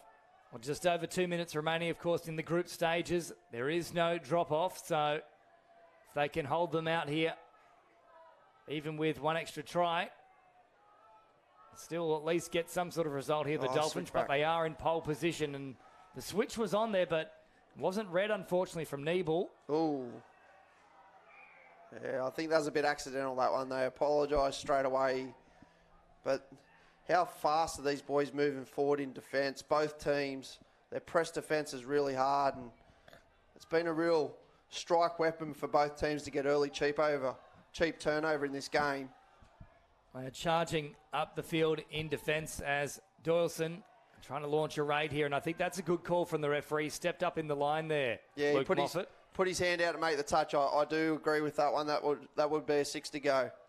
So this is a real good opportunity now, probably the final opportunity of the match. There's just over a minute remaining. If they play this set smartly, they can potentially score a try and then leave almost no time for the Dolphins to try and launch a counter-attack of their own. Moffat got there very quickly. And another set to play with here. So they're happy to work through the time that's remaining. Now under a minute here with Thompson in the centre of the ground. Gives it for Fitzpatrick. Thompson, 7 away. Fitzpatrick. Oh, how about that with the splits? And he somehow splits the defence in the process. Moffat is protesting, but Fitzpatrick has done a gymnastics move and has levelled the scores here. 4 tries apiece with 40 seconds to go. Yeah, they've got no time to argue here. They can hit back. They've got plenty of time on the clock if they hurry up, but I was a bit questionable about the ball from the ruck, but Fitzpatrick, he is a big game player. He stepped up again and put the Doyalson back into the game. Well, they'll have time here. So level scores 4 apiece. Kane is out there, as is Flaherty. And Josh Moffat. Here is Moffat now. Moffat for the line. Did they get there in time? Oh, they've just got him. 10 seconds on the clock. They might get one more shot at him here. They've all turned around to take a look at the clock. Moffat's got to get to ground for the strike dump. They're going to run out of time. Flaherty, Moffat now. Well, they've absolutely butchered this particular play. Can they pull it out of the fire, though? Kane, no, they can't. They had to take the touch and try and launch from the dump. But, geez, what an entertaining game we've just seen there, Dave Stone and Deacon Cameron. Yeah, it was a really good game. It was end-to-end. I think the strongest thing for both teams was the defence. The defence probably made that thing the most exciting bit. Hopefully we see both teams possibly in the grand final, but some really good end-to-end footy. Yeah, that could have been a pre-match grand final or semi-final. Two top teams in this division, and it's really exciting touch. Both country teams, good to see them competing against the city counterparts. And we've almost got another men's A-grade team coming up here between, looks like, Penrith and Parramatta. So we've gone from a country champs grand final into one of the semi-finals from the Vorden Cup. So this will be another exciting clash, James. Certainly will. So all the action set to continue with the men's Open A division. A battle for the West between the Penrith Panthers and Parramatta Eels. But at full time for this one, the Battle of the Central Coast. It is the Doyalson Dragons 4, the Central Coast Dolphins 4, a level ball game. And all the action continuing here in about 5 minutes on New South Wales Touch Football Facebook.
And welcome back to Port Macquarie Regional Stadium, a battle of the West here in the Men's Open Division. The Penrith Panthers with first use of the ball up against the Parramatta Eels in the gold and blue uniform. I'm joined in commentary here by Tim Robinson, the East Men's 30s player and also the coach of the Wollongong Girls B Division side. We'll come to Tim in just a moment. Also joining me in commentary is Mark Herndon, part of the New South Wales Touch Football Board. And Tim, a very good afternoon to you. Yeah, afternoon. Isn't it good to be back playing some touch up here in Port Macquarie? Really missed last year. It's been a long 2 years away from the game, and so far so good. It's been such a well-run tournament. It's exciting to be here. And the first time since 2019 as well where we can actually have fans in the stands too, which is very exciting. And Mark, as a board member, I'm sure you'd be very excited about that yourself. 100%. It's. I was looking out on the stadium earlier, and it's just every seat's taken, particularly under shade. So it's nice to see the sun out. It's great to be back in Port, and it's great to have the crowds with us. So here come the Penny Panthers on the charge now away from their own end. Working there through Angles Cork. Ball back on to the middle now. As pressure comes up from the inside there from Parramatta, but good meters on display here from the Panthers. They keep charging forward. At pace now through the likes of Klein. Klein driving forward hard at the line. Opening here. Oh, great little pop pass right at the death. And first try of the match comes the way of Penrith in the battle for the West. Yeah, Ethan Klein. Straight over the line to open it up for Penrith. Very good players, some great quality players out there, isn't there, to watch in this Premier League division. We just saw a cracker of a game then between Central Coast and Doyalson, and this is going to be even better. Two of the big names of men's touch. Well, just the speed into the line there from Penrith. I mean, Parramatta really had no answer, and they'll need to defend a bit better than that. So Parramatta will get a chance now to strike back, though, with Simbolan out there now for them. Of course, Marshall King in the 17, one of the men to watch here across the entire tournament. Here he is in now at acting half. Quick ball away to Harrington. Harrington back to Marshall. Harrington once more drops it off. I'll just try and open up the play here through Osborne. Looking to work for that penalty and getting those players up off the line. Marshall off the left foot. Oh, dangerous as always. Good touch made, though, from Klein, who's been heavily involved so far. Back to Marshall now. Simbolan looks to work for the strike dump. Marshall threatens to go long. Ultimately, no release in the end. And the touch comes in from the Panthers. They're setting up for a couple of Cindy plays there. The middle link and getting the far middle to sweep. Didn't quite come off the Para, but watch out for it. They keep that link high there, Penrith. So Penrith now with ball in hand and working up towards the halfway line. A good run here from Moylan. They keep driving forward. Very nice drive too. Picks up plenty of meterage. Angles Cork. Shifting back through the middle. And then finding Nick Good. Here's Angles Cork again. Slowing things down for Ashby. Ashby wraps around once more. Ashby over the top. Good width about the play and getting to ground very quickly there is Chloe. But Ashby, how about that for a ball? It's about 20 metres spiralled from right to left. And it's pinpoint. TJ, very sharp player, isn't he? Really, really young. One of the big ones for the future, TJ. He's had a couple of men's open origins under his belt now as well. He was outstanding.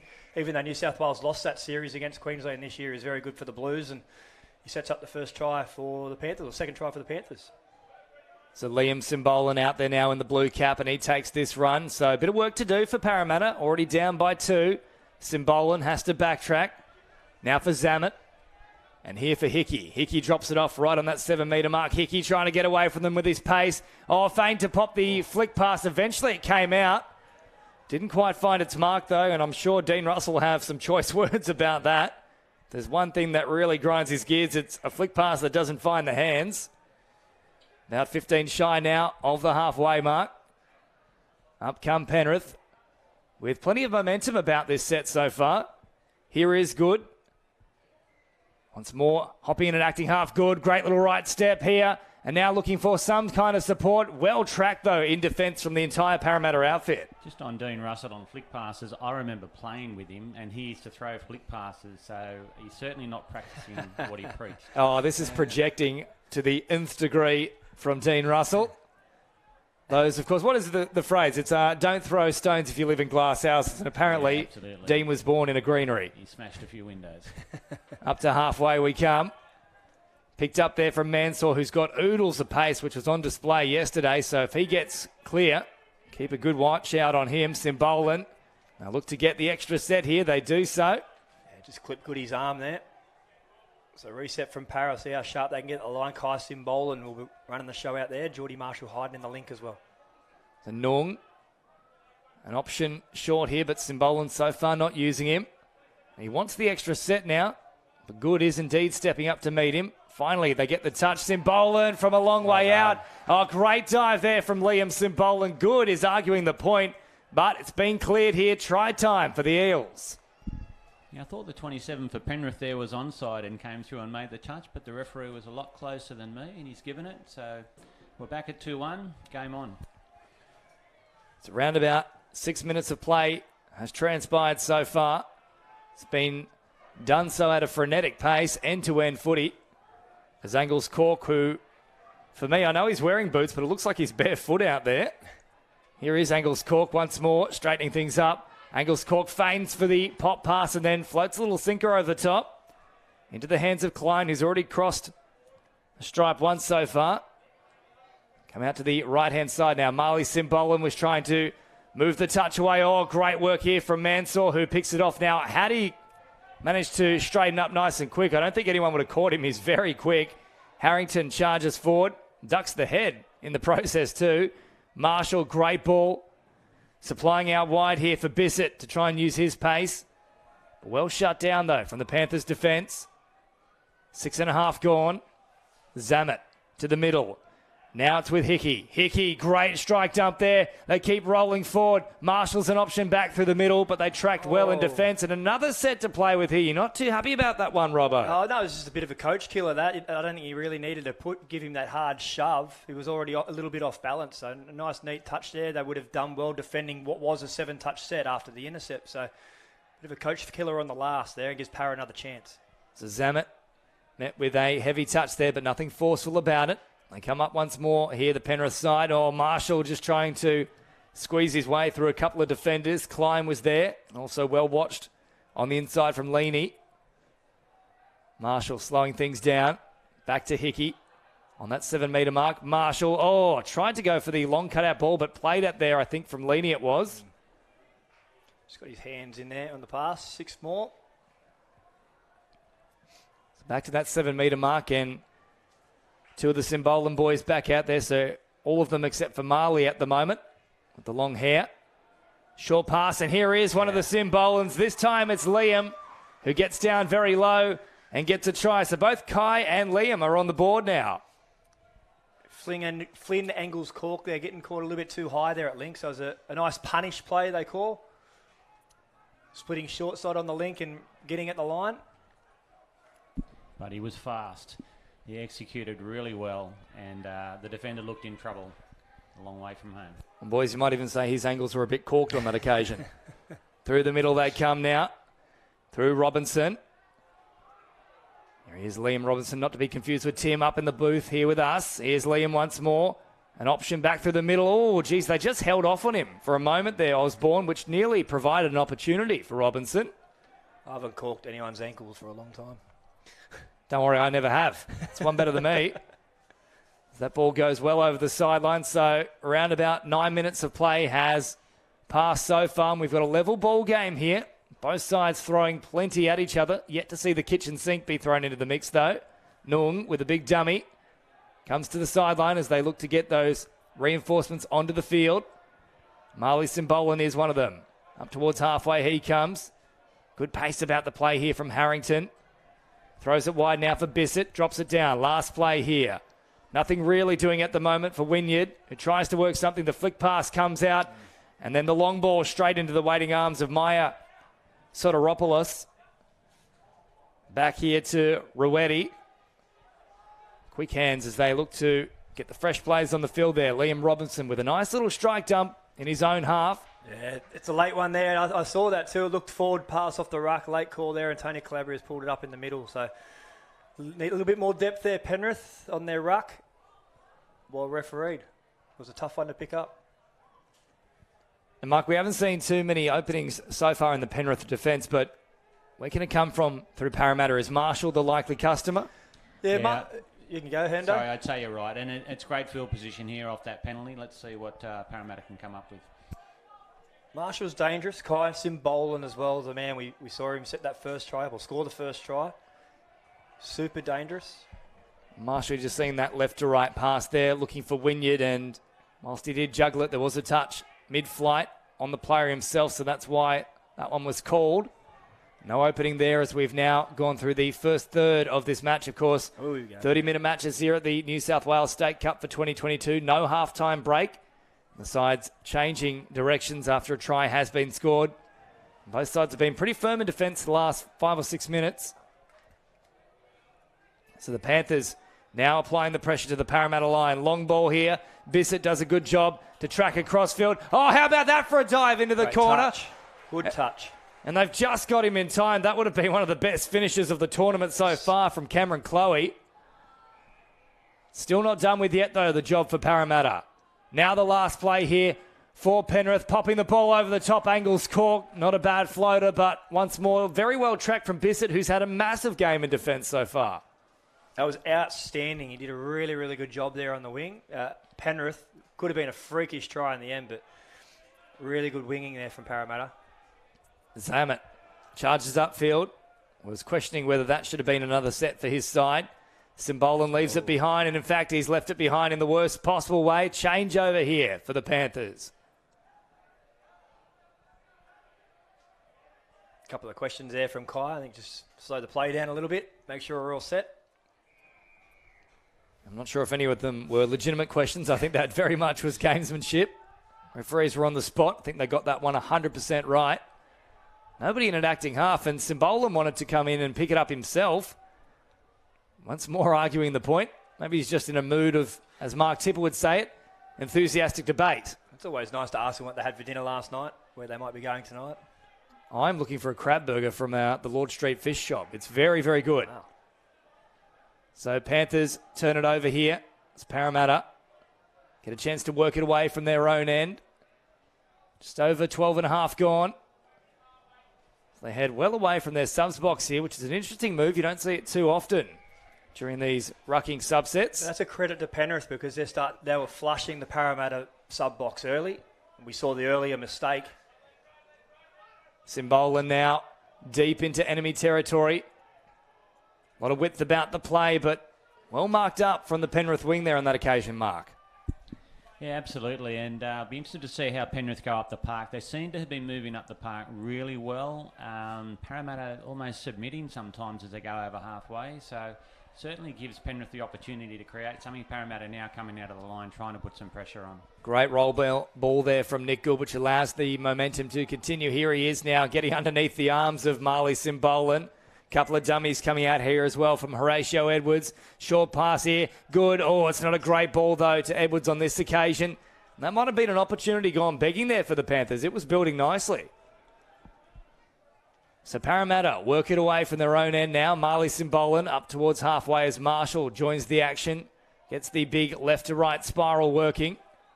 In an acting half now as Liam Simbolan goes on the charge. Marshall back to the middle. Chatton drops it off. Marshall again. Oh, he's fired that one. Ripped it. But just a little bit behind his link player.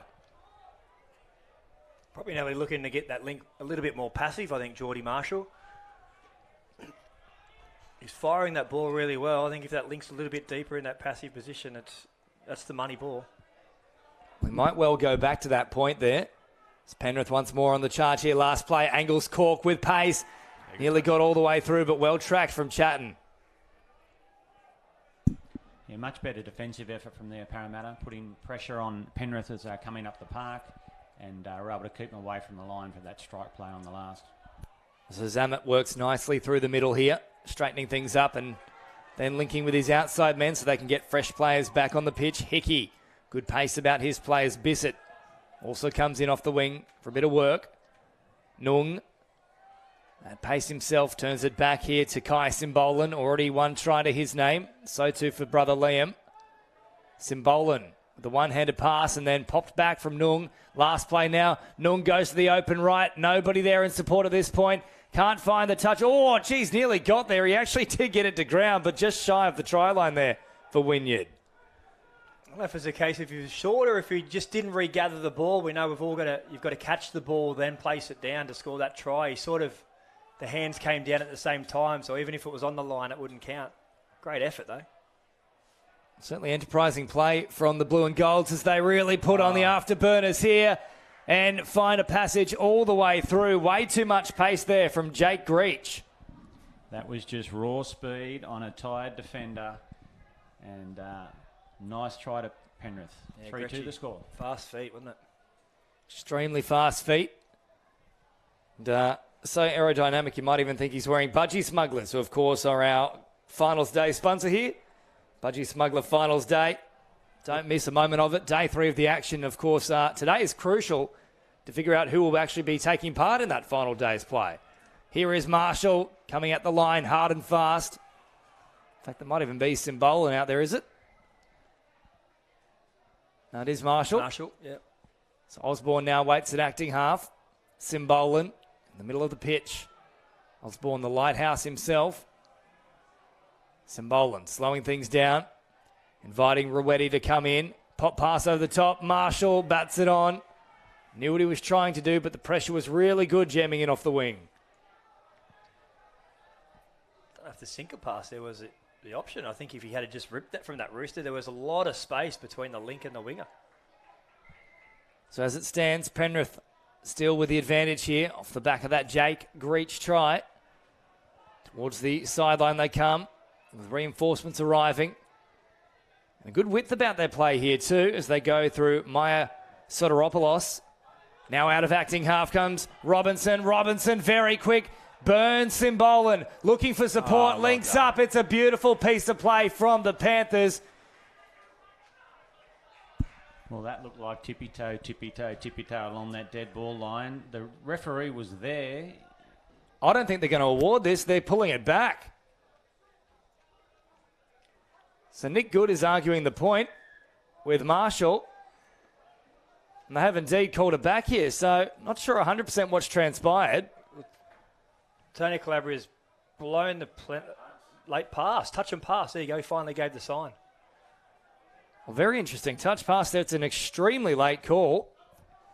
Harrington works it here for Parramatta. That could be crucial for the Eels' chances moving forward. We haven't seen a big margin produced since the early stages, of course, when Parramatta led 2-0. Here they come now through Chatton. Chatton trying to link up with Wynyard. Quick hands. Still alive here. Was it touched in flight? Yes, it was. Another set to play with, and Good is not happy about it. It's a really good defensive set from Penrith there. They put them under a lot of pressure, and then they had a crack on the last, and they were lucky to get another 6 to go. Now they've got the field position. So Zammit feigns the touch and goes back towards Chatton. Liam Simbolan doing likewise, and finally they work the penalty. They've got to be careful here, of course. 3 will result in someone being sat down. Chatton once more happy to tease the defensive line. Zammit opens it up on the grandstand side of the field. Zammit, pops the pass. Chatton for the corner.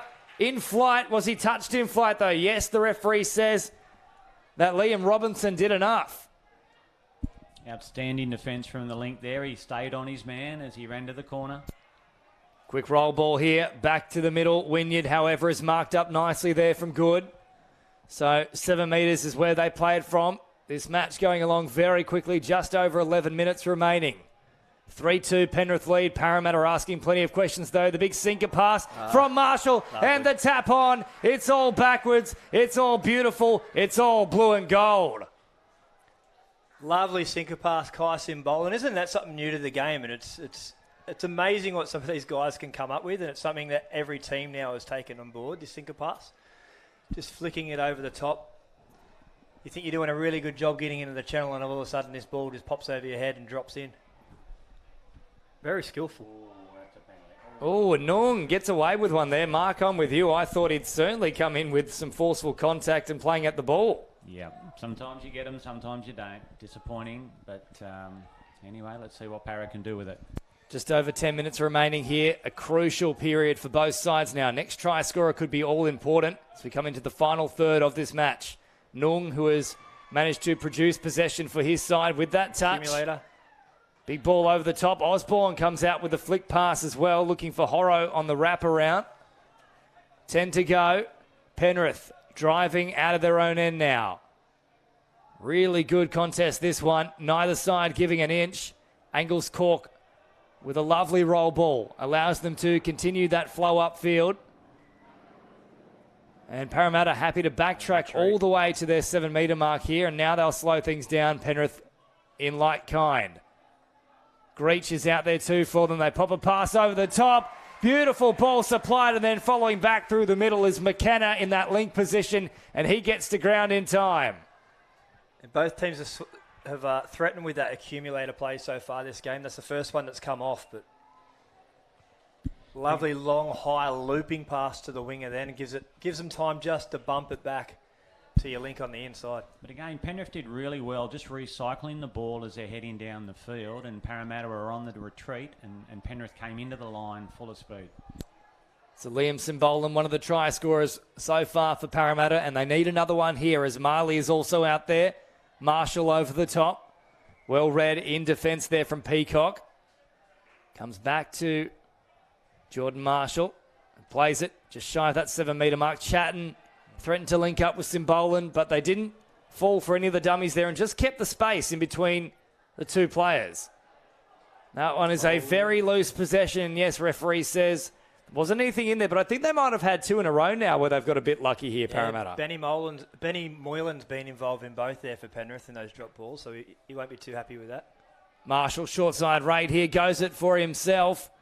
However, Greach is on the spot. The touch is affected. So Marshall back to that 7 metre mark. Bissett, Marshall, and now Simbolan. Zammit slowing things down. Toying with the defensive line. Out to Liam Simbolan now.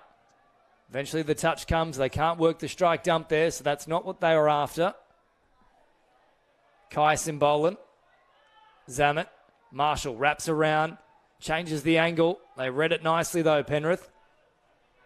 Just under 8 minutes to go. Touch comes up. This is the last now. Simbolan floating it once more. He's done it again. A beautiful pass over the top from Kai Simbolan. Straight into the waiting arms of his brother. And Liam's got a double. However, they've called this one back, I think, for a forward pass.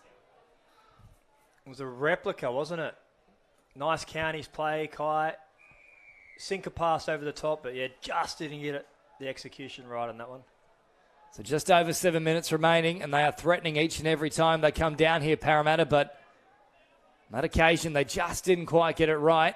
Robinson to Good, who drives forward. Great roll ball. He's probably one of the best in the game at getting those strike dumps is Nick Good. Good defence from Parramatta there. Penrith came in hard, but they held their line, and now they've got to get up the park. Good pressure jamming into there from Horatio Edwards. Edwards once more making the touch. Harrington now at pace. Wynyard picks up good meterage here. Bissett chimes into the attack. Rolls it here for Simbolan. Nung back out there. Last play now for the Eels. Oh, great footwork here from Hickey. Hickey looking to leave his mark quite literally this time around. He does find Nung, and 4 tries apiece. We are back level again, gents. Edwards did everything right there in defence. Everything right. Just got turned around in that last minute and missed that touch. Well, they've called this one back too. So let's have a little look here on the delayed vision, which is acting as a replay for us. I'm not sure what they've called there. Maybe even touch pass potentially. Looks to be the ruling from what I can see on the replay, and I'm not sure where they've come up with that one from. And to make matters worse, there was also a bit of chat back. Here we go. 7 on the field here, I think. There's all sorts of stuff happening at the moment here with our officials. They're definitely in the game. Not sure who they're favouring, though, at this point. That's the real question. Marshall's out there, as is Simbolan and Wynyard. So a couple of the big guns on deck as Kai threatens to link up with his middles. Marshall drops it off. Wynyard wrapping around. Here he comes. Wynyard stops on a dime. Oh, great pressure jamming in from the link position. Simbolan, quick hands. Oh, Chatton couldn't get it away. He did well to take it, though. And I think they're playing advantage here for offside. Yes, so they'll get another set to work with here. Isn't it great footy to watch? Their feet move so quick, but just the passing, A lot of it's even no-look stuff, and it's all off the cuff. They know what they're doing. Touch made as Wynyard wraps around once more. Marshall out to Kai Simbolan. Simbolan with the wrap play. Marshall doesn't use him because it was a little delayed with an extra bit of pressure in the roll ball. Klein comes up to make the touch. Marshall, long pass. Bissett, great footwork back on the inside. Did he do enough to evade the second attempt there? I'm not sure he did. Yeah, good touch made in the end there from Chloe. Yeah, good recovery. So that saved a try, and with 4.5 minutes remaining, it could be a massive play from Chloe. Marshall goes long again. Well tracked. They try and pop it back towards the middle. And how important will that denied try there from Chloe and also the previous one with the forward pass ruled on Simbolan turn out to be? So up towards and over halfway now. Go the Panthers. Greach through the centre of the field. Good pace about this play. Robinson at speed, looking for Ruetti. They jammed in there, made a good touch. Osborne it was, I think, and stopped it. In fact, Harrington it is, who now takes the run. Bissett forward, they charge. Under 4 minutes to go now. Chatton looks for support. Simbolan arrives late. Now, wider still to Horro. Osborne out there. Zammit an option. Dummies to him a couple of times, and now Zammit in at acting half for Osborne once more. Slow down the play here. Bit of patience about the work here, Parramatta. Short side raid for Osborne. Very tall, very long. Couldn't quite get to ground quickly enough, though. Big D set here needed by Parra. They want to trap him in the end, then they can get the guns on to have an attack. Try and level this up. Scenario for Penrith is pretty simple here. Keep it simple itself with ball in hand. Get through the set, complete, and turn over well away from the subs box of the Eels. It's good. Looks to conjure up some clever work here for Penrith. They'll attack the grandstand side of the field, though. Quick hands, but I think it's going to be a touch pass. Yes, brought back. So not a bad set, but ultimately they probably would have preferred to have finished on the other side of the field. Well done again by Bissett. That's another penalty there from Ranger getting in the ruck. I think probably Ben Moylan's going to have a chat. Yeah, I think he's going to go. Yeah, there it is. A forced substitution here on Ben Moylan. He has been in the wars throughout this match. So it won't cost them too much because another player now making their way back out there, but they probably would have preferred Moylan to stay on the pitch. Wynyard in at acting half. Mansour. Now Simbolan.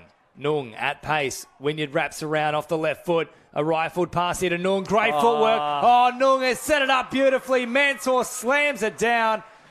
And that is just absolute clockwork from Parramatta. He had no right to set that up. It was a really good defensive read, but then the footwork was just outstanding from Nung. But even the drive before, he set it up with a sensational drive in, then readjusts into space, plays what's in front of him, and that is just a super exciting try to watch. So 4 tries apiece and only about 90 seconds remaining. So Parramatta need a massive effort here in defence because if Penrith score, they probably won't have time to launch a counter-attack. That's gone forward surely from Angles Court. Forward for me too, yeah. Yeah, they're on the spot there, the referees, so the last throw of the dice might well come to Parramatta here. It could be the Simbolan square up there. I like that. Bit of alliteration, always welcome here in the box. Osborne tracking across field, looking to get those fresh players on. Harrington's been a real tireless worker throughout this match. Heavy contact on him, though. Nothing's forceful about it, though, according to the referees. Chatton picks up good metres here. Last play now, Simbolan, Wynyard. They've got to launch something. They won't get another shot at the line here, so this is it for them. You want to get it over here, wouldn't you? Marshall is under all sorts of pressure, though, so Penrith will get one final raid on the line. 45 seconds to go at Port Macquarie Regional Stadium. A great match so far. Level peggings 4 apiece. Now, surely that's gone forward. Well, they haven't ruled it. Yep. And they might have been very hard done by their Parramatta. This will be interesting if they score off the back of it. I'm sure there'll be a few protests if they do. Play on is the call for now, though. 25 seconds on the clock through the middle of the pitch. Robinson turns it back on the inside. Still live here, Greach. And this time they're going to call that one, which arguably was far less egregious. touch and pass. Just don't know if that was the play for Penrith, that last-minute switchback. They had a bit of run. They got away with that forward pass up there, and we're going to end up here in a draw. Well, there is the siren. We won't get another play at them unless they decide to go for a little raid, as Simbolan has a cheeky little smile. In fact, it's Marshall. Shorty. Very cheeky smile there from Marshall, but great match from both sides. They threw everything at one another. And in the end, the battle for the West is undecided. We finish in a draw, 4 tries apiece. And I'll throw it over to both of you gents here. Mark, man of the match for you. I thought Geordie Marshall played well, dangerous every time he got it. Thought Moong did really well. Hard to pick it for me. Tim Robinson? Yeah, I'll throw another name in there for Para. I think Kai Simbolan. He was very good. He scored that first try. He set up one there as well with one of the sinker passes, and he led his team around pretty well to get back in for that draw. Well, we probably expect both these sides to be appearing in the Budgie Smuggler Finals Day tomorrow on Sunday. Don't miss a moment of the action. All live, exclusive and free here on New South Wales Touch Football Facebook. And up next, it is the Women's 20 division with the Doyalson Dragons taking on the Hills Hornets. And touch off will be in about 5 minutes.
Ready for a women's 20s game here at Port Macquarie. It is the Hills Hornets up against the Doyalson Dragons, who have the tap. Tim Robinson in call alongside Mark Herndon, New South Wales board member. We just witnessed a very exciting game, didn't we, in the Premier League then, Herndo, between Parra and Penrith? Yeah, absolutely. And look at this, under the post. Great start by Doyalson. Beautiful day out here at the moment, Tim. Nice conditions out there. Again, great to be back playing touch football at Port Macquarie. Certainly is, and a nice little tap-off move there for Doylo, as you mentioned. The space opened up through the middle for Ella Knowles to cross, so 1-1, and Hills will look to counteract. They'll get their first touch of the ball. There's been some really good play so far over the past couple of days. Watching that Premier League, though, the standard is getting better, I think. Mate, I don't know how any of those are going to end up playing my division, which is 50s, in 20 or 30 years' time. I don't know how their ankles are going to hold up the stress that they're putting on their body, but it is a joy to watch. And the photographers, paradise. Oh, some of the finishes, some of the angles that they get their bodies in is just ridiculous. Here they go, the Hills Hornets, see if they can square it up. Nice little out ball. We're going to hit the winger, just can't land the pass. It was Jess Rowe there on the wing. We don't have a 99 on our sheet, unfortunately, but the pass just falling short. It was definitely on, just execution, created the opportunity. Well done, Hills. Here we go, Doylo trying to ruck it out of their own end. They'll look for the box. A nice shift as the winger comes in, but the pressure too much. Put it down and Hills will go back onto the attack. We'll see what they've got. A couple of subs just been made. I'll keep it wide, then we'll see if they can set up through the middle here. Oh, interesting play. There from the winger. I don't think I've ever seen a Rooster run on the wing. It almost worked. All right, now they've got their players on here. No, they haven't. Couple off again. And no control there. You have to forgive us here because we've got a bit of a dud team list. The Hills numbers seem to be a little bit all over the place. So apologies to the girls if we don't get the correct names or don't know the names in some circumstances. Wow. Now Doylo fly down the wing, and I think we might have that one. Hope McIntosh Walsh shows some speed and flies away. And all of a sudden, 2-0 after Hills had a couple of attacking sets. You can't coach speed, and that was just good vision, good awareness, and caught them napping to slip down the sideline there, and nobody was going to catch her. She looks very quick. Herndo, can I ask you from a board point of view? We spoke last game about it's good to be back. Has much changed with the setup post-COVID for New South Wales Touch and how we run these events? Yeah, certainly what we are seeing this weekend is Hills attack the line. Oh, nice sweeper play. Wonderful dive. 3 dives at the line. That's Matilda Bloomfield, and she's going to get it. Yeah, direct at the line. Yeah, it looked like the referee was a little bit uncertain. She looked to a sideline ref, which is she's entitled to do, and then she's awarded it. So the format, for those that came here during the COVID period, where you basically had to arrive and leave because there were restrictions around numbers on the field, it was generally well received by those that were involved, and they certainly were able to get out and enjoy, beautiful Port Macquarie. This year round, we're playing around with that format again. And we're having a game break in between games, so still in blocks and still got the opportunity to get out and enjoy Port Macquarie. So feedback so far has been pretty positive, but again, we'll listen to feedback from participants later on to see, whether it was well received, whether it affected the quality of the games at all. So we don't want to affect the quality of the game, but from what I'm seeing the last 2 games, it's still very high standard. Yeah, it is. I mean, it can be a little bit taxing as a player with a couple of back-to-back games, but I think it has been well received because you're right. They get a little bit of time outside the tournament. They get to visit some of the sites around Port Macquarie. They get to spend more time off the field as a team as well. So I think that's definitely the feedback that we've had for some of our teams at Wollongong and other clubs that I've heard as well. As Hills take it on now. Look, again, playing in the senior divisions, I think our guys are more complaining about having to warm up again. So they wouldn't mind the 3 games in a row, I think. But anyway, you've got to play around with the format, and hopefully we'll come up with one that works. You're doing a good job so far, and It's great to be back in Port as Doyle look to bust up the middle. That's 55. Maria Paya. Here comes the strike dump. Let's see what they've got here. Doyalson, little Rooster out the back. Long ball, that was touched in flight, was it there? No. No, I think she thought about it, but I don't know that she got a hand to it, but it certainly created the opportunity. Hills work it out of their own end, down 2 touchdowns to 1. And they've mucked it up. The big one, I guess, for teams is just getting end to end, especially early in the game. It's really crucial to win that territory battle. So those mistakes really, really hurt, and they come early. Yeah, they say it's a coach killer, but it's also a player killer as well. You're out there on the field, you just want to get to the box or get up the park, and sometimes fatigue sets in and you make an unforced error while 2 or 3 players are going to the sub-box. Can end in tears. That's a ripper pass. And finds the winger there for Doyalson. That's a fantastic try. That's a fake Rooster. No, we call it a chicken, which is just an out ball. You get that defender who's shutting in and all of a sudden create a 3-on-2, and they've landed a beautiful pass out of the wing. 3-1, Doyalson. Yeah, great execution. Just gets you on the outside of that middle play and creates numbers, and they were able to finish it off nicely. Here we go. Hills looking to get back into it. They don't want another try. They want to be the next team to score. Try and cut some of these errors out of their game, which have had plenty early on. They set it up. 33, Phoebe Hunt. A lot with the ball. Here comes the sweeper around. We had a beautiful sweeper again. Exact same play, I think it was. I think that was Bloomfield again. Direct at the line. Nicely set up sweeper. The Doyalson defence just not tight enough. Yeah, and Doyalson weren't really coming off the line there, and that is a real confidence booster for the Hillside. And in the sub-box, there's plenty of pats on the back. That was beautifully executed. I don't think it was going to be the last time we see that play set up for Matilda Bloomfield either. 2 from 2 for her. Why wouldn't you go back there again? Yeah, there's Doyalson right a reply. They're setting their own sweeper and take it back on the open side. That's beautifully played. And the 66, Sienna Thomas sets that try up. That's just dummying that sweeper, isn't it? Taking back off to the short side. The space opened up. And Doyle straight away hit back. Again, beautiful execution. Well done, girls.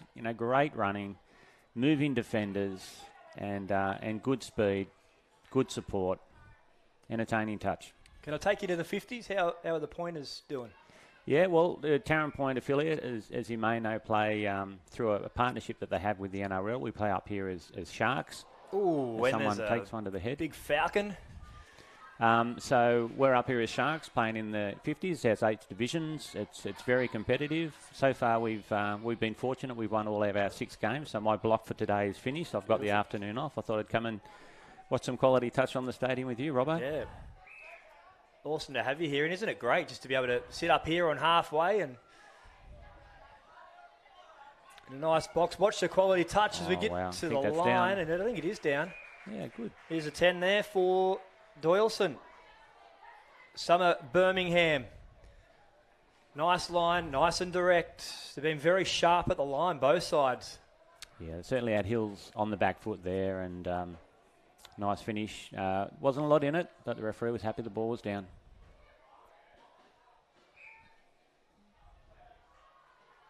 So we're out to 4-2.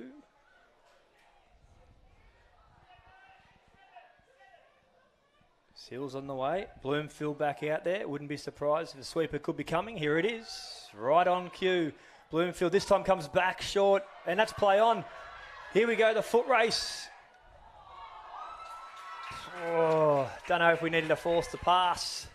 I think the referee was in 2 minds. He thought maybe the touch was made back down there on the 7-metre line, but the defender didn't call it, so play on.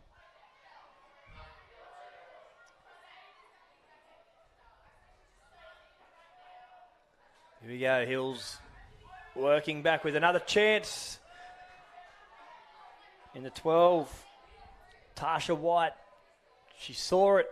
Their eyes were open wide. And the gap just closed. Here comes that Bloomfield sweeper again. This time plays back again and more nice link work. She's been called offside though. and Lexi Eagleton. So starting to threaten. Interesting that Bloomfield stepped back twice now off the sweeper where she's been so successful in taking them out. So Yeah, that was well read. And the thing about Hills as a club, they're generally very well coached, very technically strong, and it's just a matter of the girls putting it together out there. And when they do, they're looking very good. There's 2 infringements there from Doyle. One more, I understand. We could see one of their players sitting behind the try line. I think you go to the side, Robbo. You clearly haven't been sent. I'm a good boy, Mark. And you must be a good coach, and your players haven't been sent. But yet you would go to the side of the field for the next set. There we go. Hopefully it doesn't happen for Doyle as Hills get back in the attack again. Another direct sweeper. They're asking questions here, the Hornets, as they look to get themselves back in the game. Tasha White couldn't get that one. And there's 5. Ooh, they just sort of held there. Well, I think the eight must have got called out. So if she was called out, I'm not sure why there wasn't a penalty. She certainly didn't want to make that touch. Well done to Doyalson then. They repeated sets on the line have held them off, and now they're trying to make their way down the field to try and extend on their lead. And that's better flow. That's a nice drive if they can create off the back here. Good pressure from Hills, though. And there's 6. Well done. On halfway. That certainly makes you happy as a coach. You can get your attacking players on, hopefully get to the line and set something up. But, Dawson are coming back up and putting some pressure on. Here they go, the Hornets. Figuring out who wants the ball. Ava Fox will make the dump. Bit of communication. We don't have a name for the 19, but let's see what we've got here. I think they just lost their way there, Robbo. Just knowing to stand up and be the chief, I think, in that set. Doyleson work it back down. Comes what we call the latch. The latch is in. Let's see if they can get something moving off the back here. We've got another play here to set it up. We'll look for the strike dump. Splits open. And here we go. Doyleson taking off into the in-goal. 66. Sienna Thomas. She links up with the 12. We don't have on our score sheet, but a great finish. The 12 being the winger and cutting in. Sienna Thomas slicing through off the back of that rucking set. Yeah, Sienna did real well. Again, I thought Hills were putting Dawson under pressure as they came over halfway, but just that last couple of touches, Dawson were able to get that momentum, and then Sienna just took off, and she's got wheels, that's for sure. So 5-2 to the Dragons over Hills. 17 to go here in this Women's 20s game. State Cup 2022 at Port Macquarie. Hastings River Council a bit pleased that we can get some action on the park after the past couple of years. We've had a great set-up play there, though, for the Hills Hornets. And a lovely pass from Phoebe Hunt finds the winger. And the Hornets hit straight back, close the gap back to just the 2 touchdowns. Well done to the Hills winger. It looked like it might have been going over her head. She's done really well to reach up and grab that and then motor to the line, scoring the corner. Well done, Hills. And beautiful vision from Phoebe Hunt, too. She's had a pretty good game so far. To be able to take off back that short side and hit long. Collapsing defence there from Doyalson.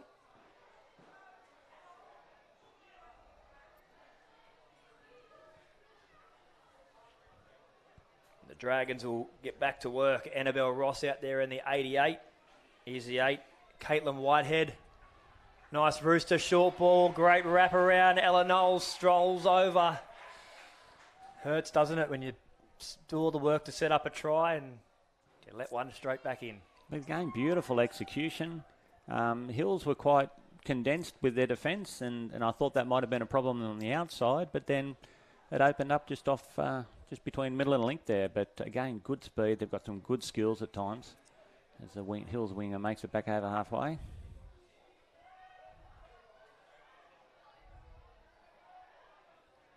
Here comes the Hornets again. Try for try. Triathlon in this 20s game. 6 tries to 3, 15 to go. As Hills set up, they look for the Rooster play again. And there's a penalty right at the back end of the set that they'd be very, very happy with.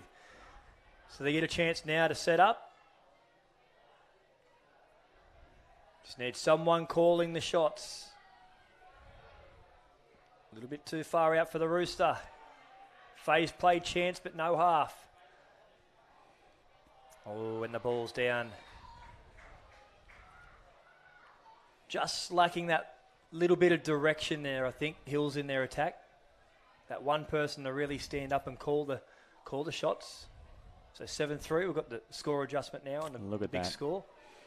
scoreboard here.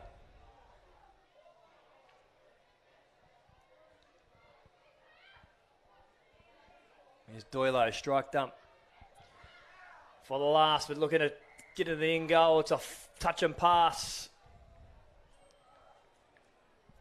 Buried in Hill's corner. So the Budgie Smuggler Finals Day tomorrow. Looking forward to that. Going to be exciting. Yeah, it's great to have Budgie Smugglers supporting New South Wales Touch. If you're here, you can get an opportunity to get down to their stand. It's always colourful. There's always plenty of good product there to purchase. And you know when you buy anything from Budgie Smuggler, you're going to get some comments. You're going to stand out in a crowd. Very colourful. I love my Budgie 50th anniversary smugglers from Robbo, I'm wearing mine Origin. as we You're wearing speak, mate. yours? You look good in them too. As Doyalson put the ball down, I know Kylie Hearn has been pushing for a really pumping finals day with Budgie Smugglers on board. She was pushing for maybe a pool field side, just like at the Gabba for the cricket.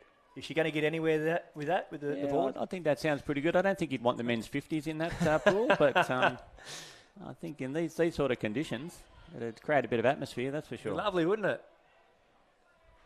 They seem to love it at the Gabba in the test matches. Absolutely. Here they go, Hills. Late switchback. Setting into the last play. It's the 20, Sophie Hill. Dives at the line. And she's got it. Well, there you go. There was no celebration. Everyone was a little bit coy there. I thought it was an easy touch and played, but... Yeah, well, the referee certainly knew what was going on, but the defence looked stunned, and the ball gets kicked back to halfway again. So Hills are in. That's good. That tightens up the score at 6-4. We've had 10, entertaining touchdowns so far today, or tries. Let's see what Doyalson can run from the kickoff. Yeah, 12 and a half to go here in the women's 20 game between Doyalson and Hills. Scoreboard's been adjusted again, so you're right. 6-4, just 2 tries in it. Apologies if we missed anything on the scores. We don't have any replays in this box at the moment. So look to run the Rooster play, a little bit flat on the line. And the ball's been put down there by the Doyalson number 10 in Summer Birmingham. Oh, dear. And that's a touch and pass. Yeah, he's picked it out. You called it with the oh dear. Once again, you're sending 3 players to the sub-box before you've actually controlled the ball going up the park, and that's what can happen. Although, luckily, they've been able to get back out there, and it didn't cost them. Yeah. Yet. Birmingham at the line. Good touch from Hills. You're right. You have to work as a team, don't you, to get to the box. As soon as you start going as individuals and you're tired and you want to run off yourself, your team suffers. Looks pretty easy from up here, Robbo. It does. Oh, nice pass. Birmingham finds the winger. But late.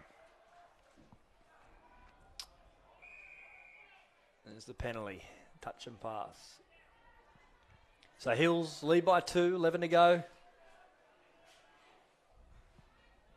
They want to get the ball up the other end. It seems a while since they've had it up there. Keep it up and a bit of a juggle. Keep it up there and try and put a bit of pressure on. Well done, the winger there, because all of a sudden the ball runner was isolated. The winger came charging into support. Good yards, but again, no dummy half there. Yeah. Been a little bit of downtime there. Here we go. We're looking for the strike dump. It'd be the 99. We don't have the name on the list, but she's looking to bust through. But that's not too bad. You wouldn't be too disappointed there if you were the Hills coach. Buried the ball in the opposition. Now they need to defend. See if they can keep it in. So Doyalson number 4 taking it forward. Ella Johnson starts it off. Here comes the latch play for the Dragons. Looking to venture out. Middle link and just didn't get the ball down. Last coming up. Maybe they've got an extra touch. Here we go. There's the last. Scooping through the one in Shea Newbury. Easily shut down there for Hills. And again, two girls gone straight off. So I'm not too sure if it's a tactic by Hills, but You'd like to think it is, but it does have some risk involved. but just puts a lot of pressure on those 3 or 4 players there that are left buried in their own territory. Credit to That's a smart Doyalson. play. They've been able to keep the attack away from the sub-box to make it more difficult for Hills to get off. Here goes Lynch.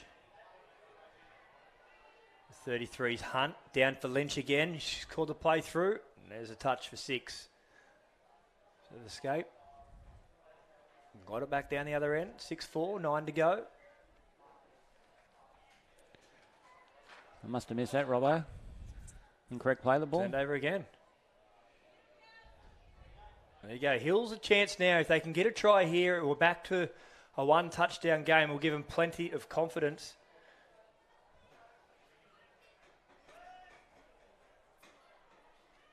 I haven't seen Bloomfield out there. She's been the one that's been doing the damage off those sweepers. Oh, there we go. Direct. There's no touch there, yeah. There was no call. You could tell exactly from her body demeanour in Ayla McCulloch that she didn't make that touch. And Hills have got that try that they need to bring it back to that 1 touchdown game. Well, if I'm the Doyalson coach, I'm really disappointed with that because they're only defending 5 players. Because for the first 2 or 3 touches there, Hills were still subbing players on and off. So they only had 5 players running at them and they've still leaked a try. So 6-5, Doyalson. They were up by 3 if you've just joined us. Hills fighting back in this women's 20s game. Setting for the sweeper. And taking back off the open side like she's done so many times already in this game. Sienna Thomas. I think that's the 3rd time she's done it for the 3rd try. And Doyle hits straight back again. The kickoff play. Don't you love it, Robbo, when the kickoff play works? You know, you go through them at training, you play against each other to the point that they never work because the opposition knows what's going on. But again, they're perfectly executed. I thought the ball was coming this way. Dummied, gone the other way, and it opened up. Sienna Thomas, for me, has been super for Doyle. Yeah, full of running, a threat every time she gets the ball. Bloomfield's back on there. She's in the right link now, but they're setting for the Rooster play. It's an out ball for the Chicken. They've still got the winger open on the far side. That's an offside. That's deliberate offside. Well, maybe if she'd caught it, it would have been a try because it came off a defender. But again, they run that Chicken really well. They condition the defence to think they're coming short on a Rooster, and then they head outside. And I know I got nailed by one of those this morning. Plant your feet. Good D, good snipe there from the link.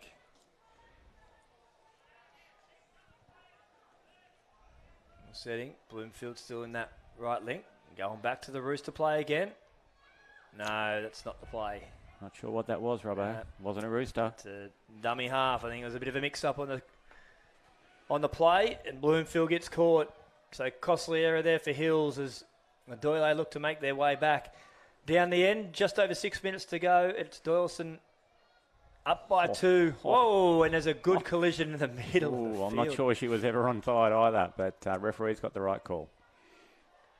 I think it was more so she was up hard and just had the hands up just to defend herself then. A good call, and we get on with the play. Slowing it down here, they really need to be running, I think. Dawson, that's when they look at their best. There's Birmingham. Setting out here. Ella Knowles looking to sweep. Here she goes. Knowles and straightens into the gap. Good defence by Hills. That felt like conditioning, Robbo. Let's see what they come up with. Here we go again at the line. It's a great read. It's play on there by the referee. Touch and pass. We did call play on. I thought he was actually going to call a penalty after that, but definitely the right call. Definitely late. 5 to go. Hills need to score next. Oh, good hand off the bootlaces And up the sideline, they need to sweep on and keep the run. Nice shift. Here they go, fifth play. It's a 33, Phoebe Hunt. Trying to keep the ball alive, but we're going to get a late pass here. Yeah, I think I'd call that a very late pass, Robbo. And I think it's Phoebe Hunt that's down there in the middle. She's back up now, good to see. Ready to go with the white ribbon in her hair.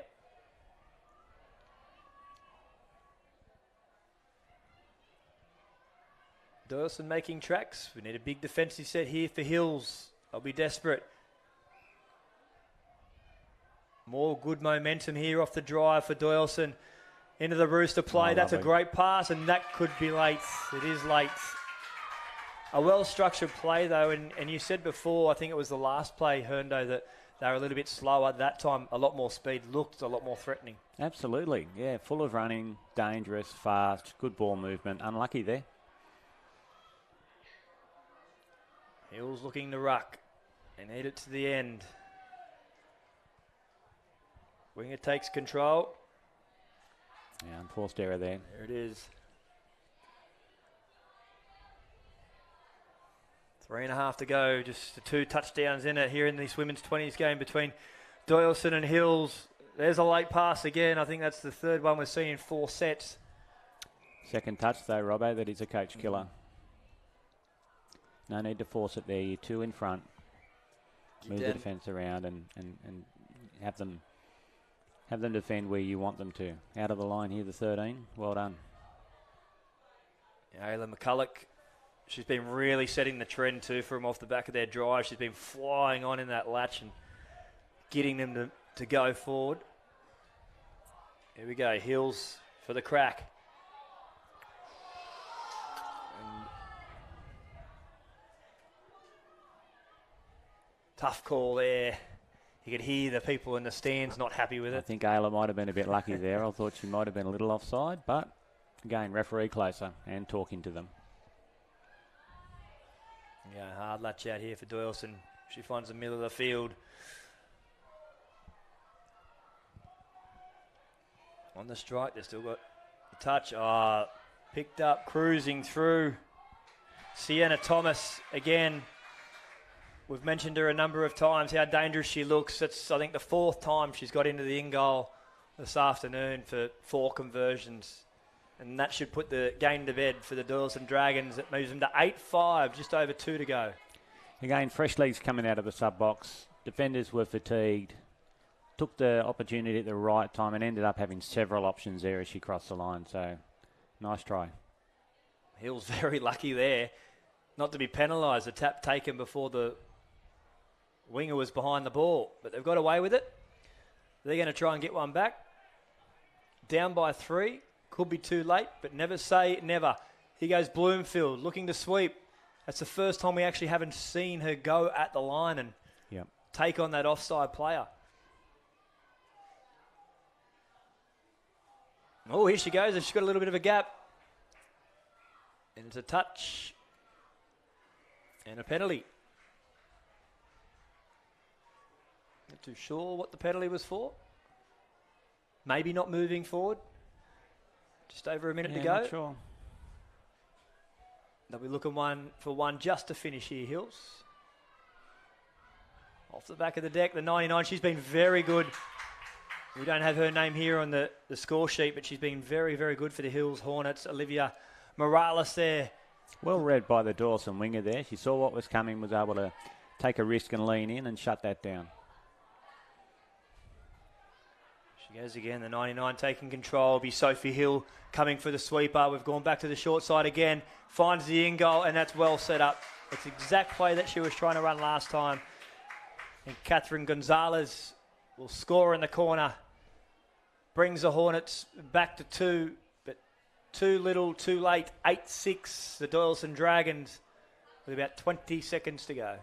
Again, well run, well organised, technically correct. Great effort by the sweeper. They're working really hard. The defenders are forced to make a decision and then take another option, go the other way and open up for the winger. So it's been an entertaining running game. Couple of errors in it, but both sides correcting to get the ball from end to end and play some entertaining footy. We've been in the in-goal a number of times as Doyle have one last crack. And they've come away with it 8-6 winners over the Hills Hornets here in the women's 20s.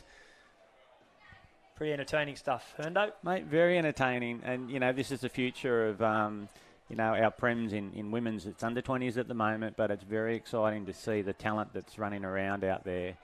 And technically strong as well. Yes, there's probably more unforced errors at this level, but they're still learning, they're still developing, and the future is really exciting for women's touch. Yeah, it certainly is. And more women's 20s games coming up. The next call, Wallsend Wolves up against the Maitland Redbacks in the 20s before the mixed Open A begins as well this afternoon. That's it for Tim Robinson. Mark Herndon, thanks for joining us, mate. Enjoy the rest of your weekend. Thanks, Robbo. That was a pleasure.